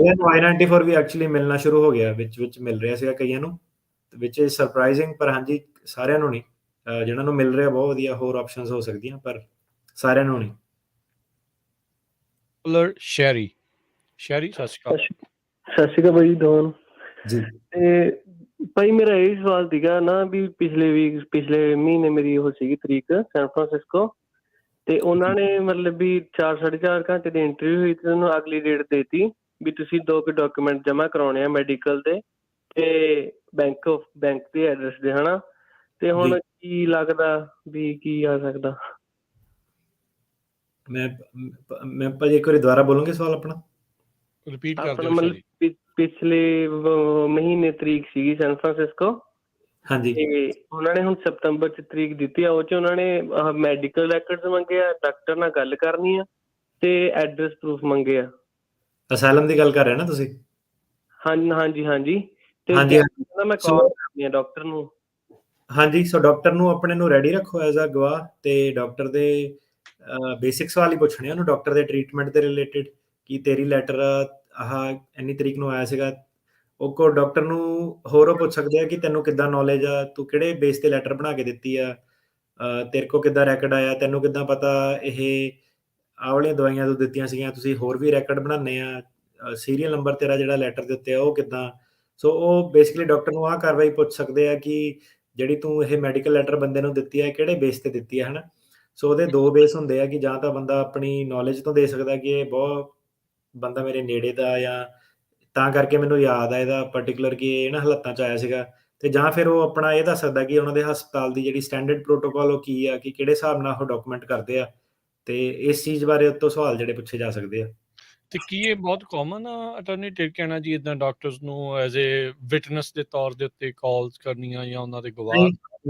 ਕਾਮਨ ਨਹੀਂ ਹੈਗਾ। ਉਹਨਾਂ ਨੂੰ ਇਦਾਂ ਹੋ ਸਕਦਾ ਕਿ ਕਈ ਵਾਰੀ ਸ਼ੱਕ ਹੋਇਆ ਹੋਣਾ ਕਿ ਇਹ ਬੰਦੇ ਨੇ ਨਕਲੀ ਲੈਟਰ ਤਾਂ ਨਹੀਂ ਕਿਤੇ ਲਾਤੀ, ਜਾਂ ਤਾਂ ਨਕਲੀ ਅਸਾਈਲਮ ਦਾ ਕਲੇਮ ਤਾਂ ਨਹੀਂ ਹੈਗਾ, ਜਾਂ ਕਈ ਵਾਰੀ ਸਿੰਪਲੀ ਹੁੰਦਾ ਕਿ ਮੈਨੂੰ ਹੁਣ ਪਤਾ ਨਹੀਂ ਜੱਜ ਕੌਣ ਹੈ ਇਹਨਾਂ ਦਾ, ਸਰਕਾਰੀ ਵਕੀਲ ਕੌਣ ਆ। ਸੋ ਕਈ ਵਾਰੀ ਇਦਾਂ ਕਿ ਜ਼ਿਆਦਾ ਜਿਹੜਾ ਸਰਕਾਰੀ ਵਕੀਲ ਆ ਗਿਆ ਉਹਨੇ ਕਹਿਣਾ ਥੋੜੀ ਜਿਹੀ ਹੋਰ ਜਿਹੜੀ ਇਨਕੁਆਇਰੀ ਉਹ ਜਿਹੜੀ ਕਰਨੀ ਆ, ਤੇ ਹਾਂਜੀ ਉਹ ਇਹ ਚੀਜ਼ ਜਿਹੜੀ ਹੁੰਦੀ ਇਹ ਵੀ ਹੋ ਸਕਦਾ ਨਾ, ਜਿੱਦਾਂ ਆਪਾਂ ਸਿਮਿਲੈਰਿਟੀ ਆਫ ਕਲੇਮਸ ਦੀ ਕੀਤੀ, ਇਹਨਾਂ ਨਾਲ ਵੀ ਡਾਕਟਰ ਨੇ ਕਈਆਂ ਨੂੰ ਲੈਟਰ ਹੋਵੇ ਸੇਮ ਬੰਦੇ ਦੀ ਡਾਕਟਰ ਦੀ, ਤਾਂ ਵੀ ਉਹ ਕਰ ਸਕਦੇ ਆ। ਬਿਲਕੁਲ ਕਰ ਸਕਦੇ ਆ, ਲੋਕੀ ਨਕਲੀ ਵੀ ਲਾ ਦਿੰਦੇ ਆ ਲੈਟਰ, ਕਈ ਵਾਰੀ ਡਾਕਟਰ ਦਾ ਕੁਝ ਨਹੀਂ ਹੁੰਦਾ ਆਪ ਹੀ। ਸੋ ਉਹ ਮੇਬੀ ਉਹ ਸਿਰਫ ਇੰਨੀ ਵੈਰੀਫਿਕੇਸ਼ਨ ਕਰਨੀ ਚਾਹੁੰਦੇ ਕਿ ਇਹ ਲੈਟਰ ਜੈਨੂਇਨ ਹੈ ਕਿ ਨਹੀਂ ਆ, ਮੇਬੀ ਉਸ ਤੋਂ ਜ਼ਿਆਦਾ ਡਿਟੇਲ 'ਚ ਜਾਣਾ ਚਾਹੁੰਦੇ ਆ ਕਿ ਤੂੰ ਕਿਹੜੇ ਬੇਸ ਤੇ ਲੈਟਰ ਬਣਾ ਕੇ ਦਿੱਤੀ ਹੈ। ਠੀਕ ਹੈ ਜੀ। ਅਗਲੇ ਕਾਲਰ ਗੁਰਦੇਵ ਜੀ, ਤੇ ਕਾਲ ਕਰਨ ਦੇ ਲਈ ਸਰੋਤਿਓ ਨੰਬਰ ਹੈ 408-272-5200 4082725200। ਹਾਂਜੀ ਗੁਰਦੇਵ ਜੀ ਸਤਿ ਸ਼੍ਰੀ ਅਕਾਲ। ਕੁਲਦੀਪ ਜੀ ਸੌਰੀ, ਸਤਿ ਸ਼੍ਰੀ ਅਕਾਲ। ਸਤਿ ਸ਼੍ਰੀ ਅਕਾਲ ਜੀ। ਜੀ ਜੀ ਮੇਰਾ ਨਾ ਇੱਕ ਰਿਲੇਟਿਵ ਹੈਗਾ 19 ਕੁ ਸਾਲ ਦਾ ਬੱਚਾ ਇੱਥੇ, ਤੇ ਉਹਦਾ ਨਾ ਵਾਲਟ ਗੁੰਮ ਹੋ ਗਿਆ, ਜਿਹਦੇ ਵਿੱਚ ਉਹਦੇ ਡਰਾਈਵ ਲਾਇਸੈਂਸ, ਸੋਸ਼ਲ ਵਗੈਰਾ ਸਭ ਕੁਝ ਹੈ। ਤੇ ਭਾਜੀ ਹੁਣ ਕੀ ਕਰਨਾ ਪਏਗਾ ਆਪਾਂ ਨੂੰ? ਵਰਕ ਪਰਮਿਟ ਸਭ ਕੁਝ ਉਹਦਾ ਗਵਾਚ ਗਿਆ। ਸਾਰਾ ਕੁਝ ਹੀ ਦੁਬਾਰਾ ਨਵਾਂ ਅਪਲਾਈ ਕਰਨਾ ਪੈਣਾ, ਡਰਾਈਵਰ ਲਾਇਸੈਂਸ ਵੀ ਤੇ ਵਰਕ ਪਰਮਿਟ ਦੀ ਵੀ ਰਿਪਲੇਸਮੈਂਟ, ਤੇ ਦੈਟਸ ਇਟ। ਹਾਂਜੀ ਉਹੀ ਕਰਨਾ ਪੈਣਾ। ਸੋਸ਼ਲ ਸਿਕਿਉਰਿਟੀ ਦਾ ਹੁਣ ਨੋਟੀਫਾਈ, ਪੁਲਿਸ ਰਿਪੋਰਟ ਜ਼ਰੂਰ ਕਰ ਦਿਓ, ਕਿਉਂਕਿ ਜੇ ਇੰਨੀਆਂ ਚੀਜ਼ਾਂ ਤੁਹਾਡੀਆਂ, ਸੋਸ਼ਲ ਸਿਕਿਉਰਿਟੀ ਕਾਰਡ, ਪਹਿਲੀ ਗੱਲ ਤਾਂ ਸੋਸ਼ਲ ਸਿਕਿਉਰਿਟੀ ਕਾਰਡ ਕਿਸੇ ਨੂੰ ਰੱਖ ਕੇ ਘੁੰਮਣਾ ਨਹੀਂ ਚਾਹੀਦਾ ਆਪਣੇ ਨਾਲ, ਸਭ ਤੋਂ ਪਹਿਲੀ ਚੀਜ਼। ਹੁਣ ਤੁਹਾਡਾ ਜੇ ਸੋਸ਼ਲ ਸਿਕਿਉਰਿਟੀ ਕਾਰਡ ਤੇ ਆਈਡੀ ਦੋਨੋਂ ਇਕੱਠੀਆਂ ਕਿਸੇ ਨੂੰ ਇੱਕ ਡਾਕੂਮੈਂਟ ਇੱਕ ਚੀਜ਼ 'ਚ ਮਿਲ ਗਈਆਂ ਤਾਂ ਉਹ ਉਹਦੇ ਲਈ ਗੋਲਡ ਮਾਈਨ ਆ, ਕਿਉਂਕਿ ਤੁਹਾਡੀ ਆਇਡੈਂਟੀਟੀ ਥੈਫਟ। ਤੇ ਜਾ ਕੇ ਤੁਸੀਂ ਪੁਲਿਸ ਰਿਪੋਰਟ ਜ਼ਰੂਰ ਕਰਿਓ, ਤਾਂ ਕਿ ਇਹ ਕ੍ਰੈਡਿਟ ਕੁਝ ਵੀ ਇਦਾਂ ਦੀ ਚੀਜ਼ ਹੁੰਦੀ ਤੁਹਾਡੇ ਅਗੇਂਸਟ ਨਾ ਜਾਵੇ। ਇਹਦੇ ਵਿੱਚ ਨਾਲ ਹੀ ਐਡ ਕਰਦਾ, ਆਪਣੇ ਜਿਹੜੇ ਕ੍ਰੈਡਿਟ ਵਾਲੇ, ਇਕੁਈ ਫੈਕਸ ਵਾਲੇ ਹੁੰਦੇ, ਟਰਾਂਸ ਯੂਨੀਅਨ ਵਾਲੇ ਆ, ਉਹ ਸਾਰਿਆਂ ਨੂੰ ਦੱਸ ਦਿਓ ਵੀ ਕ੍ਰੈਡਿਟ ਮੇਰਾ ਭਾਈ ਫਰੀਜ਼ ਕਰ ਦਿਓ, ਵੀ ਮੇਰਾ ਇਦਾਂ ਚੋਰੀ ਹੋ ਗਿਆ, ਇਸ ਤੋਂ ਪਹਿਲਾਂ ਵੀ ਤੁਹਾਡੇ ਕੋਲ ਸਮਾਨ ਨਾ ਹੋਵੇ ਤੇ ਉਹ ਚੀਜ਼ਾਂ ਨਾ ਹੋਣ, ਤਾਂ ਉਹ ਤੁਹਾਡੇ ਨਾਂ ਦੇ ਉੱਤੇ ਕੋਈ ਚੀਜ਼ਾਂ ਜਿਹੜੀਆਂ ਉਹ ਲੈ ਲੈਣ ਤੇ ਬਾਅਦ ਦੇ ਵਿੱਚ ਤੁਹਾਨੂੰ ਜਿਹੜਾ ਉਸਦਾ ਭੁਗਤਾਨ ਕਰਨਾ ਪਵੇ, ਉਹ ਵੀ ਚੀਜ਼ ਨਾਲ ਹੀ ਕਰ ਲਿਓ। ਗੁਰਦੇਵ ਜੀ ਸਤਿ ਸ੍ਰੀ ਅਕਾਲ ਤਿੰਨਾਂ ਵੀਰਾਂ ਨੂੰ ਜੀ, ਨਾਲੇ ਸਾਰੀ ਯੂਐਸਏ ਟੀਮ ਨੂੰ ਜੀ। ਸਤਿ ਸ਼੍ਰੀ ਅਕਾਲ। ਸਤਿ ਸ਼੍ਰੀ ਅਕਾਲ ਜੀ। ਵੀਰ ਜੀ ਮੇਰਾ ਸਵਾਲ ਆ, ਮੇਰੀ ਵਾਈਫ ਦਾ ਯੂ ਵੀਜ਼ਾ 2016 ਚ ਲੱਗਾ ਸੀ, ਤੇ ਹੁਣ work permit the application I ਆ ਜੀ, ਤੇ ਮੇਰੀ ਤੇ ਮੇਰੇ ਬੇਟੇ ਦੀ ਐਪਲੀਕੇਸ਼ਨ ਨਹੀਂ ਆਈ। ਉਹਨਾਂ ਦਾ ਇਕੱਲਿਆਂ ਦਾ ਵਰਕ ਪਰਮਿਟ ਅਪਲਾਈ ਕਰ ਦਈਏ ਤੇ ਜਾਂ ਅਸੀਂ ਵੇਟ ਕਰੀਏ ਵੀ ਤਿੰਨਾਂ ਦਾ ਇਕੱਠਾ ਕਰਨਾ ਜੀ? ਤਿੰਨਾਂ ਦਾ ਇਕੱਠਾ ਕਰ ਦਿਓ। ਨਹੀਂ, ਸਾਡੀ ਐਪਲੀਕੇਸ਼ਨ ਅਜੇ ਵਕੀਲਾਂ ਦਾ ਤੁਹਾਡੀ ਆਈ ਨਹੀਂ ਹੈ। ਐਪਲੀਕੇਸ਼ਨ ਕਿਹਨੂੰ ਕਹਿੰਦੇ ਤੁਸੀਂ? ਜਿਹੜੀ ਉਧਰੋਂ ਆਪਣੇ ਅਪਰੂਵਲ ਆਉਂਦੀ ਜੇ ਆਪਣੇ ਪ੍ਰਾਇਮਰੀ ਜਿਹੜਾ ਮੇਨ ਅਪਲਾਈ ਤੁਹਾਡੀ ਵਾਈਫ ਨੇ ਕੀਤਾ ਸੀਗਾ? ਤੁਸੀਂ ਆਪਣੇ ਵਕੀਲ ਦੀ ਸਲਾਹ ਨਹੀਂ ਚੱਲੋ, ਮੈਂ ਤੁਹਾਨੂੰ ਇਹਦੇ ਵਿੱਚ ਸਲਾਹ ਨਹੀਂ ਦੇਣਾ ਚਾਹੁੰਦਾ, ਤੇ ਆਪਣੇ ਵਕੀਲ ਦੀ ਸਲਾਹ ਮੰਨੋ। ਸੋ ਮੈਨੂੰ ਪਤਾ ਨਹੀਂ ਕਿ ਤੁਸੀਂ ਐਪਲੀਕੇਸ਼ਨ ਕਿਹਨੂੰ ਕਹਿੰਦੇ ਆ, ਪਰ ਜੇ ਤੁਹਾਡੀ ਵਾਈਫ ਪ੍ਰਾਇਮਰੀ ਸੀਗੀ, ਤੁਸੀਂ ਡੈਰੀਵੇਟਿਵ ਸੀਗੇ ਤੇ ਉਹਦੀ ਅਪਰੂਵ ਹੋ ਗਈ ਆ, ਤਾਂ ਤੁਹਾਡਾ ਵੀ ਬਣਦਾ ਵਾ। ਤੇ ਅਪਲਾਈ ਕਰਕੇ ਦੇਖ ਲਓ। ਕੋਈ ਮੈਨੂੰ ਹੁਣ ਪਤਾ ਨਹੀਂ ਕਿੱਥੇ ਸਟੈਂਡ ਕਰਦੇ, ਪਰ ਇਹ ਹੈ ਕਿ ਆਪਣੇ ਵਕੀਲ ਦੇ ਹਿਸਾਬ ਨਾਲ ਚੱਲੋ, ਜੋ ਵੀ ਤੁਹਾਡਾ ਵਕੀਲ ਕਹਿ ਰਿਹਾ। ਜੀ, ਥੈਂਕ ਯੂ। ਸਾਡਾ ਭਾਜੀ ਕਿੱਦਾਂ ਸਾਡਾ ਪੇਪਰ ਆਊਗਾ ਕੋਈ ਨਾਲ ਕਿ ਉਹਨਾਂ ਦੇ ਥਰੂ ਹੀ ਸਾਡਾ ਹੋਊਗਾ? ਉਹਨਾਂ ਦੇ ਥਰੂ ਹੀ ਹੋਊਗਾ ਜੀ, ਉਹਨਾਂ ਦੇ ਥਰੂ ਹੀ ਹੋਊਗਾ। ਜੇ ਤੁਸੀਂ ਸਪਲੀਮੈਂਟ ਇੱਕ ਹੁੰਦਾ 918 ਏ, ਜੇ ਤੁਸੀਂ ਸਪਲੀਮੈਂਟ ਵਗੈਰਾ ਫਾਈਲ ਕੀਤੇ ਸੀਗੇ, ਪ੍ਰੋਪਰਲੀ ਫਾਈਲ ਕੀਤਾ ਸੀਗਾ, ਤਾਂ ਫਿਰ ਤੁਹਾਡਾ ਵੀ ਜਿਹੜਾ 918 ਏ ਜਿਹੜਾ ਉਹਦਾ ਅਪਰੂਵਲ ਆਊਗਾ। ਠੀਕ ਹੈ ਜੀ, ਥੈਂਕ ਯੂ ਜੀ। ਹਰਭਜਨ ਸਿੰਘ ਹੁਣੀ ਆਨਲਾਈਨ ਆਪਾਂ ਨੂੰ ਪੁੱਛਦੇ ਨੇ ਵੀ ਵਿਆਹ ਦੇ 2 ਸਾਲ ਦਾ ਗ੍ਰੀਨ ਕਾਰਡ 2020 ਚ ਅਪਲਾਈ ਕੀਤਾ ਸੀ।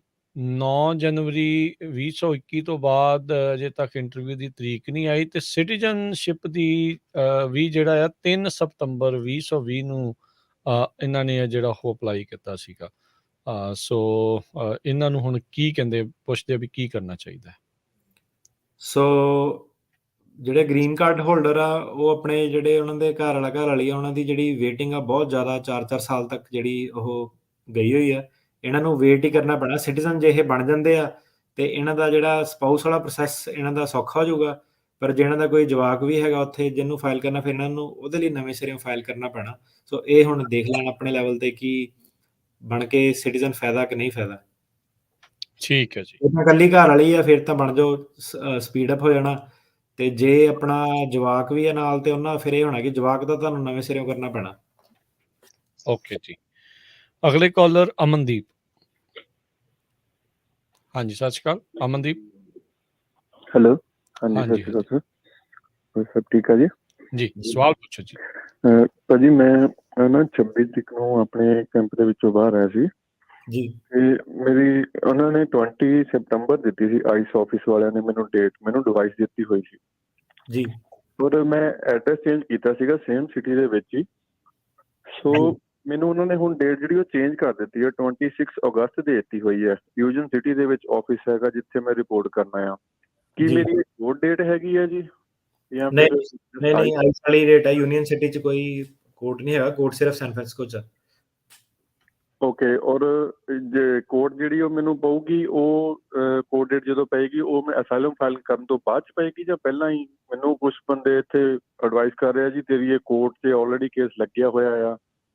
ਹਾਂਜੀ, ਤੁਸੀਂ ਆਪਣਾ ਨਾ ਏਲੀਅਨ ਨੰਬਰ ਆਨਲਾਈਨ ਜਿਹੜਾ ਹੈਗਾ ਉਹਨਾਂ ਦਾ ਸਿਸਟਮ ਉਹ ਚੈੱਕ ਕਰੋ, ਤੇ ਕੇਸ ਕੋਈ ਲੱਗਿਆ ਨਹੀਂ ਹੋਇਆ ਕੋਰਟ 'ਚ, ਤੁਹਾਡੀ ਡੇਟ ਪਊਗੀ ਐਟ ਸਮ ਪੁਆਇੰਟ।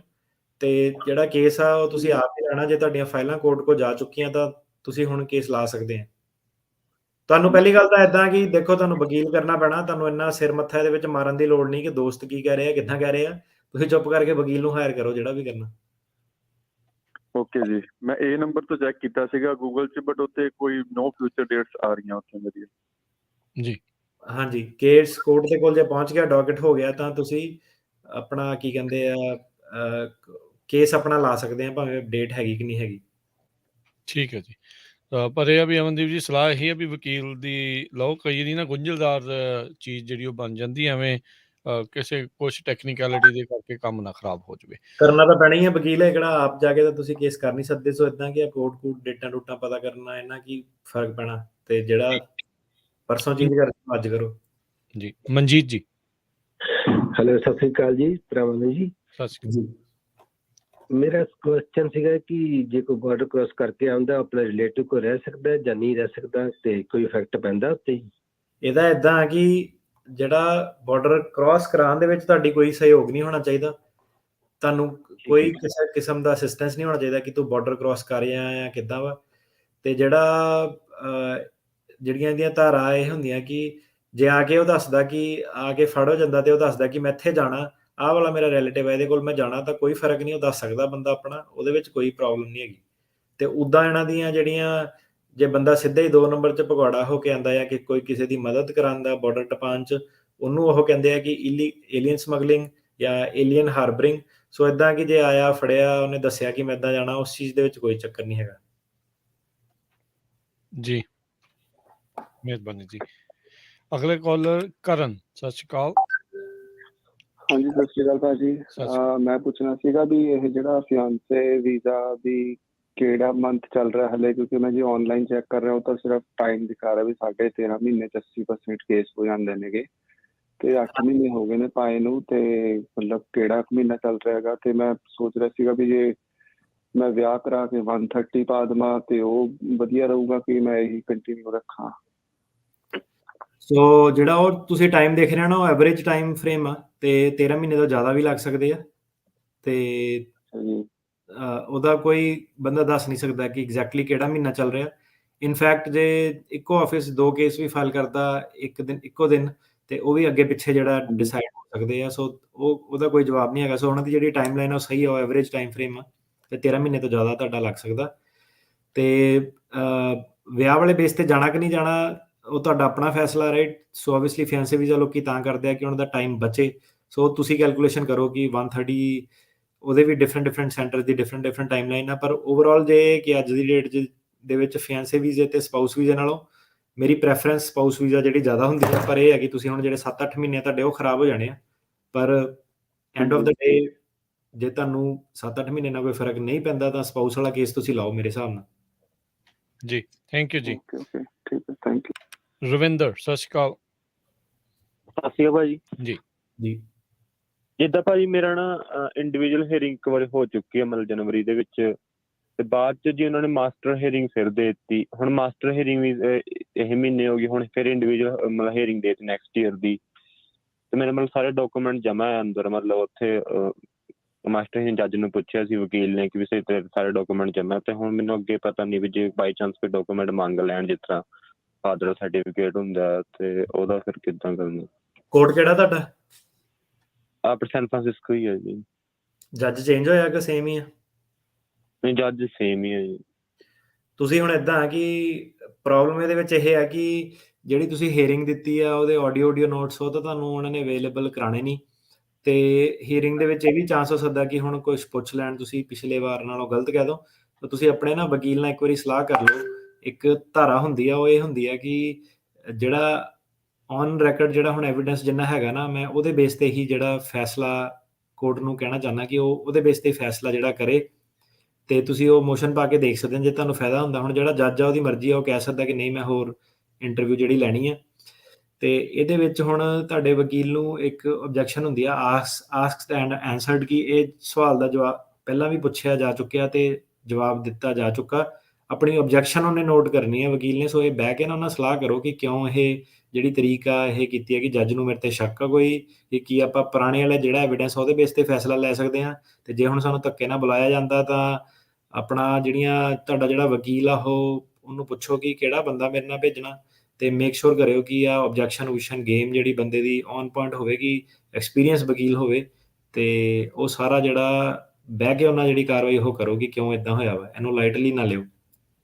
ਜੀ ਠੀਕ ਹੈ ਭਾਜੀ, ਥੈਂਕ ਯੂ ਜੀ, ਥੈਂਕ ਯੂ, ਮਿਹਰਬਾਨੀ ਜੀ। ਸੋ ਦੇਖੋ ਇੱਦਾਂ ਦੇ ਸਵਾਲ ਆਉਂਦੇ ਆ ਨਾ, ਤੇ ਕਈਆਂ ਦੇ ਸ਼ੰਕੇ ਵੀ ਜਿਹੜੇ ਇਹੋ ਜਿਹੇ ਸਵਾਲਾਂ ਦੇ ਜਵਾਬਾਂ ਦੇ ਵਿੱਚ ਜਿਹੜੇ ਉਹ ਦੂਰ ਹੁੰਦੇ ਆ। ਸੋ ਅਸੀਂ ਅਟਾਰਨੀ ਟਰਕਿਆਨਾ ਉਹਨਾਂ ਦਾ ਬਹੁਤ ਧੰਨਵਾਦ ਕਰਦੇ ਹਾਂ ਵੀ ਸਾਰਾ ਕੁਝ ਜਿਹੜਾ ਉਹ ਆਪਾਂ ਨੂੰ ਉਹ ਦੱਸ ਦਿੰਦੇ ਆ ਬਗੈਰ ਵਿਚਾਲੇ ਕੋਈ ਜਿਹੜਾ ਉਹ ਲੁਕਾ ਰੱਖੇ। ਬਹੁਤ ਸਾਰੇ ਲੋਕਾਂ ਦੇ ਸਵਾਲਾਂ ਨੂੰ ਉਹਨਾਂ ਨੂੰ ਫਾਇਦਾ ਹੋ ਰਿਹਾ ਇਸ ਦੇ ਨਾਲ। ਰਾਜਕੁਮਾਰ ਜੀ। ਹਾਂਜੀ, ਸਤਿ ਸ਼੍ਰੀ ਅਕਾਲ ਭਾਜੀ। ਸਤਿ ਸ਼੍ਰੀ ਅਕਾਲ ਜੀ। ਭਾਜੀ ਮੇਰੇ ਕੁਐਸਚਨ ਇਹ ਸੀਗਾ ਵੀ ਮੇਰੇ ਬੱਚਿਆਂ ਦਾ ਕੇਸ ਨਾ ਮੇਰੀ ਵਾਈਫ ਨੇ ਲਾਇਆ ਸੀਗਾ ਸਟੈਪ ਕਿਡਸ ਦਾ, ਤੇ ਉਹ ਜਿਹੜਾ ਕੇਸ ਹੈ ਭਾਜੀ, ਉਹ ਕੇਸ ਦੀ ਇੰਟਰਵਿਊ ਸੀਗੀ ਮਾਰਚ 21 ਦੇ ਵਿੱਚ, ਤੇ ਇੰਟਰਵਿਊ ਉਦੋਂ ਕਰੋਨਾ ਕਰਕੇ ਨਾ ਕੋਈ ਜਾ ਨਹੀਂ ਸਕਿਆ, ਬੱਚੇ ਛੋਟੇ ਸੀ ਕੋਈ ਨਾਲ ਜੀ। ਇੰਟਰਵਿਊ ਅੱਗੇ ਲੈ ਲਈ ਤੇ ਉਸ ਤੋਂ ਬਾਅਦ ਉਹ ਕਹਿੰਦੇ ਵੀ ਸਾਲ ਪਾਰ ਹੋ ਗਿਆ, ਸੈਕਸ਼ਨ 203G ਦੇ ਅਕੋਰਡਿੰਗ ਤੁਹਾਡਾ ਕੇਸ ਐਕਸਪਾਇਰ ਹੋ ਗਿਆ। ਤੇ ਜੇ ਮੈਂ ਕੇਸ ਸਟੇਟਸ ਚੈੱਕ ਕਰਦਾ ਉਹ 'ਚ ਐਕਸਪਾਇਰਿੰਗ ਸੂਨ ਲਿਖਿਆ ਆਉਂਦਾ, ਤੇ ਕੇਸ ਲਾਸਟ ਅਪਡੇਟਡ ਆਉਂਦਾ 11 ਮਈ 2022। ਠੀਕ ਹੈ, ਤੁਸੀਂ ਕੀ ਕਰਨਾ ਕਿ ਤੁਸੀਂ ਨਾ ਉਹਨਾਂ ਨੂੰ ਕੰਟੈਕਟ ਕਰੋ ਤੇ ਉਹਨਾਂ ਨੂੰ ਆਪਣਾ ਰੀਜ਼ਨ ਦੱਸੋ ਕਿ ਐਮਰਜੈਂਸੀ ਸੀਗੀ, ਮੇਰੀ ਪਰਸਨਲੀ ਨਹੀਂ ਸੀਗੇ, ਮੈਂ ਤਾਂ ਕੇਸ ਨੂੰ ਜਾਰੀ ਰੱਖਣਾ ਚਾਹੁੰਦਾ ਸੀਗਾ। ਸੋ ਤੁਸੀਂ ਉਹਨਾਂ ਨੂੰ ਕਹੋ ਕਿ ਤੁਹਾਨੂੰ ਦੁਬਾਰਾ ਇੱਕ ਵਾਰੀ ਮੌਕਾ ਦਿੱਤਾ ਜਾਵੇ। ਕਈ ਵਾਰੀ ਉਹਨਾਂ ਨਾਲ ਇਹ ਜੱਦੋਜਹਿਦ ਕਰਕੇ ਕਈ ਵਾਰੀ ਮੌਕਾ ਦੇ ਦਿੰਦੇ ਆ ਕਿ ਦੁਬਾਰਾ ਫੀਸ ਆਪਣੀ ਜਮ੍ਹਾਂ ਕਰਾਓ। ਸੋ ਉਸ ਬੇਸ ਤੇ ਤੁਸੀਂ ਜਿਹੜਾ ਟਰਾਈ ਕਰ ਸਕਦੇ ਆ। ਤੇ ਜੇ ਫਿਰ ਵੀ ਉਹਨਾਂ ਨੇ ਕਿਹਾ ਕਿ ਨਹੀਂ ਤੇਰਾ ਕੇਸ ਐਕਸਪਾਇਰਡ ਆ, ਤਾਂ ਫਿਰ ਯੂ ਆਰ ਵਿਦਆਊਟ ਆਪਸ਼ਨ, ਤੁਹਾਨੂੰ ਦੁਬਾਰਾ ਨਵੇਂ ਸਿਰੋਂ ਕਰਨਾ ਪੈਣਾ। ਜੀ, ਥੈਂਕ ਯੂ ਜੀ।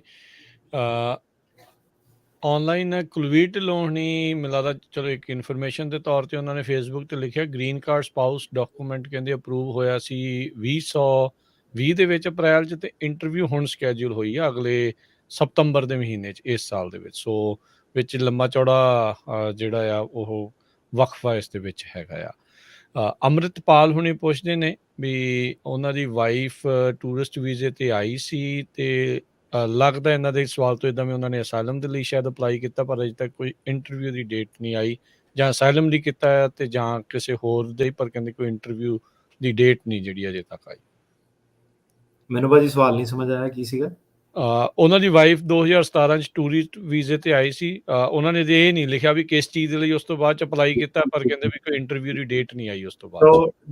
ਜਿਹੜਾ ਟੂਰਿਸਟ ਵੀਜ਼ੇ ਵਾਲਾ ਆਉਂਦਾ ਨਾ, ਉਹਦਾ ਅਸਾਈਲਮ ਆਫਿਸ ਮੋਰੇ ਕੇਸ ਜਿਹੜਾ ਉਹ ਲੱਗਦਾ, ਤੇ ਅਸਾਈਲਮ ਆਫਿਸ ਦੀ ਜਿਹੜੀ ਕੋਈ ਡੇਟ ਨਹੀਂ ਕਦੀ ਹੁੰਦੀ, ਕੋਰਟ ਦੀ ਡੇਟ ਹੁੰਦੀ ਹੈ। ਸੋ ਅਸਾਈਲਮ ਆਫਿਸ ਵਾਲਿਆਂ ਨੂੰ ਐਂਡ 'ਚ ਨੋਟਿਸ ਹੀ ਆਉਂਦਾ ਕਿ ਕਦੋਂ ਤੁਸੀਂ ਇੰਟਰਵਿਊ ਤੇ ਆਓ। ਸੋ ਇਹਦੀ ਡੇਟ ਨਹੀਂ ਕਦੀ ਵੀ ਆਉਂਦੀ, ਵੇਟ ਹੀ ਕਰਨਾ। ਜੇ ਹੋ ਸਕਦਾ ਵੀ ਉਹਨਾਂ ਨੇ ਵਿਆਹ ਦੇ ਬੇਸ ਤੇ ਜਾਂ ਵਿਆਹ ਕਰਕੇ ਉਹਨਾਂ ਦਾ ਜਿਹੜਾ ਦੂਸਰਾ ਅਪਲਾਈ ਕੀਤਾ ਹੋਵੇ, ਉਹ ਵੀ ਉਸ ਮਾਮਲੇ ਵਿੱਚ ਇੰਟਰਵਿਊ ਆਉਂਦੀ ਹੈ। ਨਹੀਂ, ਹਾਂਜੀ, ਇੰਟਰਵਿਊ ਅਸਾਈਲਮ ਆਫਿਸ 'ਚ ਵੀ ਆਉਂਦੀ ਹੈ, 'ਚ ਵੀ ਆਉਂਦੀ ਹੈ, ਪਰ ਇਹਦਾ ਜਿੱਦਾਂ ਇਮੀਗ੍ਰੇਸ਼ਨ ਕੋਰਟ 'ਚ ਤੁਹਾਨੂੰ ਇੱਕ ਡੇਟ ਆਲਰੇਡੀ ਹੁੰਦੀ ਹੈ ਕਿ ਤੇਰੀ ਇੰਨੀ ਤਰੀਕ ਹੈ ਫਲਾਨੀ। ਸੋ ਉਹਨਾਂ ਦੇ ਵਿੱਚ ਇੱਦਾਂ ਨਹੀਂ ਸੈੱਟ ਹੁੰਦਾ, ਇਹਦੇ ਵਿੱਚ ਤੁਸੀਂ ਵੇਟ ਕਰਦੇ ਆ, ਤੇ ਜਦੋਂ ਟਾਈਮ ਆਉਂਦਾ ਤੁਹਾਨੂੰ ਆਪੇ ਨੋਟਿਸ ਆ ਜਾਂਦਾ ਕਿ ਕਦੋਂ ਤੁਹਾਡੀ ਹੀਅਰਿੰਗ ਹੈ। ਠੀਕ ਹੈ ਜੀ। ਆਪਣੇ ਅਗਲੇ ਕਾਲਰ ਰਣਜੀਤ। ਸਤਿ ਸ਼੍ਰੀ ਅਕਾਲ ਜੀ। ਸਤਿ ਸ਼੍ਰੀ ਅਕਾਲ। ਹਾਂਜੀ, ਸਤਿ ਸ਼੍ਰੀ ਅਕਾਲ ਜੀ। ਹਾਂਜੀ, ਮੇਰਾ ਸਵਾਲ ਸੀਗਾ ਜੀ F4 ਵੀਜ਼ੇ ਬਾਰੇ। ਸੋ ਅਪਲਾਈ ਹੋਇਆ ਸੀਗਾ 2004 ਦੇ ਵਿੱਚ, ਐਂਡ ਅਸੀਂ NVC ਨੂੰ ਸਾਰੇ ਪੇਪਰ ਵਰਕ ਸਬਮਿਟ ਕਰਵਾ ਦਿੱਤੇ ਸੀਗੇ 2019-20 ਦੇ ਵਿੱਚ। ਆਲਮੋਸਟ 2.5 ਸਾਲ ਹੋ ਚੁੱਕੇ ਆ ਜੀ। ਤੇ ਸਟਿਲ ਉਹਨਾਂ ਦੀ ਬਾਰ-ਬਾਰ ਸਾਨੂੰ ਇੱਕੋ ਈਮੇਲ ਆ ਰਹੀ ਆ, ਲਾਈਕ ਮਹੀਨੇ 2 ਮਹੀਨੇ ਬਾਅਦ ਆ ਜਾਂਦੀ ਆ 60 ਡੇਜ਼ ਵੇਟ NVC ਦੀ। ਸੋ ਕੁਝ ਕਰ ਸਕਦੇ ਆ ਜੀ? ਨਹੀਂ ਜੀ, ਉਹ ਆਟੋਮੇਟਿਡ ਈਮੇਲਸ ਹੀ ਆ, ਸਾਰਿਆਂ ਨੂੰ ਹੀ ਆ ਰਹੀਆਂ, ਤੇ ਉਹ that has something to do with ਉਹਨਾਂ ਦੀ ਜਿਹੜੀ ਸਟਾਫਿੰਗ ਪ੍ਰੋਬਲਮ ਆ, ਤਾਂ ਤੁਹਾਨੂੰ ਵੇਟ ਹੀ ਕਰਨਾ ਪੈਣਾ ਜੀ। ਸੋ ਆਪਾਂ 2-3 ਵਾਰ ਇਨਕੁਆਰੀ ਵੀ ਪਾਈ, ਉਸ ਤੋਂ ਇਲਾਵਾ ਕੁਝ ਨਹੀਂ ਕਰ ਸਕਦੇ? ਨਹੀਂ, ਉਸ ਤੋਂ ਇਲਾਵਾ ਕੁਝ ਨਹੀਂ ਕਰ ਸਕਦੇ। ਤੁਸੀਂ ਇਕੱਲੇ ਨਹੀਂ ਹੈ, ਕਾਫੀ ਲੋਕੀ ਇਹਦੇ 'ਚ ਹਜ਼ਾਰਾਂ ਦੀ ਤਾਦਾਦ 'ਚ ਵੇਟ ਕਰ ਰਹੇ। ਨਹੀਂ, ਮੈਂ ਕੱਲ ਪਰਸੋਂ ਵੀ ਤੁਹਾਡਾ ਸੁਣ ਰਿਹਾ ਸੀਗਾ ਪ੍ਰੋਗਰਾਮ, ਉਹਦੇ ਵਿੱਚ 2005 ਵਾਲਿਆਂ ਦੀ ਵੀ ਇੰਟਰਵਿਊ ਆ ਚੁੱਕੀ ਹੈ, ਬਟ ਇਹ 2004 ਦਾ ਅਪਲਾਈ ਹੋਇਆ। 2004 ਦੇ ਕਿਹੜੇ ਵਾਲੇ ਮਹੀਨੇ ਦਾ ਸੀਗਾ? ਦਸੰਬਰ ਦਾ ਜੀ, ਦਸੰਬਰ 2004 ਦਾ। ਨਹੀਂ, ਮਤਲਬ ਆਲਮੋਸਟ ਸਿਮਿਲਰ ਹੀ ਹੈ। ਜਿਹੜੀ ਉਹ ਕਿਸੇ ਨੇ ਕਿਹਾ ਸੀ ਨਾ, ਜਨਵਰੀ ਜਿਹੜੀ ਸੀਗੀ, ਜਨਵਰੀ 2005 ਦੇ ਸੀਗੇ। ਹੁਣ ਏਦਾਂ ਹੋ ਸਕਦਾ ਕਿ ਤੁਹਾਡਾ ਦਸੰਬਰ ਉਹਨਾਂ ਦਾ ਜਨਵਰੀ ਹੈ। ਸੋ ਬੇਸਿਕਲੀ ਆਲਮੋਸਟ ਸੇਮ ਹੀ ਆ, ਪਰ ਐਂਡ ਆਫ ਦਾ ਡੇ ਏਦਾਂ ਕਿ ਤੁਸੀਂ ਇਹ ਦੇਖਣਾ ਕਿ ਹਰੇਕ ਆਫਿਸ ਦੇ ਵਿੱਚ ਜੇ ਮੰਨ ਲਓ 50 ਕਰਮਚਾਰੀ ਆ, ਤਾਂ ਉਹਨਾਂ ਦੀ ਵੀ ਆਪੋ ਆਪਣੀ ਵੱਖਰੀ ਸਪੀਡ ਹੈ ਨਾ। ਹੁਣ ਜੇ ਕੋਈ ਦਸੰਬਰ ਤੇ ਆ ਤਾਂ ਕੋਈ ਜਨਵਰੀ ਤੇ ਆ, ਕੋਈ ਏਦਾਂ ਨਹੀਂ ਕਿ ਸਾਰਾ ਆਫਿਸ ਹੀ ਉੱਤੇ ਜਾਂਦਾ। ਸੋ ਤੁਹਾਡਾ ਵੀ ਨੰਬਰ ਛੇਤੀ ਲੱਗਣ ਵਾਲਾ ਹੀ ਹੈ ਮੇਰੇ ਹਿਸਾਬ ਨਾਲ। ਚਲੋ ਜੀ, ਠੀਕ ਹੈ ਜੀ। ਤੇ ਮੇਰਾ ਜਸਟ ਇੱਕ ਕੁਐਸਚਨ ਆ, ਜਿਹੜੇ ਆਪਾਂ ਪੇਪਰ ਵਰਕ ਜਮ੍ਹਾਂ ਕਰਵਾਇਆ ਆਲਰੇਡੀ, ਉਹਦੇ ਬਾਅਦ ਵਿੱਚ ਕੋਈ ਪੇਪਰ ਵਰਕ ਇੱਦਾਂ ਤਾਂ ਨਹੀਂ ਜਿਹੜਾ ਐਕਸਪਾਇਰ ਹੋ ਜਾਵੇ, ਸੋ ਸਾਨੂੰ ਦੁਬਾਰਾ ਉਹਨੂੰ ਬਣਵਾਉਣਾ ਪਵੇ? ਮੈਡੀਕਲ ਐਕਸਪਾਇਰ ਹੋ ਜਾਂਦੇ ਆ, ਪੁਲਿਸ ਸਰਟੀਫਿਕੇਸ਼ਨ ਜਿਹੜੀਆਂ ਕਲੀਅਰੈਂਸਿਸ ਵਗੈਰਾ ਉਹ ਐਕਸਪਾਇਰ ਹੋ ਜਾਂਦੀਆਂ। ਫਾਈਨੈਂਸ਼ੀਅਲ ਡਾਕੂਮੈਂਟ ਕਈ ਵਾਰੀ ਜਦੋਂ ਤੁਹਾਡੀ ਟੈਕਸ ਰਿਟਰਨ ਨਵੀਂ ਤੁਹਾਨੂੰ ਅਪਡੇਟ ਕਰਨ ਲਈ ਕਹਿ ਦਿੱਤਾ ਜਾਂਦਾ ਕਿ ਹੁਣ 2021 ਵਾਲੀ ਵੀ ਸਬਮਿਟ ਕਰੋ। ਸੋ ਹਾਂਜੀ, ਉਹ ਬਿਲਕੁਲ ਤੁਹਾਡੇ ਕੋਲ ਕਰ ਸਕਦੇ ਆ। ਤੇ ਇਹ ਕੀ ਫਿਰ ਜਦੋਂ ਇੰਟਰਵਿਊ ਹੋਵੇ ਉਦੋਂ ਨਾਲ ਲੈ ਜਾਣ, ਜਾਂ ਉਹ ਵੀ ਫਿਰ ਅਪਲੋਡ ਕਰਨੀਆਂ ਪੈਂਦੀਆਂ?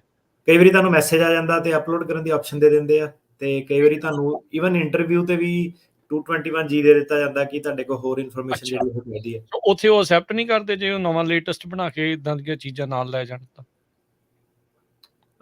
ਕਰ ਲੈਂਦੇ ਆ ਉਹ ਵੀ ਐਕਸੈਪਟ। ਠੀਕ ਹੈ। ਸੋ ਤਿਆਰੀ ਦੇ ਨਾਲ ਜਾਓ, ਵੀ ਜੇ ਤੁਹਾਨੂੰ ਲੱਗਦਾ ਵੀ ਇਸ ਤੋਂ ਇਹ ਚੀਜ਼ ਪੁਰਾਣੀ ਹੋ ਚੁੱਕੀ ਆ ਤਾਂ ਤੁਸੀਂ ਅਪਡੇਟ ਕਰਕੇ ਨਾਲ ਲੈ ਜਾਓ। ਜੇ ਉੱਥੇ ਅਸੈਪਟ ਕਰ ਲਿਆ ਤਾਂ ਠੀਕ ਆ, ਨਹੀਂ ਤਾਂ ਫਿਰ ਉਹਨਾਂ ਨੇ ਪ੍ਰੋਸੈਸਿੰਗ ਦੇ ਵਿੱਚ ਅੱਗੇ ਪਾ ਦੇਣਾ। ਸੋ ਤਿਆਰੀ ਦੇ ਨਾਲ ਜਾਓ ਵੀ ਸਮਾਂ ਵੱਧ ਨਾ ਹੀ ਜਿਹੜਾ ਉਹ ਲੱਗੇ ਜੀ। ਅਗਲੇ ਕਾਲਰ ਨਿਸ਼ਾਨ। ਸਤਿ ਸ਼੍ਰੀ ਅਕਾਲ ਸਰ। ਸਤਿ ਸ਼੍ਰੀ ਅਕਾਲ। ਹਾਂਜੀ ਭਾਜੀ, ਮੈਂ ਪੁੱਛਣਾ ਸੀਗਾ ਜੀ, ਮੈਂ ਮਤਲਬ ਸ਼ਰਲ ਕੇਸ ਲਾਉਣਾ ਜੀ, ਮੈਂ ਕਿਵੇਂ ਇੱਥੇ ਪਾਸ ਹੁੰਦੇ ਆ ਜੀ ਕੇਸ? ਅਸਾਈਲਮ ਵਾਲੇ? ਹਾਂਜੀ ਸਰ। ਸਾਰਿਆਂ ਦੇ ਨਹੀਂ ਭਾਜੀ ਹੁੰਦੇ ਜਿਹਨਾਂ ਦਾ ਕੇਸ ਹੈਗਾ। ਹਾਂਜੀ, ਕਈਆਂ ਦੇ ਹੋ ਜਾਂਦੇ, ਕਈਆਂ ਦੇ ਨਹੀਂ ਹੁੰਦੇ। ਠੀਕ ਹੈ ਜੀ। ਮੇਰਾ ਮਤਲਬ ਕੇਸ ਮੈਂ ਜਨਵਰੀ ਆਇਆ ਸੀ ਉੱਥੋਂ ਕੈਂਪਰੋ ਟੈਕਸਸ ਤੋਂ, ਆਨਲਾਈਨ ਸ਼ੋਅ ਨਹੀਂ ਹੁੰਦਾ ਜੀ ਮੇਰਾ ਇਹ ਨੰਬਰ, ਤੇ ਨਾ ਹੀ ਮੈਨੂੰ ਬੌਂਡ ਪਿਆ ਸੀਗਾ ਜੀ। ਅੱਛਾ। ਤੇ ਹੁਣ ਕੋਈ ਵਕੀਲ ਕੀਤਾ ਜੀ ਮੈਂ, ਤੇ ਉਹਨਾਂ ਨੇ ਕਿਹਾ ਸੀ ਆ ਜਾਊਗਾ, ਮੇਲ ਭੇਜੀਆਂ ਜੀ, ਆਇਆ ਨਹੀਂ। ਤੇ ਹੁਣ ਮੈਨੂੰ ਕਹਿੰਦੇ ਆ ਕਿ ਆਪਣਾ ਅਸਾਈਲਮ ਦਫ਼ਤਰ ਦੇ ਵਿੱਚ ਕੇਸ ਲਾ ਦੇ, 1 ਸਾਲ ਤੋਂ ਪਹਿਲਾਂ ਲਾਉਣਾ ਜੀ। ਹਾਂਜੀ, ਸਹੀ ਕਹਿ ਰਹੇ ਆ, ਏਦਾਂ ਹੀ ਆ ਕਈਆਂ ਦੀ। ਹਾਂਜੀ, ਸਹੀ ਕਹਿ ਰਹੇ ਆ, ਕਈਆਂ ਦੀ ਫਾਈਲਾਂ ਨਹੀਂ ਜਾ ਰਹੀਆਂ, ਤੇ ਸਾਲ ਤੋਂ ਪਹਿਲਾਂ ਅਸਾਈਲਮ ਦਾ ਕੇਸ ਲਾਣਾ, ਭਾਵੇਂ ਫਾਈਲ ਪਹੁੰਚੇ ਭਾਵੇਂ ਨਾ ਪਹੁੰਚੇ। ਜੀ ਜੀ ਇੱਕ ਪੁੱਛ ਰਹੇ ਨੇ ਅਗਸਤ 2005 ਦੇ ਵਿੱਚ ਉਹਨਾਂ ਨੇ ਆਪਣੇ ਭਰਾ ਦੇ ਲਈ ਅਪਲਾਈ ਕੀਤਾ, ਡਾਕੂਮੈਂਟਸ ਕੰਪਲੀਟ ਜਿਹੜੇ ਅਕਤੂਬਰ 2020 ਚ ਹੋਏ ਆ ਇੰਟਰਵਿਊ ਦੇ ਲਈ, ਉਹ I think same he thing ਆ ਜੇ ਆਪਾਂ ਨੂੰ ਇੰਤਜ਼ਾਰ ਹੀ ਸਾਰੇ ਮਾਮਲਿਆਂ 'ਚ ਉਹ ਇੰਤਜ਼ਾਰ ਹੀ ਜਿਹੜਾ ਉਹ ਕਰਨਾ ਪੈਣਾ ਹੈਗਾ ਆ। ਵਿਜ਼ਟਰ ਵੀਜ਼ੇ ਬਾਰੇ ਕੋਈ ਹੈ ਜੀ ਅਪਡੇਟ ਵੀ ਕਿਸੇ ਦੇ ਹੁਣ ਨਵੇਂ ਲੱਗ ਰਹੇ ਆ ਜਾਂ ਕਿੱਦਾਂ ਕੁਛ ਕੋਈ ਅਪਡੇਟ ਆਈ ਹੈ ਕਿਸੇ ਪਾਸੋਂ? ਇੰਟਰਵਿਊ ਦੀ ਫਾਈਟ ਹੈ।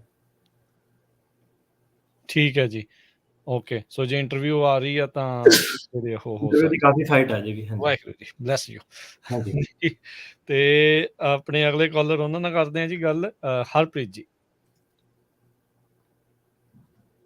ਹਾਂਜੀ ਹਰਪ੍ਰੀਤ ਜੀ। ਸਤਿ ਸ਼੍ਰੀ ਅਕਾਲ ਜੀ। ਸਤਿ ਸ਼੍ਰੀ ਅਕਾਲ ਜੀ।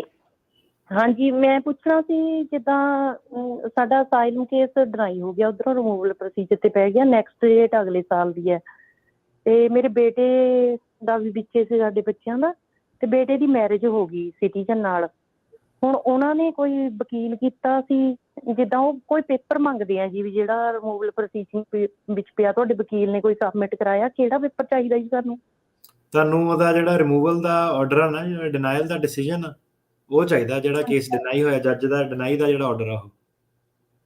ਡਿਨਾਈ ਦਾ ਤਾਂ ਹੋਇਆ ਜੀ, ਪਰ ਉਹ ਕਹਿੰਦੇ ਮਹੀਨੇ ਦੇ ਵਿੱਚ ਦੁਬਾਰਾ ਵਕੀਲ ਵੱਲੋਂ ਕੁਝ ਜੱਜ ਦੇ ਮੂਹਰੇ ਕਰਨਾ ਹੁੰਦਾ, ਪਰ ਉਦਾਂ ਨਾਲ ਉਹ ਜਿਹੜਾ ਨਾ ਬੋਰਡ ਆਫ ਇਮੀਗ੍ਰੇਸ਼ਨ ਅਪੀਲ ਮੂਹਰੇ ਅਪੀਲ ਲਾਣੀ ਹੁੰਦੀ ਆ 30 ਦਿਨਾਂ ਦੇ ਅੰਦਰ, ਤੇ ਉਹ ਜਦੋਂ ਤੁਸੀਂ ਅਪੀਲ ਲਾਉਂਦੇ ਆ ਫਿਰ ਤੁਹਾਨੂੰ ਉਹਦੀ ਰਸੀਦ ਆਉਂਦੀ ਆ BIA ਦੀ। ਸੋ BIA ਦੀ ਰਸੀਦ ਮੰਗ ਰਿਹਾ ਤੁਹਾਡੇ ਕੋਲ। ਰਸੀਦ ਤਾਂ ਸਾਡੇ ਕੋਲ ਹੈ ਨਹੀਂ ਜੀ, ਵਕੀਲ ਨੂੰ ਪੁੱਛਿਆ ਉਹ ਕਹਿੰਦੇ ਕੋਈ ਨਹੀਂ ਹੁੰਦੀ। ਨਹੀਂ ਕਿਉਂ ਨਹੀਂ ਹੁੰਦੀ? ਅਪੀਲ ਦੀ ਰਸੀਦ ਹੁੰਦੀ ਹੈ, ਬਿਲਕੁਲ ਹੁੰਦੀ ਹੈ। ਉਹਨੂੰ ਕਿਹਾ ਪ੍ਰੂਫ। ਅੱਛਾ ਜੀ, ਦੇਖ ਲਓ ਲਾਈਵ ਹੀ ਹੈਗੀ ਅਪੀਲ ਉਹਨੇ ਕਿ ਨਹੀਂ। ਹਾਂ, ਇਹ ਵੀ ਚੀਜ਼ ਦੇਖ ਲਿਓ ਜੀ। ਅਗਲੇ ਕਾਲਰ ਗੁਰਪ੍ਰੀਤ ਜੀ। ਹਾਂਜੀ ਭਾਈ, ਸਤਿ ਸ਼੍ਰੀ ਅਕਾਲ ਜੀ। ਸਤਿ ਸ਼੍ਰੀ ਅਕਾਲ ਜੀ। ਭਾਈ ਕੇਸ ਲਾਏ ਨੂੰ 70 ਦਿਨ ਹੋ ਗਏ ਜੀ, ਹਲੇ ਤੱਕ ਕੋਈ ਇਧਰੋਂ ਜਵਾਬ ਨਹੀਂ ਆਇਆ। 70 ਦਿਨ? ਹਾਂਜੀ 2 ਮਹੀਨੇ 10 ਦਿਨ ਹੋ ਗਏ ਪੂਰੇ। ਅੱਜ ਜਵਾਬ ਮਤਲਬ ਲੱਭਦੇ ਆਪਣਾ ਰਸੀਦ ਦੀ ਗੱਲ ਕਰ ਰਹੇ ਤੁਸੀਂ? ਨਹੀਂ, ਰਸੀਦ ਤਾਂ ਉਹਦੀ ਆ ਗਈ ਸੀ ਜੀ 2-3 ਦਿਨ। ਠੀਕ ਹੈ ਜੀ। ਤੁਸੀਂ ਕਹਿ ਰਹੇ ਕਿ ਇੰਟਰਵਿਊ ਨਹੀਂ ਆਈ, ਏਦਾਂ ਦੀ ਗੱਲ ਪੁੱਛ ਰਹੇ? ਹਾਂਜੀ, ਕੋਈ ਰਿਪਲਾਈ ਨਹੀਂ। ਇੰਟਰਵਿਊ ਦਾ ਭਾਜੀ ਲੋਕੀ 5-5 ਸਾਲ ਤੋਂ ਵੇਟ ਕਰ ਰਹੇ, ਤੁਸੀਂ 70 ਦਿਨ ਤੇ ਅਜੇ ਕਰ ਰਹੇ ਆ, ਤਾਂ ਸਬਰ ਕਰੋ ਤੁਸੀਂ। ਅਜੇ ਅਸਾਈਲਮ ਆਫਿਸ ਵਾਲੇ ਜੇ ਹੈਗੇ ਨਾ, ਕਾਫੀ ਟਾਈਮ ਲੱਗਣਾ। ਸਮਾਂ ਜ਼ਿਆਦਾ ਲੱਗ ਰਿਹਾ ਜੀ, ਸਬਰ ਦੇ ਨਾਲ ਹੀ ਚੱਲਣਾ ਪੈਣਾ ਜੀ। ਹਾਂਜੀ, ਕਈਆਂ ਦਾ ਜਲਦੀ ਵੀ ਹੋ ਜਾਂਦਾ ਹੋਊਗਾ, ਪਰ ਸਾਰਿਆਂ ਦਾ ਨਹੀਂ ਹੁੰਦਾ। ਇਹ ਚੀਜ਼ ਜਿਹੜੀ ਉਹ ਜ਼ਰੂਰ ਹੈ ਇਸ ਚੀਜ਼। 70 ਦਿਨ ਤਾਂ ਕੁਝ ਵੀ ਨਹੀਂ ਅਜੇ, 70 ਦਿਨ ਤਾਂ ਕੁਝ ਵੀ ਨਹੀਂ ਅਜੇ। ਆਏ ਹੀ ਆ ਭਾਈ ਤੁਸੀਂ, ਅਜੇ ਤੁਹਾਨੂੰ ਪੇਸ਼ੈਂਸ। 70 ਦਿਨ ਦੇ ਵਿੱਚ DMV ਦਾ ਲਾਇਸੈਂਸ ਨਹੀਂ ਬਣਦਾ ਬੰਦੇ ਕੋਲ। ਹਾਂਜੀ, ਉਹ ਚਲੋ ਕਾਲੇ ਨਾ ਇੰਨੇ ਜ਼ਿਆਦਾ ਹੁਣ ਤੁਸੀਂ ਪਾਓ। ਅਮਨ ਥਿੰਦ, ਸਤਿ ਸ਼੍ਰੀ ਅਕਾਲ। ਸਤਿ ਸ਼੍ਰੀ ਅਕਾਲ ਭਾਜੀ। ਸਤਿ ਸ਼੍ਰੀ ਅਕਾਲ ਜੀ। ਭਾਜੀ ਮੈਂ 2014 ਦੇ ਵਿੱਚ ਆਇਆ ਸੀਗਾ ਤੇ ਮੈਂ ਅਸਾਈਲਮ ਕੇਸ ਲਾਇਆ ਹੋਇਆ, ਤੇ ਮੈਂ ਪੁੱਛਣਾ ਸੀ ਜਿੱਦਾਂ ਕਿਡਸ ਇੱਥੋਂ ਦੇ US ਬੋਰਨ ਹੋਣ ਤੇ 10 ਸਾਲ ਜਦੋਂ 10 ਸਾਲ ਦੇ ਹੋ ਜਾਣ ਤਾਂ ਇੱਕੋ ਕੇਸ ਲੱਗਦਾ ਇੱਥੇ ਨਿਊਯਾਰਕ ਲਾਉਂਦੇ ਆ, ਮੈਨੂੰ ਉਹਦੇ ਬਾਰੇ ਥੋੜੀ ਡਿਟੇਲ ਦੋਗੇ? ਉਹ ਕੇਸ ਕੀ ਹੈਗਾ? ਉਹ ਕੈਂਸਲੇਸ਼ਨ ਆਫ ਰਿਮੂਵਲ ਉਹਨੂੰ ਕਹਿੰਦੇ ਆ। ਤੇ ਇਹ ਸਾਡੀ ਕਮਿਊਨਿਟੀ 'ਚ ਬਹੁਤ ਜ਼ਿਆਦਾ ਭੁਲੇਖਾ ਕਿ ਬੱਚੇ ਇੱਥੇ ਹੈਗੇ ਤੇ 10 ਸਾਲ ਹੋ ਗਏ ਕੇਸ ਪਾਸ ਹੋ ਜਾਣਾ। ਉਹ ਇਦਾਂ ਨਹੀਂ ਹੈ।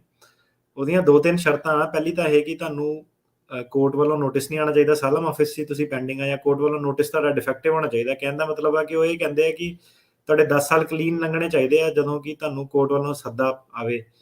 ਤੇ ਇਹ ਪਹਿਲੀ ਚੀਜ਼ ਇਹ ਹੋਈ। ਤੇ ਦੂਜੀ ਚੀਜ਼ ਇਹ ਹੈ ਕਿ ਜਿਹੜਾ ਜਵਾਕ ਆ ਉਹਨੂੰ ਕੋਈ ਨਾ ਕੋਈ ਪ੍ਰੋਬਲਮ ਹੋਣੀ ਚਾਹੀਦੀ ਹੈ, ਕਿ ਔਟਿਜ਼ਮ ਆ ਜਾਂ ਕੋਈ ਹੋਰ ਸਾਈਕੋਲੋਜੀਕਲ ਇਸ਼ੂਜ਼ ਆ, ਹੈਲਥ ਪ੍ਰੋਬਲਮਸ ਆ, ਕੋਈ medical condition, medical condition, psychological condition, development disorder. So ਜਿਹੜਾ 10 ਸਾਲ ਦਾ ਇਦਾਂ ਨਹੀਂ ਕਿ ਜਿਹਦੇ ਵੀ ਜਵਾਕ ਆ ਨੂੰ ਦੇ ਦੇਣਾ, ਸਿਰਫ ਉਹਨਾਂ ਨੂੰ ਦੇਣਾ ਜਿਹਨਾਂ ਨੂੰ ਐਕਸਟ੍ਰੀਮ ਹਾਰਡਸ਼ਿਪ ਆ, ਕਿ ਬੱਚੇ ਨੂੰ ਕੋਈ ਪ੍ਰੋਬਲਮ ਆ। ਸੋ ਉਹ ਸ਼ੋਅ ਕਰਨਾ ਪੈਂਦਾ ਕਿ ਬੱਚੇ ਨੂੰ ਪ੍ਰੋਬਲਮ ਹੋਵੇ। ਓਕੇ, ਆਈ ਮੀਨ ਜਿਹਦਾ ਬੱਚੇ ਉਹਦੇ ਦੇ ਸਿਟੀਜ਼ਨ ਹੋਣੇ ਚਾਹੀਦੇ ਆ, ਰਾਈਟ?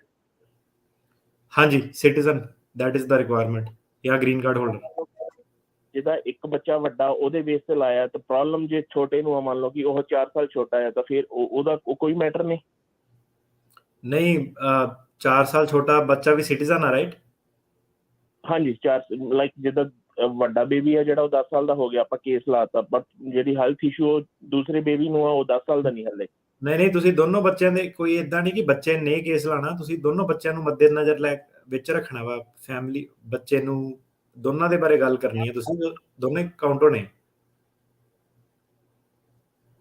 ਇਹ ਬੱਚਾ ਨਹੀਂ ਕੋਈ ਤੁਹਾਡਾ ਕੇਸ ਫਾਈਲ ਕਰ ਰਿਹਾ, ਇਹ ਤੁਹਾਡਾ ਜਦੋਂ ਤੁਸੀਂ ਜੱਜ ਮੂਹਰੇ ਜਾਂਦੇ ਆ, ਇਹਨੂੰ ਕੈਂਸਲੇਸ਼ਨ ਆਫ ਰਿਮੂਵਲ ਕਹਿੰਦੇ ਆ, ਕਿ ਅਸਾਈਲਮ ਤੋਂ ਇਲਾਵਾ ਤੇਰੀ ਡਿਪੋਰਟੇਸ਼ਨ ਕਿਉਂ ਰੋਕੀ ਜਾਵੇ, ਤੇ ਕੈਂਸਲੇਸ਼ਨ ਆਫ ਰਿਮੂਵਲ ਇਹਨੂੰ ਕਹਿੰਦੇ ਆ। 42B ਕਲੇਮ ਹੁੰਦੇ ਆ, ਤੇ ਇਹਦੇ ਵਿੱਚ ਤੁਸੀਂ ਦੱਸਦੇ ਆ ਕਿ ਤਾਂ ਕਰਕੇ ਰੋਕਿਆ ਜਾਵੇ ਕਿ ਮੇਰੇ ਆ 2 ਜਵਾਕ ਆ ਤੇ ਇਹਨਾਂ ਨੂੰ ਆਹ ਪ੍ਰੋਬਲਮਸ ਹੈਗੀਆਂ। ਪਰ ਉਧਰੋਂ ਲਾਈਕ ਅਸਾਈਲਮ ਦਾ ਮੇਰਾ ਕੇਸ ਚੱਲਦਾ ਪਿਆ ਜੀ। ਮੇਰੀ ਲਾਈਕ ਜਿੱਦਾਂ ਡੇਟ ਆਈ ਸੀਗੀ, ਬਟ ਮੈਨੂੰ ਮੈਡੀਕਲ ਇਸ਼ੂ ਸੀਗਾ, ਮੈਂ ਅੱਗੇ ਕਰਵਾ ਲਈ ਸੀਗੀ, ਉਸ ਤੋਂ ਬਾਅਦ ਡੇਟ ਨਹੀਂ ਆਈ ਹਲੇ ਤੱਕ।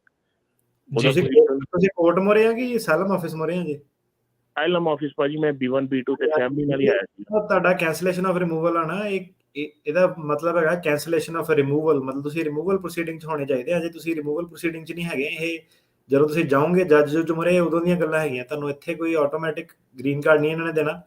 ਜਿਹੜਾ ਅਸਾਈਲਮ ਆਫਿਸ ਆ, ਤੁਸੀਂ ਉਹਦੇ ਮੂਹਰੇ ਵੀ 42B ਆਪਣਾ ਰਿਲੀਫ ਪ੍ਰੈਜ਼ੈਂਟ ਕਰ ਸਕਦੇ ਆ, ਪਰ ਇਹਦੇ ਕੋਈ ਤੁਸੀਂ ਸੈਪਰੇਟ ਐਪਲੀਕੇਸ਼ਨ ਵਗੈਰਾ ਫਾਈਲ ਨਹੀਂ ਕਰਨੀ ਹੁੰਦੀ। ਇਹ ਸਿਰਫ ਜਿਹੜਾ ਆਪਣਾ ਡਿਪੋਰਟੇਸ਼ਨ ਦਾ ਜਿਹੜਾ ਉਹਨੂੰ ਰੋਕਣ ਦਾ ਇਹ ਰਿਲੀਫ ਹੈਗਾ ਕਾਈਂਡ ਆਫ।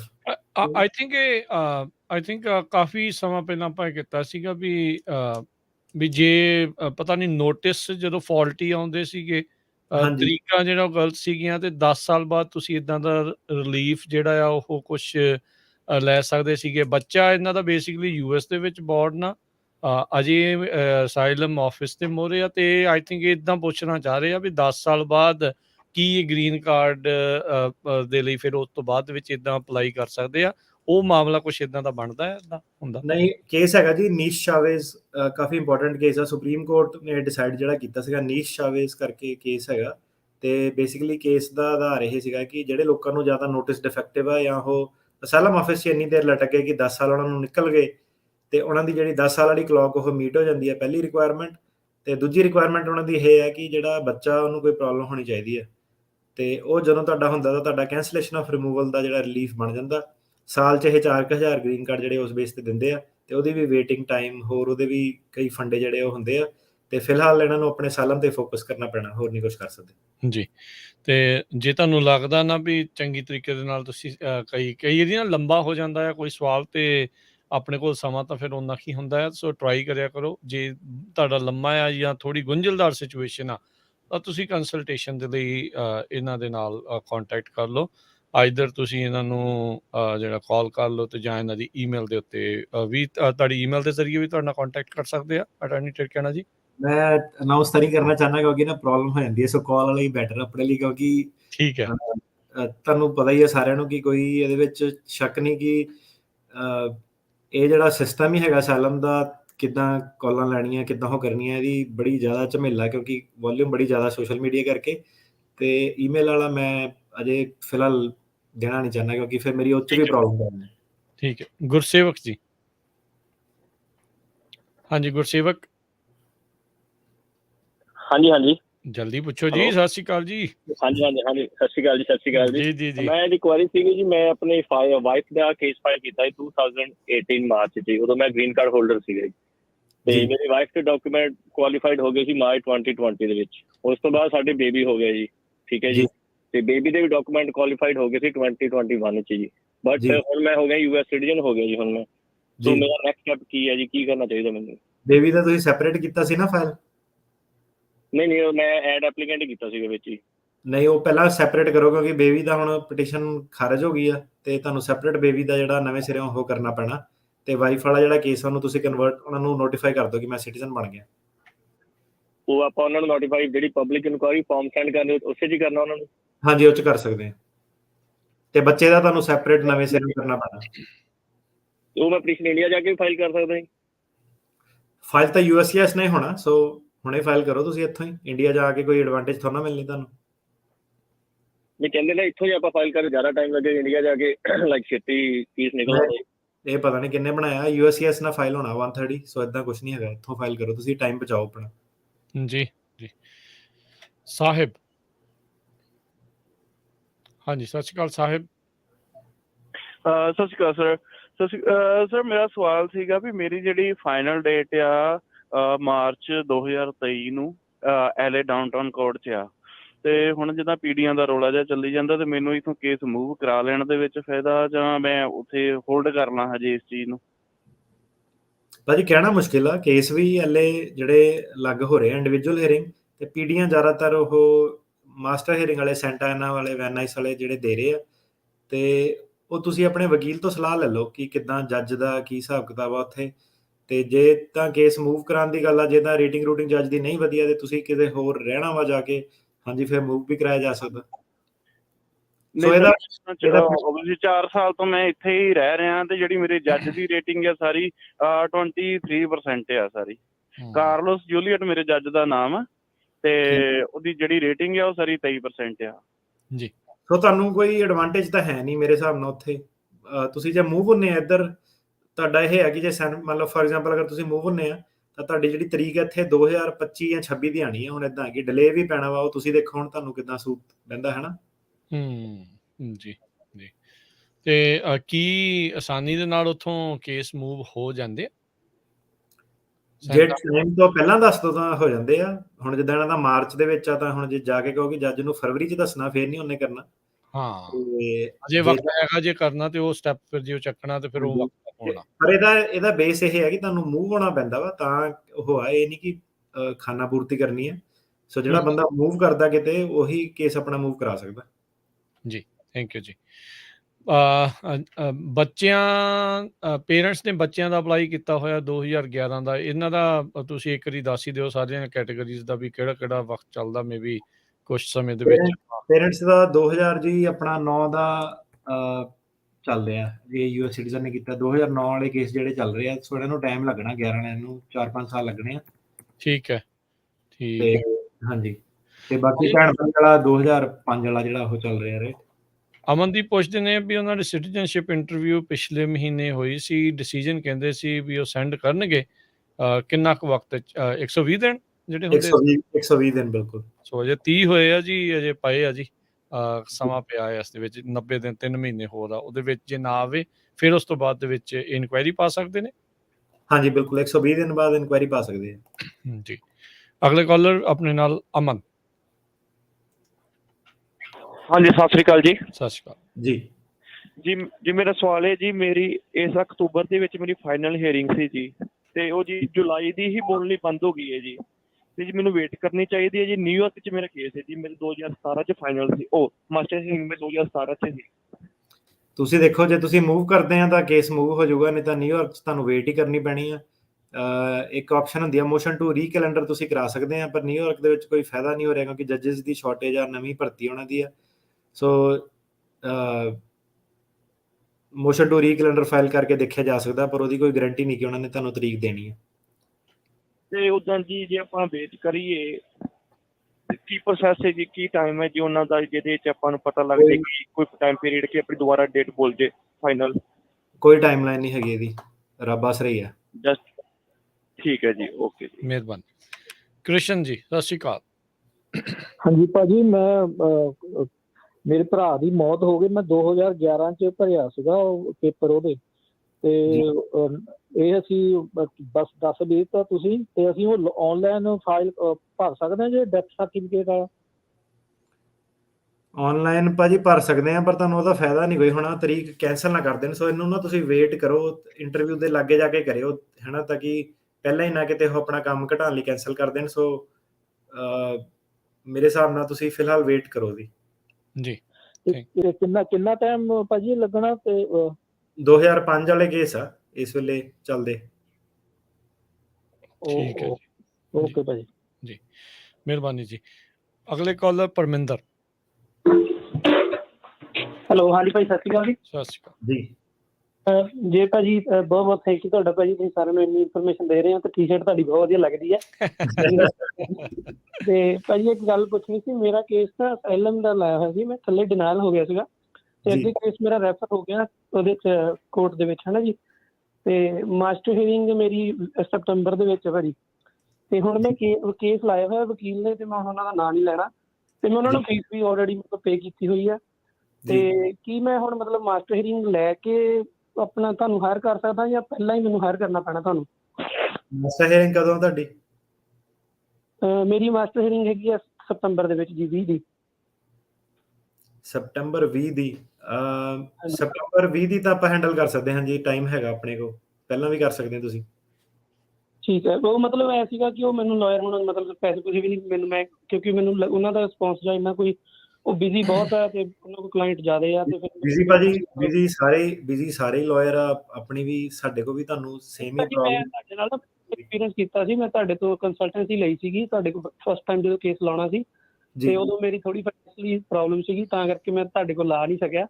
ਠੀਕ ਹੈ। ਤੇ ਉਹ ਫਿਰ ਮੈਂ ਉਹਦਾ ਰਿਜ਼ਲਟ ਆਊਟਕਮ ਇਹੀ ਆਈ ਆ ਵੀ ਨਹੀਂ, ਆਫਟਰ ਆਲ ਥੋੜਾ ਜਿਹਾ ਤੁਸੀਂ ਜ਼ਿਆਦਾ ਹੁਣ ਐਕਸਪੀਰੀਅੰਸ ਹੋ, ਤਾਂ ਚਲੋ ਮੈਂ ਤੁਹਾਨੂੰ ਹਾਇਰ ਕਰਨਾ ਚਾਹੁੰਦਾ। ਕੋਈ ਨਹੀਂ, ਦੱਸ ਦਿਓ, ਨੋ ਪ੍ਰੋਬਲਮ, ਕਾਲ ਕਰ ਲਿਓ ਜੀ ਉਹਨਾਂ ਦੇ ਇੱਥੇ। ਵੀ ਜੇ ਹੁਣ ਮੈਂ ਮਾਸਟਰ ਹੀਅਰਿੰਗ ਦੇ ਵਿੱਚ ਮਤਲਬ ਪਹਿਲਾਂ ਮਾਸਟਰ ਹੀਅਰਿੰਗ ਲੈ ਲਵਾਂ ਜਾਂ ਉਸ ਤੋਂ ਪਹਿਲਾਂ ਤੁਹਾਡੇ ਕੋਲ ਆਵਾਂ ਜੀ? ਤੁਸੀਂ ਦੇਖੋ, ਮਾਸਟਰ ਹੀਅਰਿੰਗ ਤੇ ਤੁਹਾਨੂੰ ਨਾ ਉਹਨੇ ਜੇ ਤਾਂ ਤੁਸੀਂ ਵਕੀਲ ਨੂੰ ਹਾਇਰ ਕੀਤਾ ਹੋਇਆ ਵਾ ਮਾਸਟਰ ਹੀਅਰਿੰਗ ਲਈ, ਤੇ ਤੁਸੀਂ ਫਾਈਨਲ ਤਰੀਕ ਲੈ ਲਓ। ਮੈਨੂੰ ਉਹਦਾ ਪਰਸਨਲੀ ਫਾਇਦਾ ਹੀ ਆ, ਜੇ ਤੁਸੀਂ ਲੈ ਸਕਦੇ ਆ ਫਾਈਨਲ ਤਰੀਕ ਲੈ ਲਓ, ਮੈਨੂੰ ਵੀ ਸਿੱਧਾ ਜਿਹਾ ਹੋ ਜਾਂਦਾ। ਜੇ ਨਹੀਂ ਵੀ ਲੈਣੇ ਤਾਂ ਤੁਹਾਡੀ ਮਾਸਟਰ ਹੀਅਰਿੰਗ ਮਹੀਨਾ ਬਚਿਆ, that is good enough time ਹੈ ਨਾ। ਜੇ ਤੁਸੀਂ ਕਹਿੰਦੇ ਕਿ 4-5 ਦਿਨ ਹੀ ਆ, ਤਾਂ ਮੈਂ ਕਹਿਣਾ ਸੀ ਯਾਰ ਇਹ ਨਹੀਂ ਮੈਂ ਕਰ ਸਕਦਾ, ਹੈ ਨਾ। ਸੋ ਤੁਸੀਂ ਦੇਖ ਲਓ ਕਿੱਦਾਂ, ਜੇ ਤੁਹਾਡਾ ਆਲਰੇਡੀ ਹੈਗਾ ਤਾਂ ਤੁਸੀਂ ਫਾਈਨਲ ਹੀਅਰਿੰਗ ਲੈ ਕੇ ਆ ਜਾਓ ਸਾਡੇ ਕੋਲ, ਈਵਨ ਬੈਟਰ। ਜੀ ਜੀ, ਸੋ ਨੰਬਰ ਤੁਹਾਡੇ ਕੋਲ ਹੋਣਾ ਹੀ ਉਹਨਾਂ ਦਾ, ਨਹੀਂ ਤਾਂ ਆਪਾਂ ਦੱਸ ਦਿੰਦੇ ਹਾਂ 4159090503 415 909 0503। ਅਗਲੇ ਕਾਲਰ ਨੇ ਪਵਿੱਤਰ। ਹਾਂਜੀ ਪਵਿੱਤਰ ਸਿੰਘ। ਹੈਲੋ ਭਾਈ, ਸਤਿ ਸ਼੍ਰੀ ਅਕਾਲ। ਸਤਿ ਸ਼੍ਰੀ ਅਕਾਲ ਜੀ।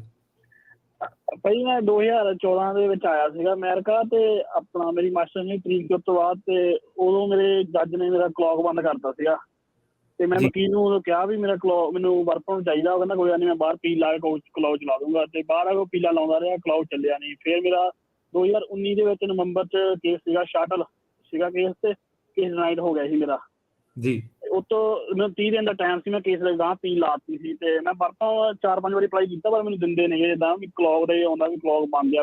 ਕੋਈ ਹੱਲ ਹੋ ਸਕਦਾ? ਜਿਹੜਾ ਭਾਜੀ ਹੱਲ ਹੋਣਾ ਸੀਗਾ ਉਹ ਇਮੀਗ੍ਰੇਸ਼ਨ ਕੋਰਟ ਵਾਲੇ ਲੈਵਲ ਤੇ ਹੋਣਾ ਸੀਗਾ, ਇਹਦਾ ਤੁਹਾਡਾ ਹੱਲ ਨਹੀਂ ਹੋ ਸਕਦਾ ਇਹਦਾ। ਤੇ ਕਿਉਂਕਿ ਜੇ ਕਲੌਕ ਸਟਾਪ ਆ ਤਾਂ ਅਪੀਲ ਨਾਲ ਕਲੌਕ ਜਿਹੜੀ ਉਹ ਚੱਲਦੀ ਨਹੀਂ ਹੈਗੀ, ਜੇ ਅਨਲੈਸ ਉਹ ਅਪੀਲ ਜਿਹੜਾ ਤੁਹਾਡਾ ਕੇਸ ਰੀਓਪਨ ਨਹੀਂ ਕਰਦੇ। ਸੋ ਕਲੌਕ ਦਾ ਨਹੀਂ ਤੁਹਾਡਾ ਹੋ ਸਕਦਾ। ਸੋ ਕਲੌਕ ਦਾ ਕਈ ਵਾਰੀ ਧੱਕਾ ਹੋ ਜਾਂਦਾ ਲੋਕਾਂ ਦੇ ਨਾਲ, ਸੋ ਇਹਦੇ ਵਿੱਚ ਤੁਹਾਡਾ ਕੁਝ ਹੋ ਨਹੀਂ ਸਕਦਾ।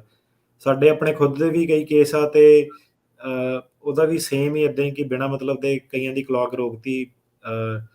ਕਈ ਫਾਰਮੂਲੇ ਆਪਾਂ ਅਪਣਾ ਕੇ ਦੇਖੇ। ਸੋ ਇਹਦਾ ਇਹੀ ਹੈ ਕਿ ਅਪੀਲ ਹੋ ਸਕਦੀ ਹੈ, ਜਾਂ ਫਿਰ ਇਹਦਾ ਇੱਦਾਂ ਕਿ ਲਾਅਸੂਟ ਹੋ ਸਕਦਾ ਗਵਰਨਮੈਂਟ ਦੇ ਉੱਤੇ, ਸਰਕਾਰ ਦੇ ਉੱਤੇ ਲਾਅਸੂਟ ਕਰ ਸਕਦੇ ਆ ਤੁਸੀਂ ਕਿ ਮੇਰੀ ਕੋਈ ਗਲਤੀ ਨਹੀਂ, ਇਹਨਾਂ ਨੇ ਰੋਕੀ ਹੈ ਤੇ ਇਹਨਾਂ ਨੇ ਚਲਾਈ ਨਹੀਂ ਦੁਬਾਰਾ, ਤੇ ਲਾਅਸੂਟ ਕਰਕੇ ਕਈ ਵਾਰੀ ਜਿਹੜੀ ਸਰਕਾਰ ਆ ਉਹ ਕੰਪਰੋਮਾਈਜ਼ ਕਰ ਲੈਂਦੀ ਹੈ।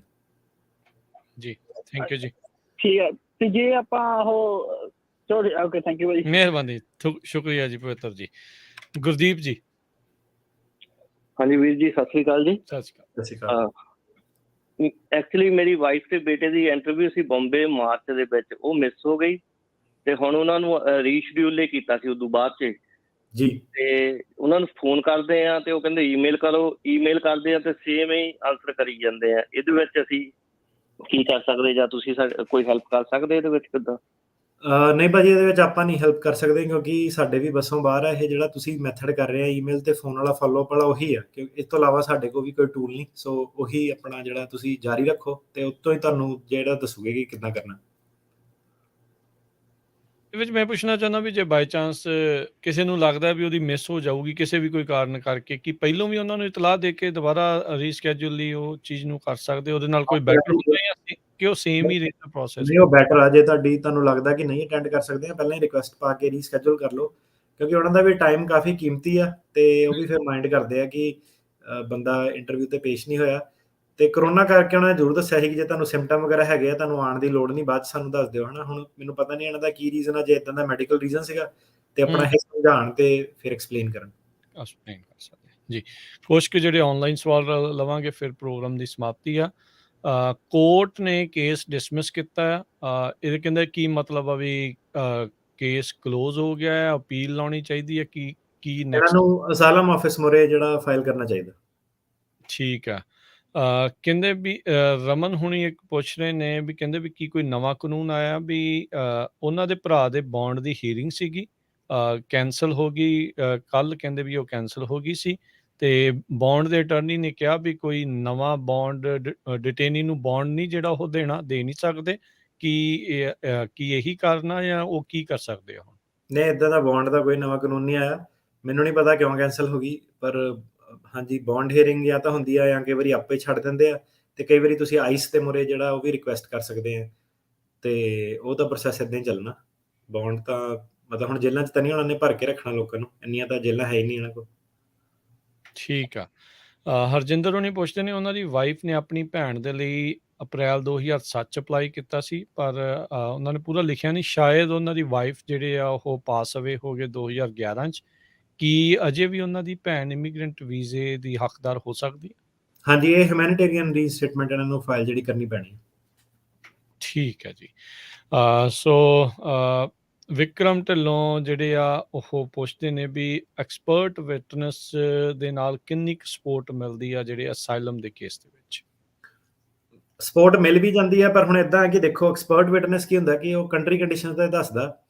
ਹੁਣ ਉਹ ਐਕਸਪਰਟ ਕਿੰਨਾ ਕੁ ਐਕਸਪਰਟ ਹੈਗਾ, ਕਿ ਉਹ ਐਕਸਪਰਟ ਨੂੰ ਪਤਾ ਕਿ ਸਿਮਰਨਜੀਤ ਸਿੰਘ ਮਾਨ ਫਲਾਨੀ ਜਗ੍ਹਾ ਤੋਂ ਜਿੱਤ ਗਿਆ, ਆਮ ਆਦਮੀ ਪਾਰਟੀ ਆ ਗਈ ਆ, ਨੰਗਲ ਅੰਬੀਆਂ ਦਾ ਕਤਲ ਹੋ ਗਿਆ, ਮੂਸੇ ਵਾਲੇ ਦਾ ਕਤਲ ਹੋ ਗਿਆ, ਕਿ ਉਹ ਐਕਸਪਰਟ ਕਿੰਨਾ ਕੁ ਐਕਸਪਰਟ ਹੈਗਾ, ਕਿ ਇੰਟਰਨੈਟ ਵਾਲਾ ਐਕਸਪਰਟ ਹੈ ਕਿ ਵਾਕਈ ਜਿਹੜਾ ਉਸ ਲੈਵਲ ਤੇ ਐਕਸਪਰਟ ਆ। ਸੋ ਐਕਸਪਰਟ ਇੱਕ ਸ਼ਬਦ ਜਿਹਦਾ ਕਿ ਦਮ ਕਿੰਨਾ ਉਹਦੇ ਵਿੱਚ ਉੱਤੇ ਡਿਪੈਂਡ ਕਰਦਾ ਕਿ ਕਿੰਨਾ। ਸੋ ਕੋਈ ਜ਼ਰੂਰੀ ਨਹੀਂ ਕਿ ਐਕਸਪਰਟ ਮਤਲਬ ਇਹ ਪੈਸੇ ਪੂਸੇ ਕਾਫੀ ਲੈ ਲੈਂਦੇ ਆ, ਹਜ਼ਾਰਾਂ ਡਾਲਰਾਂ ਦੇ ਤਾਦਾਦ ਦੇ ਵਿੱਚ ਜਿਹੜੇ ਐਕਸਪਰਟ ਆ।